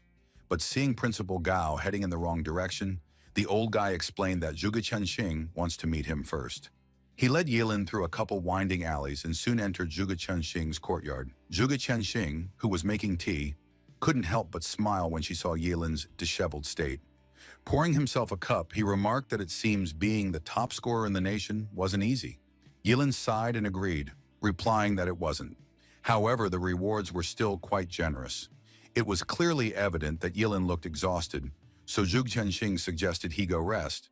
There were more important things waiting for him when he's fully invigorated. Curious, Yilin wanted to know what his teacher was hinting at. Zhuge Qianxing calmly replied that the Gate of Apocalypse has appeared, recalling the bits and fragments intel he had on the topic, especially the fact that that realm once had the 7 great ancient origin artifacts. Yilin reached for the key. He asked Zhuge Qianxing if he wants him to venture into the Gate of Apocalypse. However, to be precise, Zhuge Qianxing divulged his intention to go with his student. Yilin, slightly caught off guard, got up and left the courtyard. He planned to head to the Job Changer Guild to have some equipment handled. You see, Yilin had never understood why Zhuge Qianxing wanted to take him as a disciple, and always harbored a degree of wariness towards him, since his profession was that of an extremely mysterious fortune teller. He knew there was no free lunch in this world, and even suspected that Kensen and the agents from the Investigation Bureau were all part of a scheme set up by Zhuge Qianxing. And of course, the purpose was to put him in a desperate situation where he would legitimately owe Zhuge Qianxing a huge favor. If the truth is indeed as he suspects, then it means that Zhuge Qianxing has grand ambitions, and the only thing he possessed that someone like his teacher would covet was his immortality. But regardless of whether his intentions, Yilin, due to his limited strength, can only play the role of a dutiful disciple for now. Anyway, the moment Yilin left, Zhuge Qianxing, who was calmly drinking tea, suddenly started coughing violently. Zhuge Qianxing's face turned ashen as a mouthful of bright red blood spurted out from his mouth and onto the floor. trickling through his fingers. Zhuge Qianxing didn't trust him, but he really didn't have much time and can only give it a try. Meanwhile, at the Guild of Job Changers, to avoid causing trouble, Yilin entered the place with his appearance altered by the illusion mask. He walked up to the receptionist, and after a brief exchange, he announced that he was there to trade skill scrolls and equipment. In a respectful tone, the lady informed him to follow her. But before leaving the trading section, Yilin spotted a figure in a tight leather outfit that accentuated her perfect curves. Her long hair cascaded down her back, and her features were exquisite, drawing the attention of any passing job seekers. However, upon seeing this woman, Yilin frowned instead, because this person was none other than Zhuge Nini. Yilin secretly rejoiced that he had worn the illusion mask. Otherwise, encountering Zhuge Nini might have caused even more trouble. Yilin quickly looked away, keeping his eyes straight ahead. However, at this moment, Zhuge Nini seemed to sense something and suddenly turned her head in his direction. She stared intently at Yilin's departing figure and found it so familiar. It reminded him of the person whom she had been searching for, and for some inexplicable reason she couldn't explain, Zhuge Nini felt that this person was Ling Yi. She quickly rushed over and grabbed Yilin's arm, apologizing for her abrupt interruption. She then asked for Yilin's name, explaining that he looked a lot like someone who saved her not long ago. Although Yilin replied that Zhuge Nini had mistaken him for someone else, he was inwardly rattled as he describes her intuition as terrifying. He then coldly shook off her hand, but to Zhuge Nini, this only confirmed his identity as Ling Yi. A faint blush even rose on her fair and delicate face as she blocks Yilin's path, wanting to know why Yilin won't admit it. To Zhuge Nini, there was no mistake that cold indifference was the same as when Ling Yi saved her. Yilin simply turned in the receptionist's direction and asked if the Job Changer Guild often encounter this kind of situation. The lady, momentarily stunned, advised Zhuge Nini not to disrupt the order in the trading area. Otherwise, she would have no choice but to ask her to leave. Zhuge Nini reluctantly complied, not wanting to cause any more trouble. But the commotion attracted the attention of several job seekers around who clearly couldn't mask their envy and jealousy. They couldn't comprehend why such an outstanding beauty was fawning over Yilin, whose appearance seemed so ordinary. They deduced that Yilin must be rich, hence why he seemed so indifferent to Zhuge Nini. Yilin had originally wanted to keep a low profile, but Zhuge Nini had made him the center of attention. Fortunately, he hadn't been made. Yilin simply ignored the gazes of the others and took out more than a dozen high-level equipment from his great Sumeru ring. These were the very pieces he had tricked out of Wu Xiaoqi and his group of minions, along with the intermediate and low-level equipment that he got in the Scholar's secret realm. In an instant, the trading platform was filled with piles of equipment, each piece exuding a different aura, some full of power, while others full of mystery. Everyone, including Zhuge Nini, were completely stunned to see so many extremely precious equipment piled over like some cheap garbage. But any pieces could sell for millions. The lady from the Job Changer Guild eventually came to her senses and asked if Yilin wished to trade the items for gold coins. But to her surprise, Yilin simply states his intention to trade them for other items. The lady handed a tablet to Yilin and instructed him to select the items he wants for the trade. It didn't take long for him to skip through and make his selection. But after counting the pile of equipment, the lady informed Yilin that he needed to pay an additional 3 million because his items couldn't cut it. Yilin gave a slight nod, not bothered by this. However, he also has something else to sell. Yilin then took out a shimmering golden stone decorated with dragon scale patterns, a dragon scale gold ore from his great Sumeru ring. The surrounding air seemed to freeze, emanating a chilling sense of oppression, containing a strange magical power. You see, the dragon scale gold ore was an incredibly precious material that can be used to forge epic level equipment. The lady's reaction, like the crowd, were filled with shock, far more so than when Yilin had just taken out more than a dozen pieces of high-level equipment. Compared to the dragon pattern gold ore, a dozen or so high-level equipment pieces were nothing. Meanwhile, Zhuge Nini's eyes sparkled as she stares at Yilin in amazement. At this point, her resolve about the guy in front of her being Ling Yi was practically sealed. Suddenly, a calm and authoritative voice questioned the lady what the commotion was all about. This person, Chun Kai, made his way onto the stage and even added that he recalled teaching the lady about the importance of staying calm in these kinds of situations. Chun Kai was apparently the vice president of the Qingqing Job Change Guild and his level was rumored to be close to 60. A hint of surprise flashed in his eyes when his gaze finally lands on the dragon scale gold ore in Yilin's possession. Pleased, he asked Yilin what he wants in return. Yilin calmly announced his desire to have a refining stone. Apparently, a refinement stone can refine the star rating of equipment, making it more powerful. A rare grade equipment refined to 7 stars can even rival an epic grade equipment that has not been refined in terms of attributes. Chun Kai had no issue with this request and even suggested exchanging 800 pieces for the dragon pattern gold ore. But Yilin asked for 1,000 pieces. The vice president readily agreed, considering it as a friendly gesture for future cooperation as the two shook on it. With this transaction, a mutual partnership had been formed, and Yilin plans on dealing only with the Job Changer Guild in the future. Chun Kai, delighted with this partnership, informed Yilin the guild would always welcome him to trade with any incredible item in the future. Then, as he instructed the lady to quickly arrange for someone to retrieve 1,000 refining stones from the warehouse, Chun Kai didn't forget to remind the lady to behave as exemplary as he just did during such situations in the future. But no sooner had he said this than Yilin, in his usual cold indifference tone, announced that he still had one more item to trade. He took out the legendary skill scroll from his ring to the shock of everyone present, especially Chun Kai, who was nearly losing his shit seeing such item. For someone bragging about always remaining calm and composed during transactions, he was practically screaming as he called for the president. Nearby, Zhuge Nini, in a daze, cemented her belief that Ling Yi was definitely not an ordinary person. After all, he just took out a legendary skill scroll, which was previously non-existent in the entire city of Qingqing. Chun Kai's earth-shattering call quickly attracted an old man in a robe who suddenly appeared in front of everyone in an instant. His calm and ominous aura emanated a sense of mystery. His name was Wang Lichuan, the president of the Qingqing Job Change Guild. At this moment, Chun Kai felt as if he had seen a savior, as the old guy also behaved exactly as Chun Kai did when he first arrived. But upon seeing the legendary skill scroll, he was briefly stunned before glancing in Yilin's direction. Apparently, this legendary skill scroll, which was already incredibly precious, was also adaptive. You see, an adaptive legendary skill scroll was even more coveted simply because it was suited for any job changer, regardless of the profession. Wang Lichuan calmly asked what Yilin plans on trading it for. Yilin declared his intention to trade it for all the normal skill scrolls the guild had. Obviously, with the ultimate sublimation skill, legendary skill scrolls were useless to him, so it was better to exchange them for a few thousand ordinary skill scrolls to cast forbidden spells. However, Wang Lichuan, like the rest, was dumbfounded upon hearing this. They all stared at Yilin as if he was an idiot and wondered if they heard him correctly. Zhuge Nini quickly interjected, advising Yilin not to follow through with the trade. He was making a terrible mistake with this deal, and besides, ordinary skill scrolls can be bought with money, costing between 8 and 20,000 each. But legendary skill scrolls were priceless.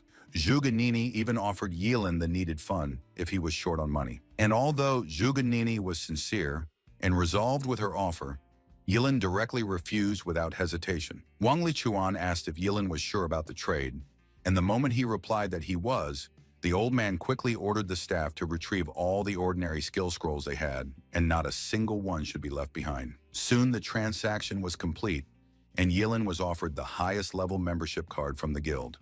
With this card, he can enjoy a 30% discount when shopping in the Qingqing Job Changer Guild. Thanking the president, Yilin then left the guild immediately after. With his departure, Chun Kai suggested if they should have someone secretly follow and protect Yilin. After all, he was carrying so many valuable items, but the president advised against it. He reasoned that there was no need because someone who once possessed a dragon-scale gold ore and legendary skill scrolls couldn't possibly be an ordinary person. If they were to take the initiative without his knowledge, it might only make him resentful. Anyway, the very moment Yilin left the Job Changer Guild, Zhuge Nini, who had been waiting patiently at the entrance, followed him without any form of discretion. At an intersection, she again confronted Yilin, and this time around, she was already convinced that he was Ling Yi. Even when Yilin reiterated that she had mistaken him for someone else, Zhuge Nini paid no mind. She wants him to follow her home. There was an imposter who had deceived her father with his identity, and she wants to prove that the real Ling Yi and that shameless scoundrel were not the same person. But seeing Yilin's hesitation, Zhuge stated that it was okay if Yilin didn't want to admit the truth for now. But she clearly recalled Lingyi's silhouette perfectly matching his, and if he was still unwilling, she would just have to involve the investigation bureau. Yilin reluctantly agreed to follow along, but once they turned into a less crowded area, he would immediately use his fleeting dance to make a quick getaway. It was already nightfall when Zhuge dragged Yilin back to the courtyard to meet her father. Excited as hell, she introduced a disguised Yilin as Lingyi. Zhuge Qiangqing tried to tell her daughter the truth, but seeing as she was convinced now that the two weren't the same person, and on top of that, she was also practically trying to sell the person she brought as someone better than Yilin, Zhuge Qiangqing, speechless and unable to shatter her daughter's fantasy, gave a tacit acknowledgement, even though this made the two guys cringe in embarrassment. And to make matters even worse, this annoying redhead wants her father to choose Lingyi as apprentice and discard Yilin. Zhuge Qiangqing adjusted his glasses and played along once again, complimenting her daughter. Lingyi was indeed an outstanding young man, and he would like to have a private chat with him. Delighted with this response, Zhuge gave the two some privacy since she needed to go change clothes anyway. She wanted to wear her most beautiful dress to please her guest. The moment she was out of earshot, Yilin asked his teacher if he was ever going to tell her daughter the truth. That's when Zhuge Qiangqing revealed that the entire situation might not necessarily be a bad thing, even though it was all just a freaking coincidence. It had also inadvertently given him an idea to which Yilin was quick to catch on. He wants Yilin to enter the gate of the apocalypse as Lingyi. This way, his real identity would be preserved and wouldn't conflict with him going all out if the need arises. Although Yilin looks calm and collected at the moment, giving nothing away outwardly, he was actually laughing maniacally inwardly, knowing full well that impersonating Lingyi also meant that his disappearance inside the gate of apocalypse wouldn't matter either. And for some fucked up reason, this guy was excited, looking forward to what exactly his teacher was plotting against him. Yilin gave a reply, agreeing to go with Zhuge Qiangxing's idea. So with this go-ahead, Zhuge Qiangxing promised to deal with Zhuge so they can set off in a few days. Back inside his room in the Zhuge family's villa, Yilin made thorough preparations for the Apocalypse Gate exploration by first refining his equipment. After all, he must always be wary of others, regardless of how powerful he becomes. Unexpectedly, on his first try in refining his Sumeru ring, it was successful with its current refinement level at 1 star, and the mental amplification at 120%. Yilin was amazed. With just 1 star, the mental power bonus had increased by 20%, pushing it into the tier of wearing an advanced piece of equipment. And just like that, Yilin, enticed by this stroke of luck, continued the refining process repeatedly and failed at every turn. Yet this addicted idiot refused to believe all the 1,000 refinement stones will fail. So he continued, wanting to end his unlucky streak with the numerous refinement stones left. But as the number grew higher and higher, Yilin felt like he was losing his mind. Seriously, out of almost 1,000 refinement stones, he only managed to get 1 star refinement. How could he be so unlucky to not catch a freaking break? Yilin was about to cut his losses when the Sumeru ring suddenly glowed with a successful refinement process, reaching 3 stars with its current refinement level.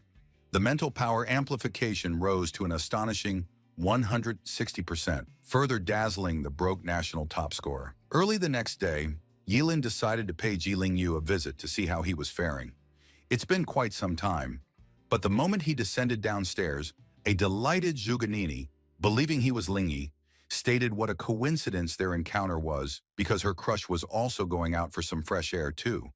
But upon realizing it was rather Yilin, Zhuge delightful smile fell so fast that one might think they imagined it. She was immediately irritated seeing her scoundrel classmate whom she believed deceived the world.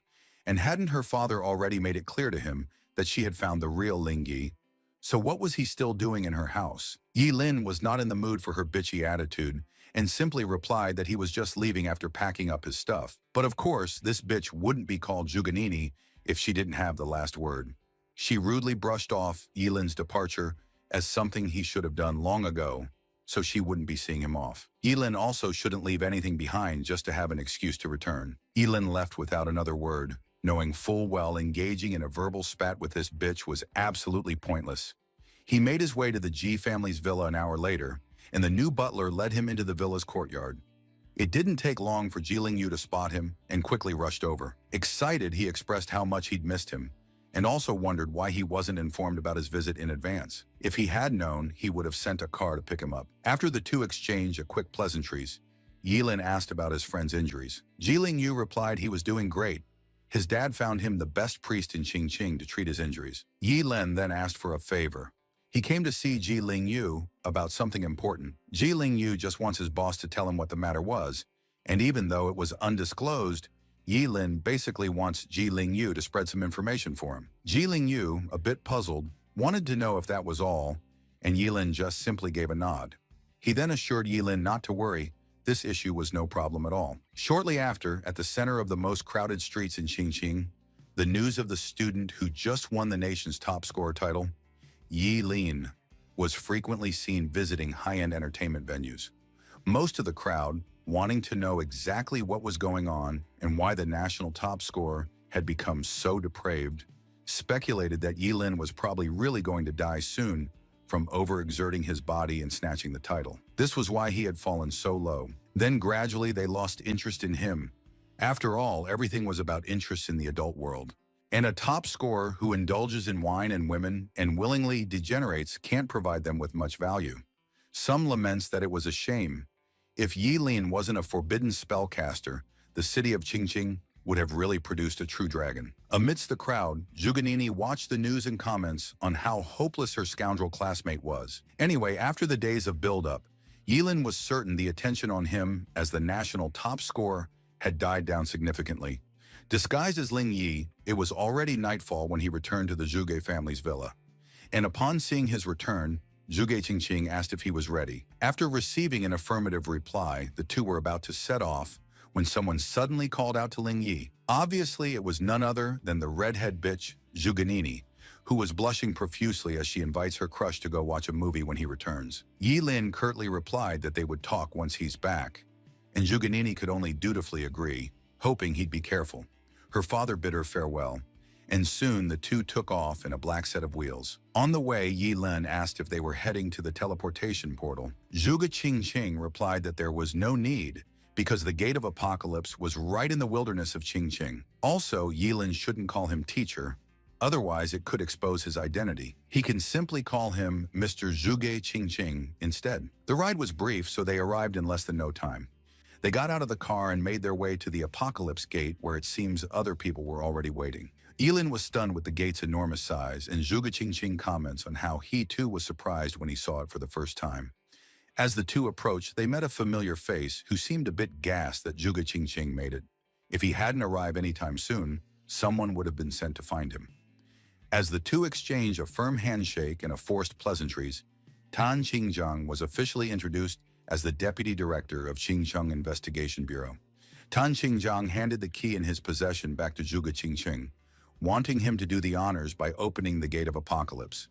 After all, time was tight. Zhuge Qingqing took the key, assured Tan Qingjiang, then approached the gate with Yilin. Yilin whispered to Zhuge Qingqing that he suddenly feels a chill down his back, and Zhuge Qingqing assured him that the feeling was mutual, because he had tricked Tan Qingjiang with a fake key, so he would kill them if he finds out. This made Yilin ask if he should take out the real key. Zhuge Qingqing tells him that there was no need, he just need to get close to the gate. Zhuge Qingqing then pretended to fiddle with the fake key close to the stone gate. And at the same time, Yi Lin, who apparently had the real one inside his stomach, seemed to suddenly feel some kind of connection with the ancient stone door in front of him. He placed his hand on the stone door the moment Zhuge Qingqing instructed him to open the gate. Upon contact, the Gate of the Apocalypse seemed to sense the real heavenly revelation key and began to react. There were no earth-shattering phenomena or dazzling lights, just a deep and long mechanical sound. Then the stone door slowly opened, just like an ordinary door, revealing a pitch-black passage that seemed to have no bottom, and an ancient and mysterious aura wafted from the passage, inspiring awe in all who beheld it. Tan Qingjiang's eyes lit up instantly with a hint of surprise and greed. After all, this was the place where 7 ancient artifacts of origin once fell out. He immediately requested for the key to be returned to him. Zhuge Qingqing obliged, adding that the ancient key of the apocalypse originally belonged to the deputy director anyway. This was when an uninvited guest suddenly announced his presence, commenting on how the Gate of Apocalypse was actually right in their city of Qingqing all along. This person was none other than Wang Lichuan, the guild president of the Qingqing Job Change Guild. Tan Qingjiang's face immediately darkened. It was one thing for Zhuge Qingqing to follow along, but the guys from the Job Change Guild, that wouldn't do. Tan Qingjiang questioned Zhuge Qingqing if he was the one responsible for calling them. Zhuge Qingqing, who seems to be at loss, replied that he wouldn't do something this foolish, but he quickly deduced Yi Lin to be the most likely culprit to have called the Job Change Guild.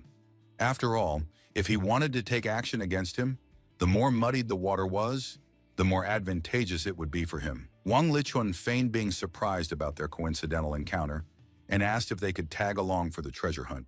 Tan Qingjiang didn't like this idea. After all, the old geezer hadn't done any work but want to have a share of the loot right from the start. Wasn't that inappropriate?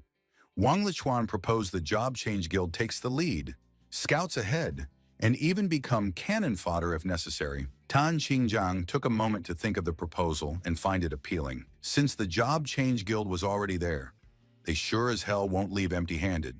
And given how dangerous the Gate of Apocalypse was, it wasn't a bad idea to have them scout ahead. Tan Qingjiang agreed to the arrangement, and upon hearing this, Wang Lichuan and his men took the lead after thanking the deputy director. As he passed by Yi Lin, he glanced in his direction with a smile, surprised to find the young lad there as well. Yi Lin, seemingly oblivious to everything, calmly followed behind Zhuge Qingqing as Wang Lichuan and his men head straight into the pitch-black passage stretching deep into the gate. Further inside, a strong light pierced through the darkness, instantly illuminating the entire dark passage. The light was so intense that it took a while for them to adjust before they could open their eyes. But what they saw left them completely stunned. Even Yi Lin looked completely incredulous. The world behind the gate was not as bizarre and fantastical as they had imagined, nor was it a scene teeming with monsters. On the contrary, what appeared before them was actually Qingcheng. However, the Qingcheng before them was clearly different from the one they lived in. The towering city walls, winding streets, and lush trees have all been reduced to ruins and rubble. Cold rubble lay scattered, and dust flew everywhere, as if a devastating disaster had occurred. A gust of wind blew by, bringing with it an indescribable sense of desolation. The expression on everyone's face was still filled with shock and confusion. Wondering if they were in some sort of an illusion, they had heard that the world behind the Gate of Apocalypse might be full of dangers and unknowns, but they never imagined it would be like this. It took a while before Tan Qingjiang gave an order for them to head inside to take a look. So, suppressing their shock, the members of the Job Change Guild scouted ahead, with Zhuge Qiangxing and the members of the Investigation Bureau following behind. Upon entering this ruined version of Qingcheng, they discovered that there were traces of battles everywhere, as if a terrible war had destroyed everything. Broken and shattered equipment fragments were scattered everywhere on the ground. But strangely, not only were there no living creatures, but they also didn't see a single corpse along the way, whether human or demonic. A faint unease settled over everyone. After all, the unknown was always the most frightening thing. Zhuge Qiangxing crouched down, reached out, and picked up a delicate metal fragment.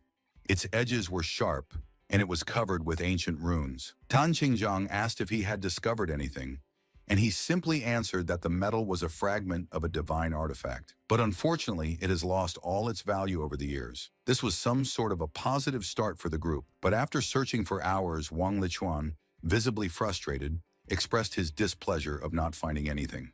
No danger, no opportunity, absolutely nothing but concrete ruins. If there was really nothing of value inside the Gate of the Apocalypse, then it means this entire exploration was a complete waste of time. Zhuge Qiangxing suggests they split up and search thoroughly. Maybe then they would find something of value. And if anyone encounters any danger, they can just shout out loud. The entire place was deathly quiet anyway, so any distress call would be carried far enough for the rest to hear. Tan Qingjiang agreed to this and instructed the group to disperse and search separately. The three groups immediately spread out, each searching in a different direction. Suddenly, Yi Lin not only had the opportunity to act alone, but he was also assigned to head toward the slums. And coincidentally, the apocalyptic key inside his stomach had already been restless, trying its best to rush in that direction he knew all too well.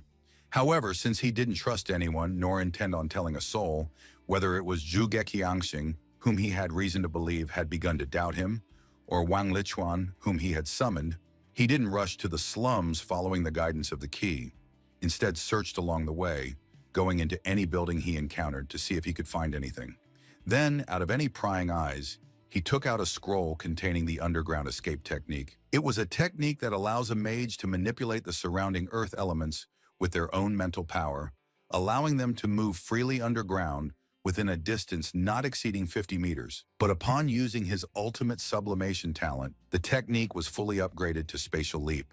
And a spatial leap was now a forbidden spell that allows a forbidden spellcaster to sacrifice their own organs to achieve short-distance cross-space movement, during which they are immune to any physical attacks and most energy attacks. In an instant, the space around Yilin was torn apart, revealing a deep, wavy, boundless void that swallowed him whole and made him disappear from the spot. Elsewhere, a moment later, Yilin's figure got pieced back together like a jigsaw puzzle and appeared in the slums he was familiar with.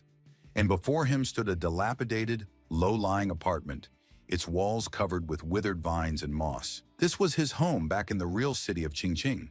An indescribable smell permeated the air, and everything there seemed more desolate than he remembered. A deep sense of unease washed over him as he realizes that his home was the endpoint indicated by the ancient key of apocalypse. Suddenly, the air was filled with an indescribable sense of antiquity and decay as something calls out to him from behind. Glad that he'd finally made it, Yilin turned to see what appears to be a huge ball of flesh, and this fleshy mass looked more like a massive brain with an uneven surface, as if it were made up of countless small pieces of meat. Its color was a sickly reddish gray, and it emitted a nauseating stench with numerous tiny tentacles extended from the surface of its grotesque fleshy ball, sticking to the walls of the room. It introduced itself as the guardian of the ancient artifact of origin, and declared that it had been waiting for him for many, many years. Yilin, still reeling about the fact that the monstrous ball of flesh actually spoke and knew his name, asked why. But the creature simply mentions that with his arrival, the eternal scale should be returned to its rightful owner. Suddenly, the large ball of flesh began to writhe violently, as if something was about to break out of its shell. Then immediately afterwards, several of its tentacles plunged into its ball of flesh and pulled out an ancient artifact before Yilin.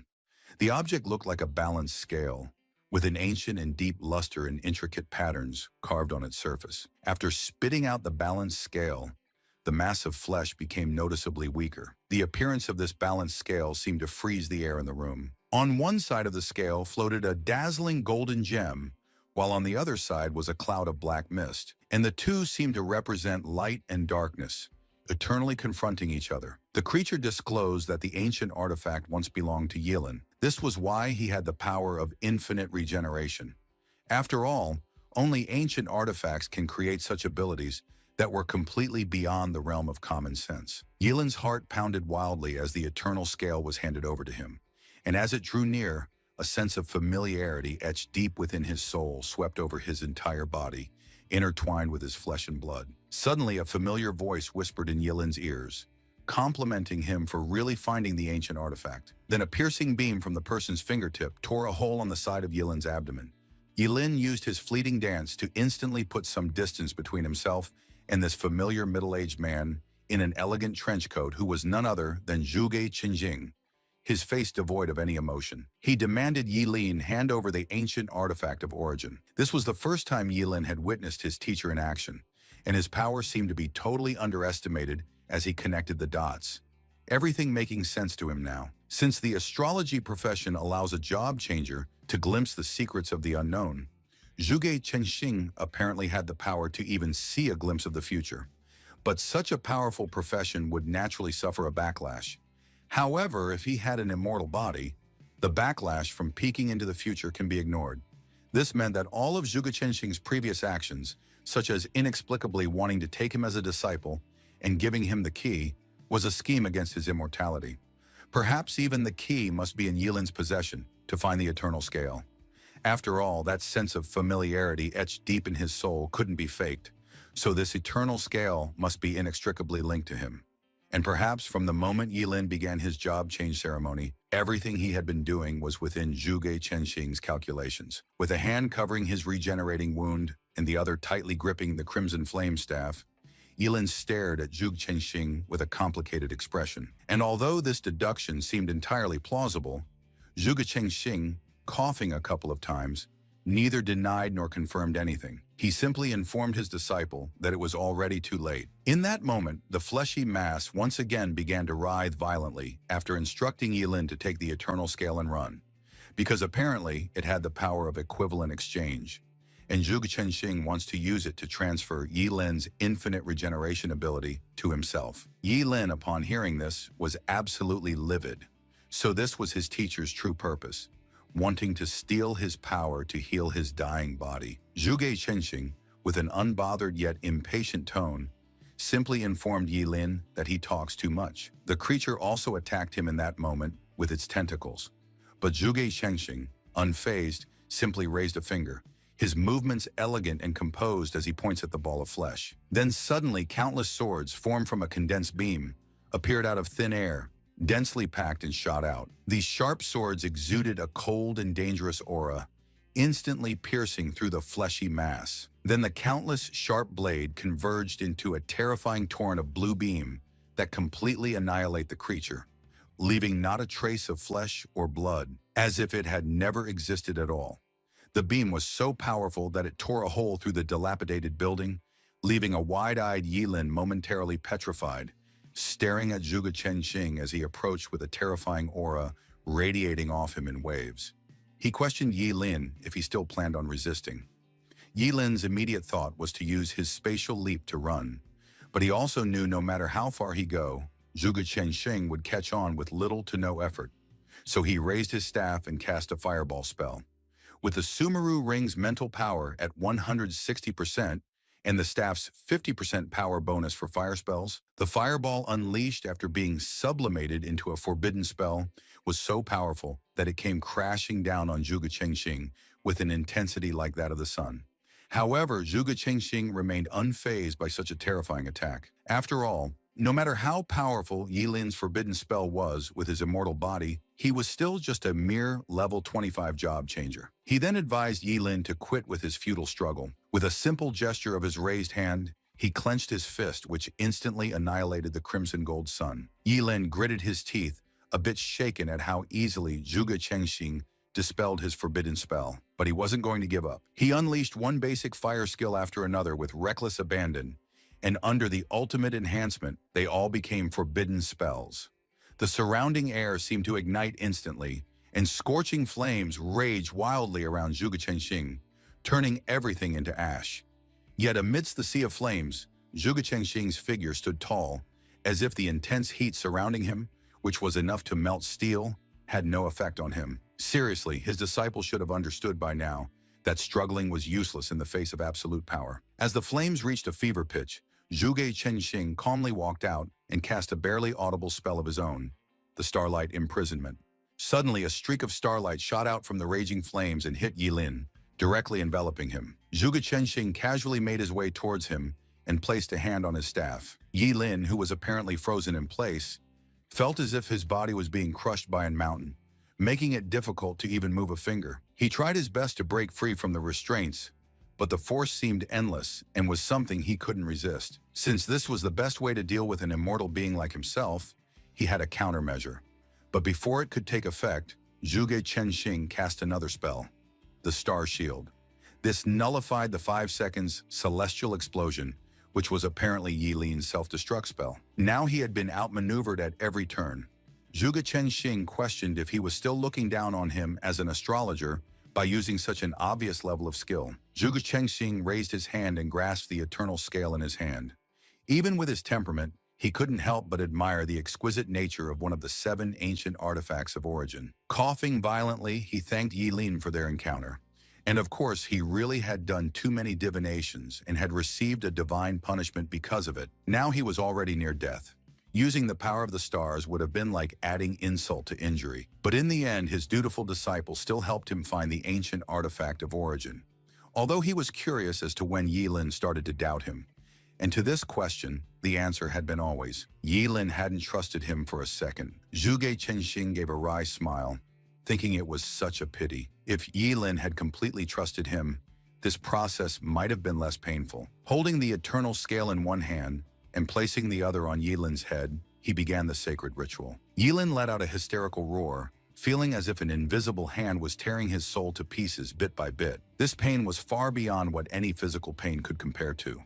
He can clearly feel a powerful suction force coming from above his head. Yilin's consciousness began to blur little by little, and along with it, his ability to live, which also gradually began slipping away. Something in his body seemed to be pulled frantically away by the eternal scale, and just as the soul-tearing pain reached its peak, a dimmed light shot out from his body. It was half of an exquisitely crafted balance scale, echoing the eternal scale in Zhuge Chengxing's hand. Then very abruptly it ceased its agitation and floated quietly in Zhuge Chengxing's palm. Zhuge Chengxing was stunned by this scene for a moment before realizing that half of the eternal scale had always been within Yilin's body. You see, when the half-light and half-dark eternal scale tilts, it will amplify the power of one side infinitely, and the one who controls the eternal scales will increase in strength as the sun rises, reaching unparalleled power at noon. As the sun sets, the controller's strength will gradually weaken, but their physical recovery ability will increase significantly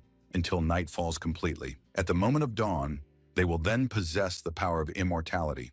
Possessing the dual abilities of immortality and invincibility, the eternal scale was hailed as the strongest ancient artifact of origin. Unfortunately, there was no longer an eternal scale in this world. This thing was destroyed by repeated wars thousands of years ago. Furthermore, the complete eternal scale possesses an extremely powerful ability for equivalent exchange. As long as both parties are willing, they can exchange things of equal value such as level, profession, lifespan, or even gender. So when the eternal scale still exists, the Forbidden Spellcaster was the strongest SSS level class without exception.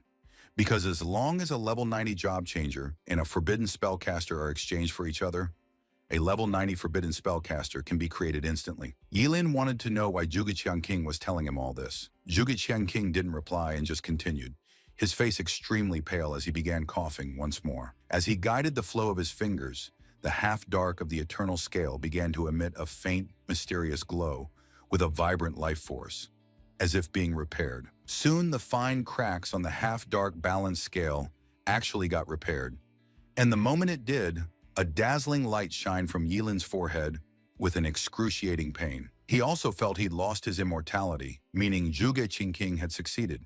The aura of death grew stronger, and Yilin could clearly feel it looming over him. No longer immortal, he was absolutely terrified as he begged his teacher to stop, but Zhuge Qiangqing showed no sign of doing so. However, what he did afterwards was unexpected. Instead of using the eternal scale on himself, he used it on Yilin. The now complete ancient artifact of origin was smacked straight onto Yilin's forehead. Then everything felt pitch black. When his sight returned, Yilin stared wide-eyed, panting heavily, a look of terror still lingering in his eyes. He was still alive.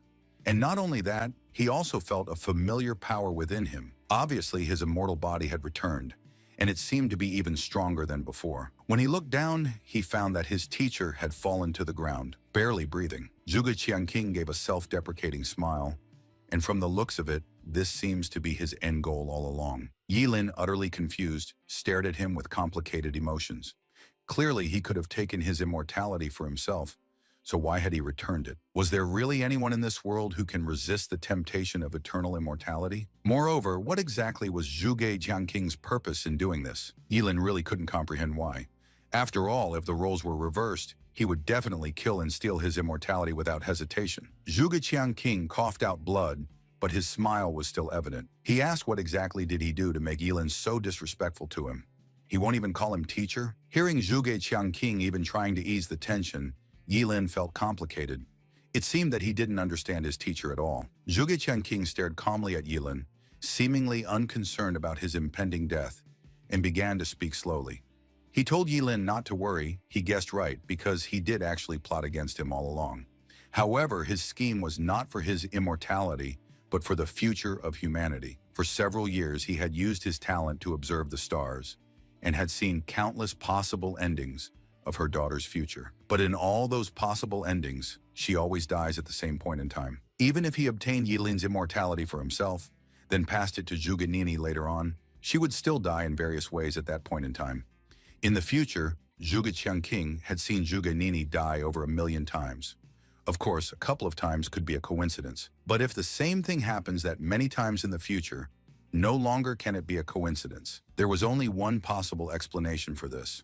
That is, at that point in time, it is very likely that the entire Great Xia dynasty, and even the entire human civilization, was completely wiped out. Yilin's breathing quickened instantly. He wondered what kind of catastrophe could wipe out the entire human race, that even someone with immortality couldn't escape. Zhuge Qiangqing's tone was calm as he points at Yilin and continued.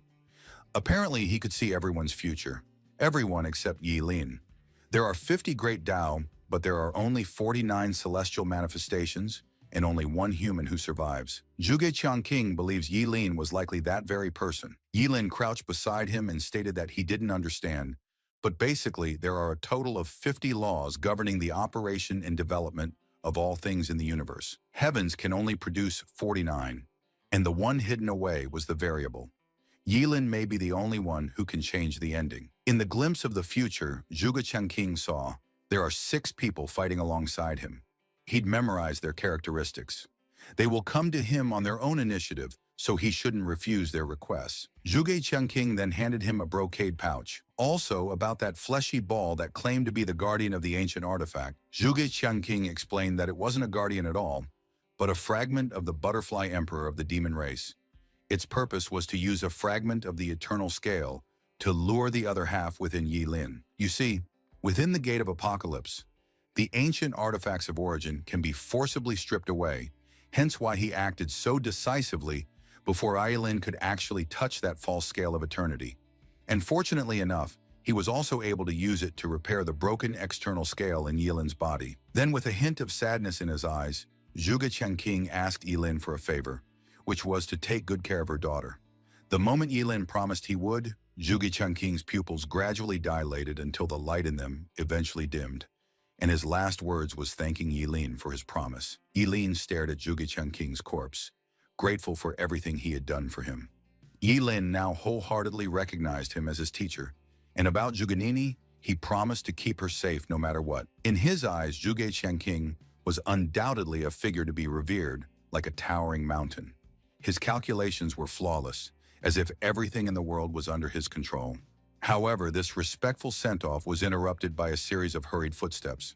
Tan Qingjiang and Wang Lichuan led their respective group to the scene, and upon seeing Zhuge Qiangqing's lifeless corpse, Tan Qingjiang asked if Yilin was responsible. Yilin ignored him, his head still bowed as he paid his respects. Tan Qingjiang, who obviously had limited patience, told Yilin to explain himself or pay the price for his silence.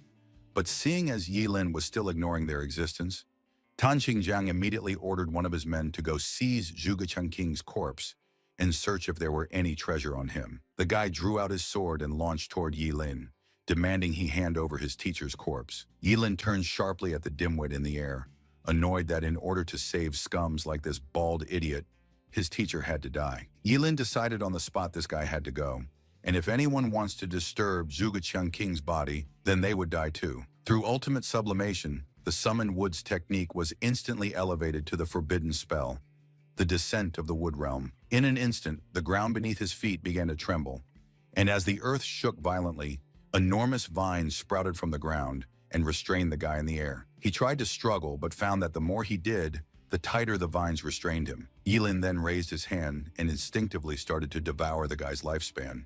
He trashed violently in the air and wailed as his body began to deteriorate rapidly. Everyone, including Tan Qingjiang and Wang Lichuan, stared wide-eyed in horror at the scene before them. They had never seen anything so bizarre and terrifying. The wailing continued until the guy finally disappeared completely, not leaving even a corpse, as if he had never existed. And in that moment, a series of prompts also notified Yilin that he had devoured a level 42 job changer and gained moisture, fat, protein, carbohydrates, minerals, and a small amount of trace elements. His lifespan had increased by 45 years, experience points by 420, strength by 4 points, agility by 2 points, and spirit by a point. You see, with the eternal scale repaired, it completely tilted toward the dark side. And although it lost the attribute of being invincible at noon, it permanently retained its immortality. With the scales tipped toward the dark side, the original equivalent exchange ability had also turned into endless devouring. This means that even though it's no longer possible to transfer other people's levels to oneself like before, it has gained the ability to plunder others.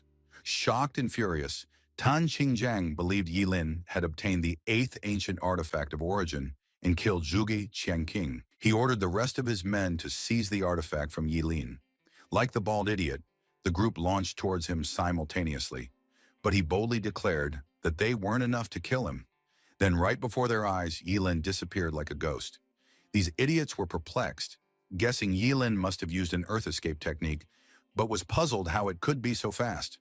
Suddenly, a weird mushroom cloud loomed over them, and before they could react, it exploded. Most of them were fast enough to escape the blast range, but they couldn't wrap their minds on what exactly their target's profession entailed. After all, he just used fire, wood, earth, and a devouring magic. Wang Lichuan watched the scene with an expression of surprise and uncertainty. He thought Yilin was simple to deal with, but he never expected him to be so terrifying when he actually fought. Meanwhile, when Yilin finally reappeared, his first victim was the guy he promised his revenge at the Investigation Bureau's prison. Using a simple low-tier water-type spell, it immediately upgraded to the Wrath of the Sea God.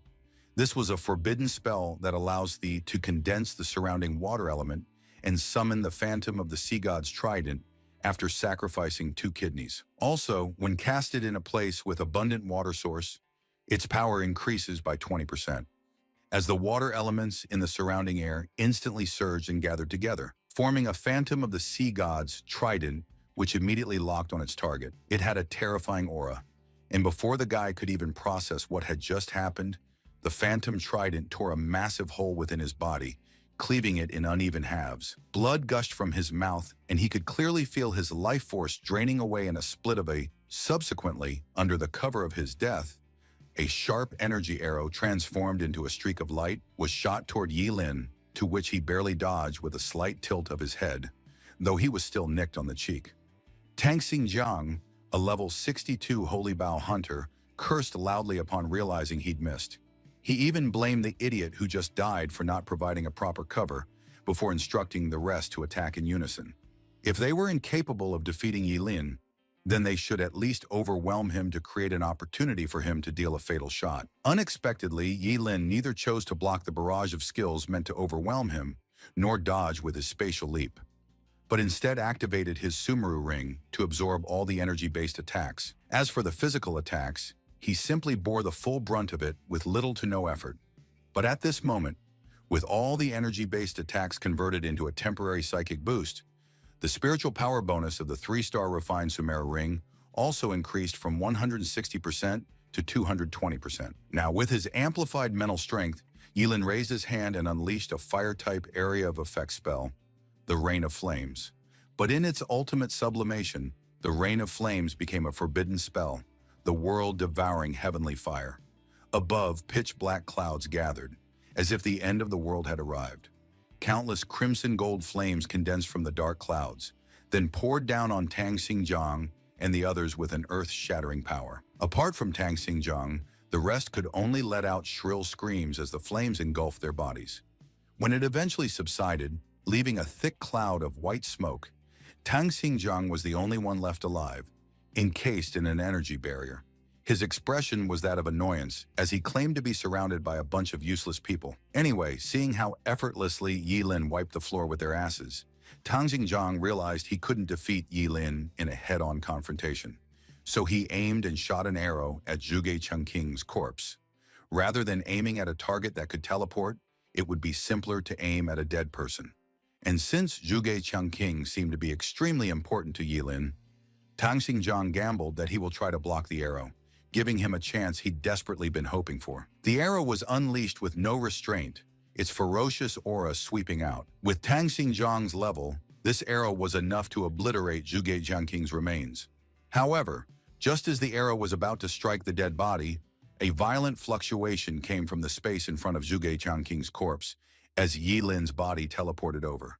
Tang Xingjiang's arrow pierced Yilin's forehead with a soft click. Then the violent power attached to the arrow encased Yilin in an ominous bubble, rapidly altering his metabolism. Tang Xingjiang approached him with a scornful laugh. He'd made the right guess, and Yilin was stupid enough to use his own body to shield a dead man from the Yilin felt like his body was being torn apart internally. Then with a loud bang a moment later, he exploded into a cloud of blood mist. Fragments mixed with blood splattered everywhere right in front of Tang Xinjiang, who confidently believed Yilin wouldn't be able to recover after being blown into a pile of fresh meat, regardless of the eternal scale. Tang Xinjiang snorted coldly, a glint of shrewdness flashing in his eyes as he walked off with the smile of a victor. Or so he thought. But unbeknownst to him, Yilin's body fragments began to show movements, twitching ever so slightly before starting to regenerate wildly. In one breath, the blown-off hand grew into an arm. In 2 breaths, half a shoulder grew out of a fully recovered arm. In 3 breaths, a head grew out, connected to the shoulder as muscle fibers constantly started to build together, like silkworms, regenerating flesh and blood in the blink of an eye.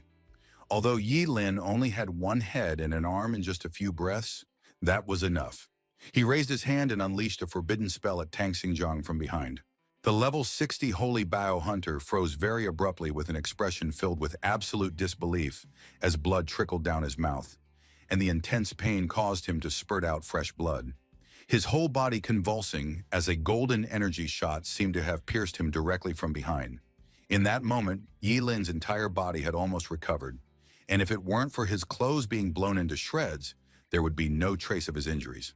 He stared down at a terrified Tang Xinjiang, who tried to use his status as the deputy director of Qingcheng Investigation Bureau as a threat, warning Yilin the trouble he would be in if he kills him.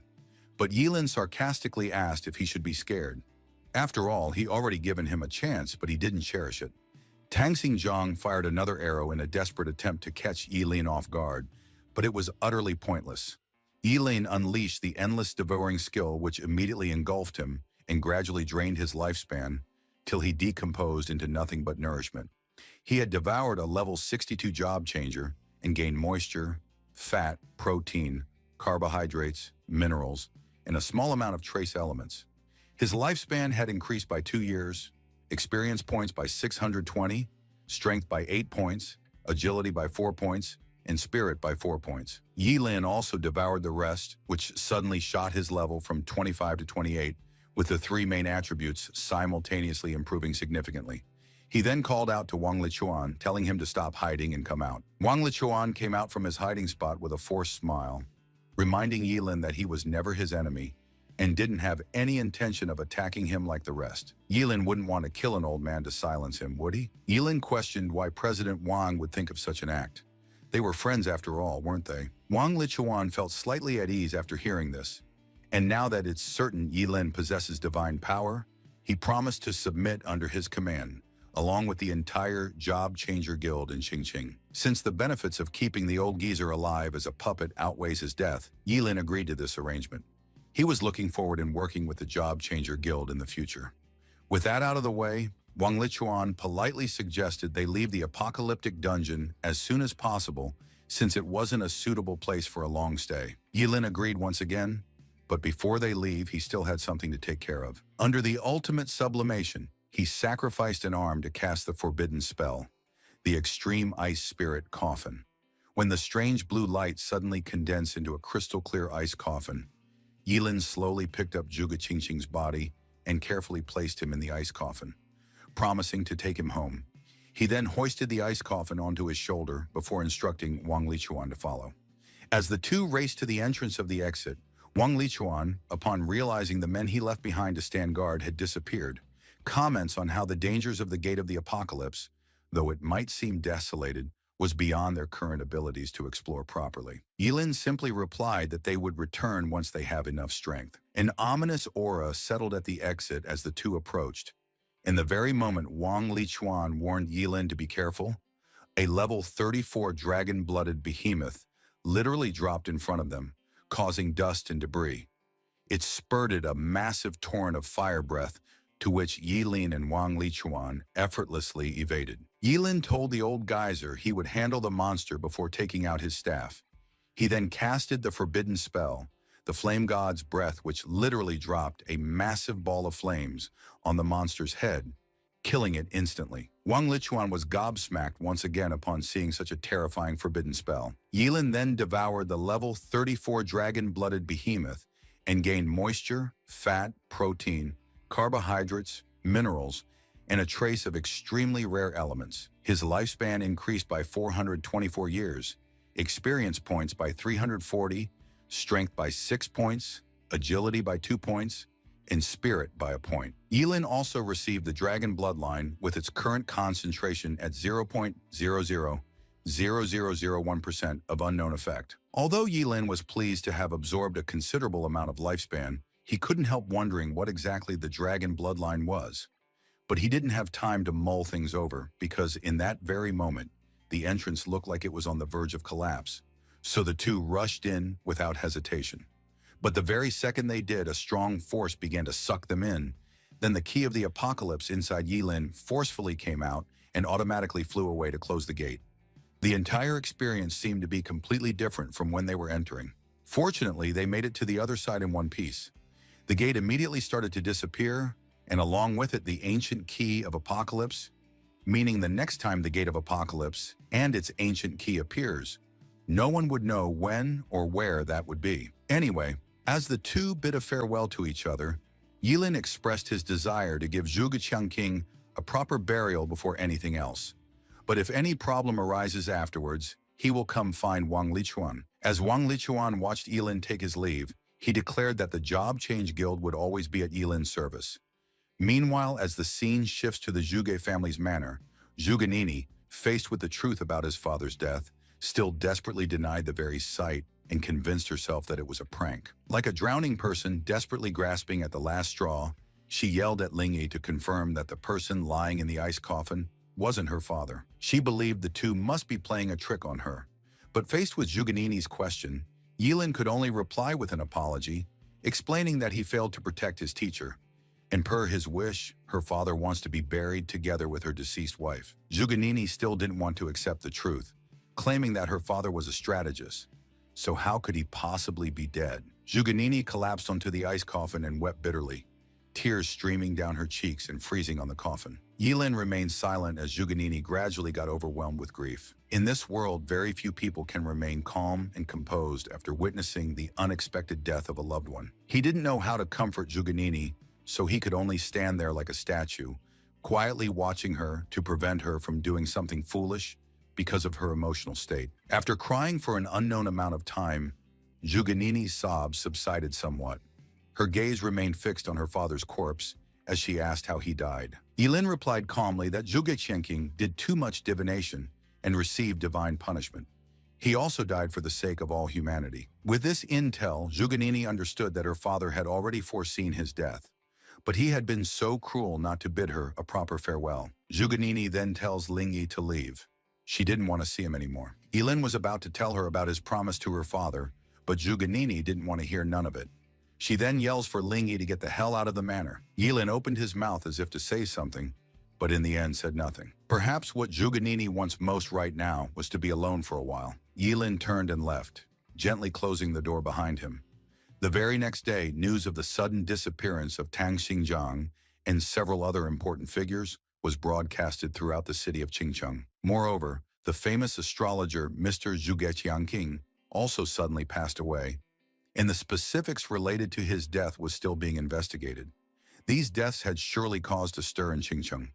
Also, needless to say, the death of Zhuge Qianqing had shaken the entire Daxia kingdom. At this point, with just a little bit of investigation, it can be found out that Zhuge Qianqing went out of the city with Lingyi. This also meant that the identity of Lingyi must never be traced back to Yilin.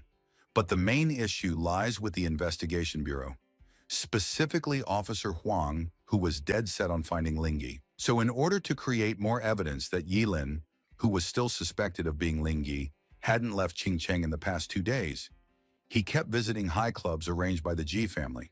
Investigator Huang paid Yilin a visit in one of these clubs, wanting to know where he had been all week. Yilin feigned being oblivious and replied that he wouldn't know. He had done so many things in the last 7 days, so how can he possibly remember anything of importance? Annoyed with the antics, Officer Huang suddenly grabbed hold of his hand, then directly asked if he disguised himself as Lingyi to accompany Zhuge Qianqing out of the city. Unexpectedly, Yilin simply pulled out his phone and calmly informed Officer Huang that he was recording their conversation. So if he didn't have any evidence to back his accusations, he would be sued for defamation. His female junior reminded him in a whisper that there was currently no evidence proving Yi Lin went out of the city. For the past few days, he had been seen appearing in high-end entertainment venues. So with reluctance, Officer Huang let go of his hand, but still expressed his desire to find the evidence to prove his claim. Yi Lin then gave him a piece of intel that made the uptight officer do a double-take. And since he had eyes that can see the falsehood of any statement, he was completely shocked to find out that Ling Yi got blown into pieces just a few days ago.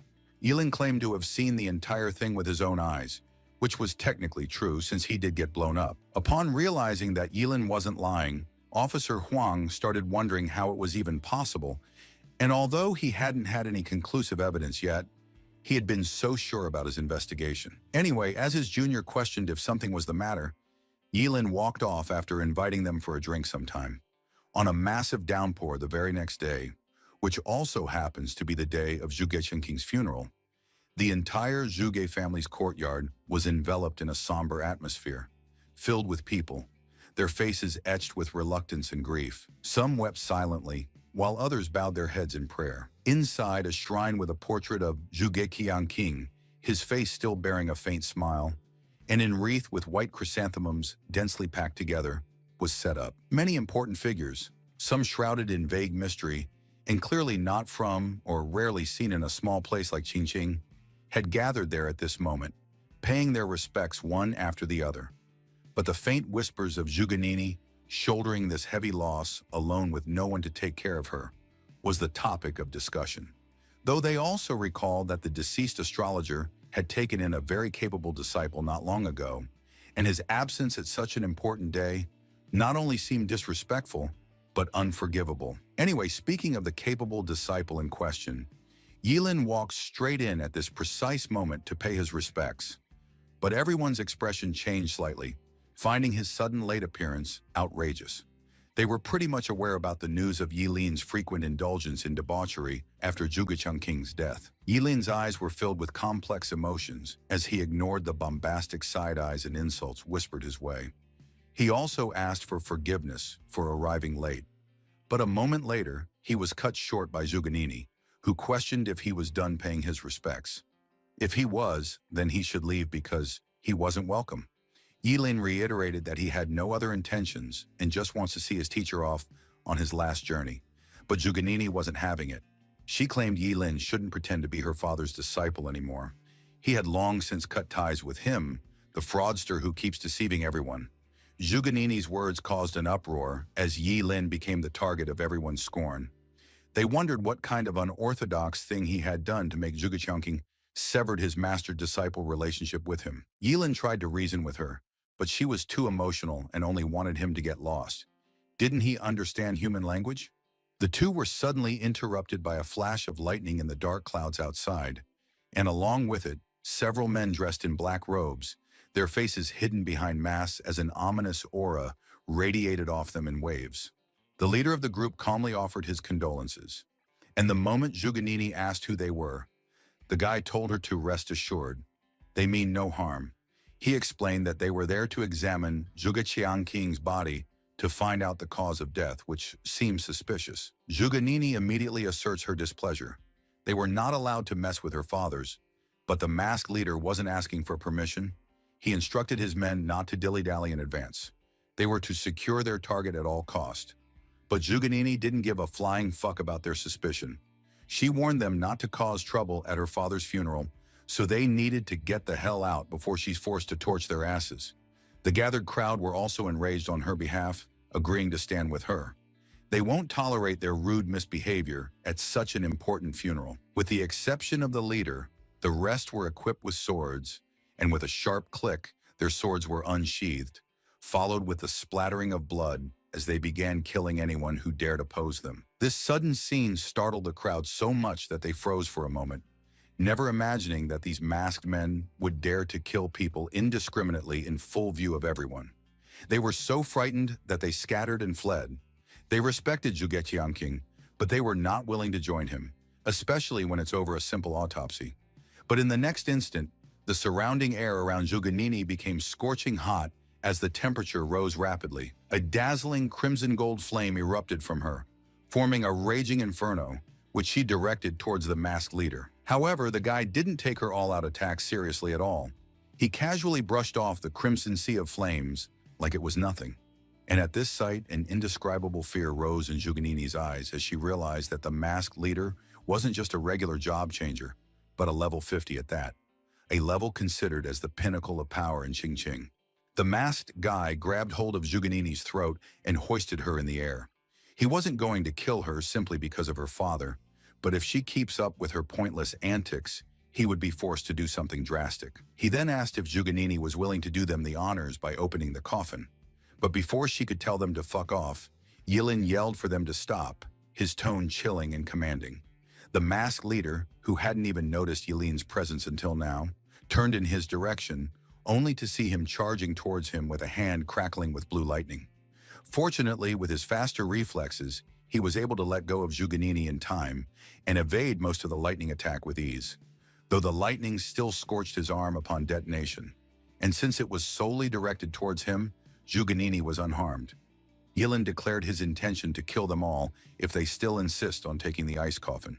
But instead of feeling intimidated, the masked group were rather excited. Since Yilin also insists on looking for death, they will send him off with a bang. The leader then instructed his masked guys to set up a barrier. In an instant, energy pillars dropped from the sky and sealed Yilin in a rectangular prison. But within the slight gap in the barrier, his crazed expression could be seen as he sacrificed his liver to summon the eternal thunder. A golden spear instantly broke through the barrier upon release, tearing through the air and creating a gaping hole in one of the masked men before piercing another into a wall. The two didn't even realize when they got hit before dropping to the floor with a thud.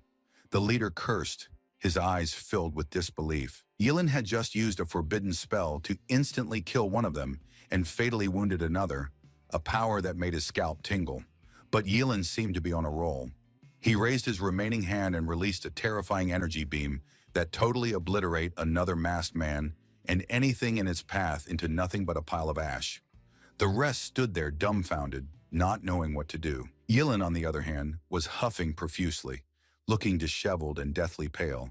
But his gaze never left the masked men. Juganini watched Yilin with a somber look, wondering if he was out of his mind.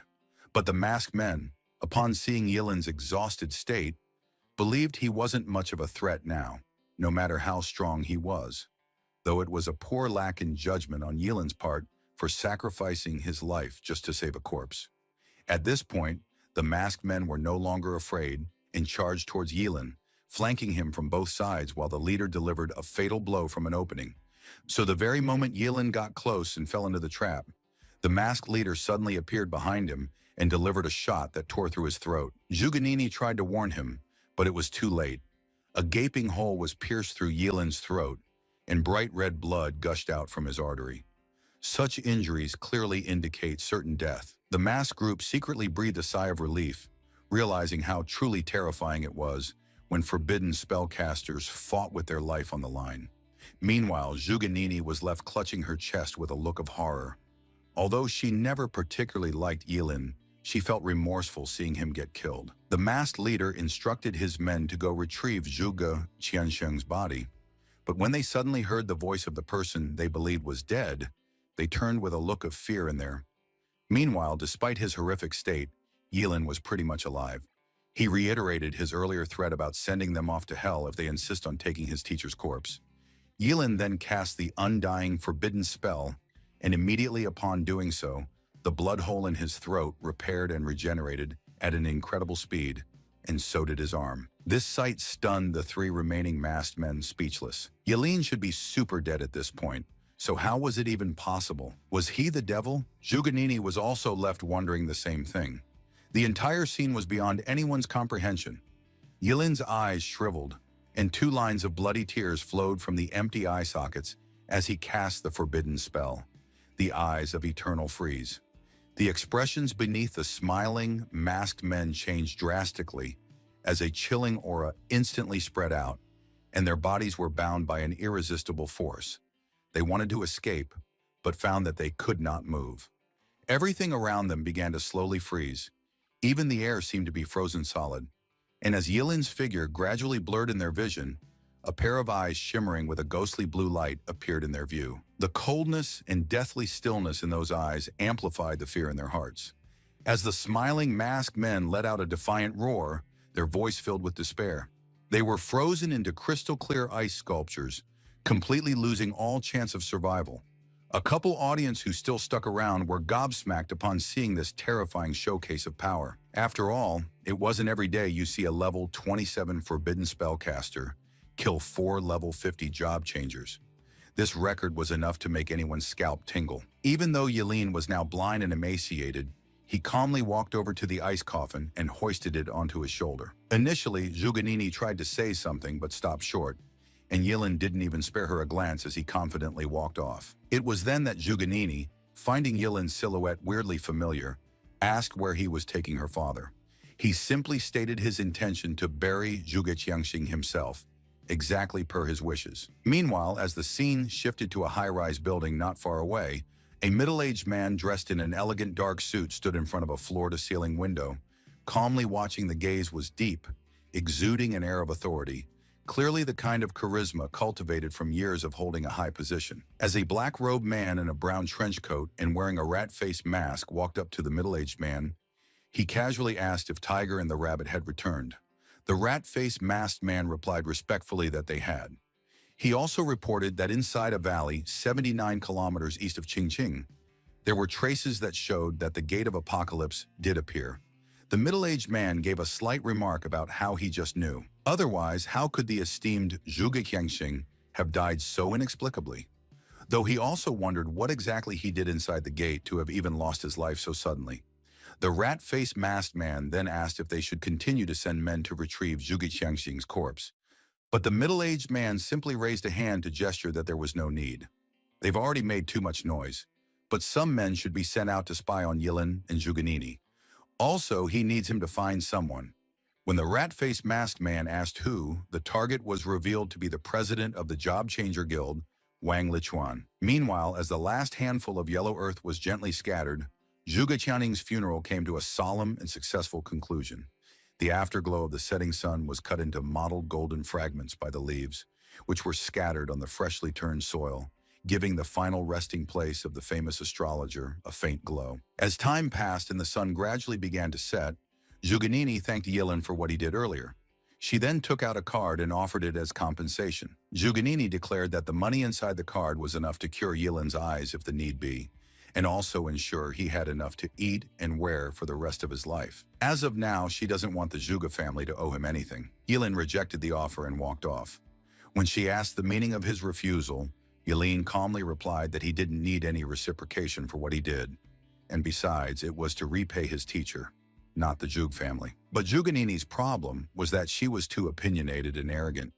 If her father wasn't Mr. Zhuge Qiangjing, she would have been a useless person. Yilin's words stunned Zhuganini, her face turning pale, a truly fascinating sight. She desperately wanted to refute or argue her case, but remained silent. Though it might be harsh, every single word was true. She had always lived under the protection of her father until his death, and when she realized how weak she was to not even have the power to protect his dead body, her proud self-esteem was completely shattered. Zhuganini, as if she had lost her soul, slumped down in front of her father's grave, gently stroking the tombstone and questioning if she was indeed really useless.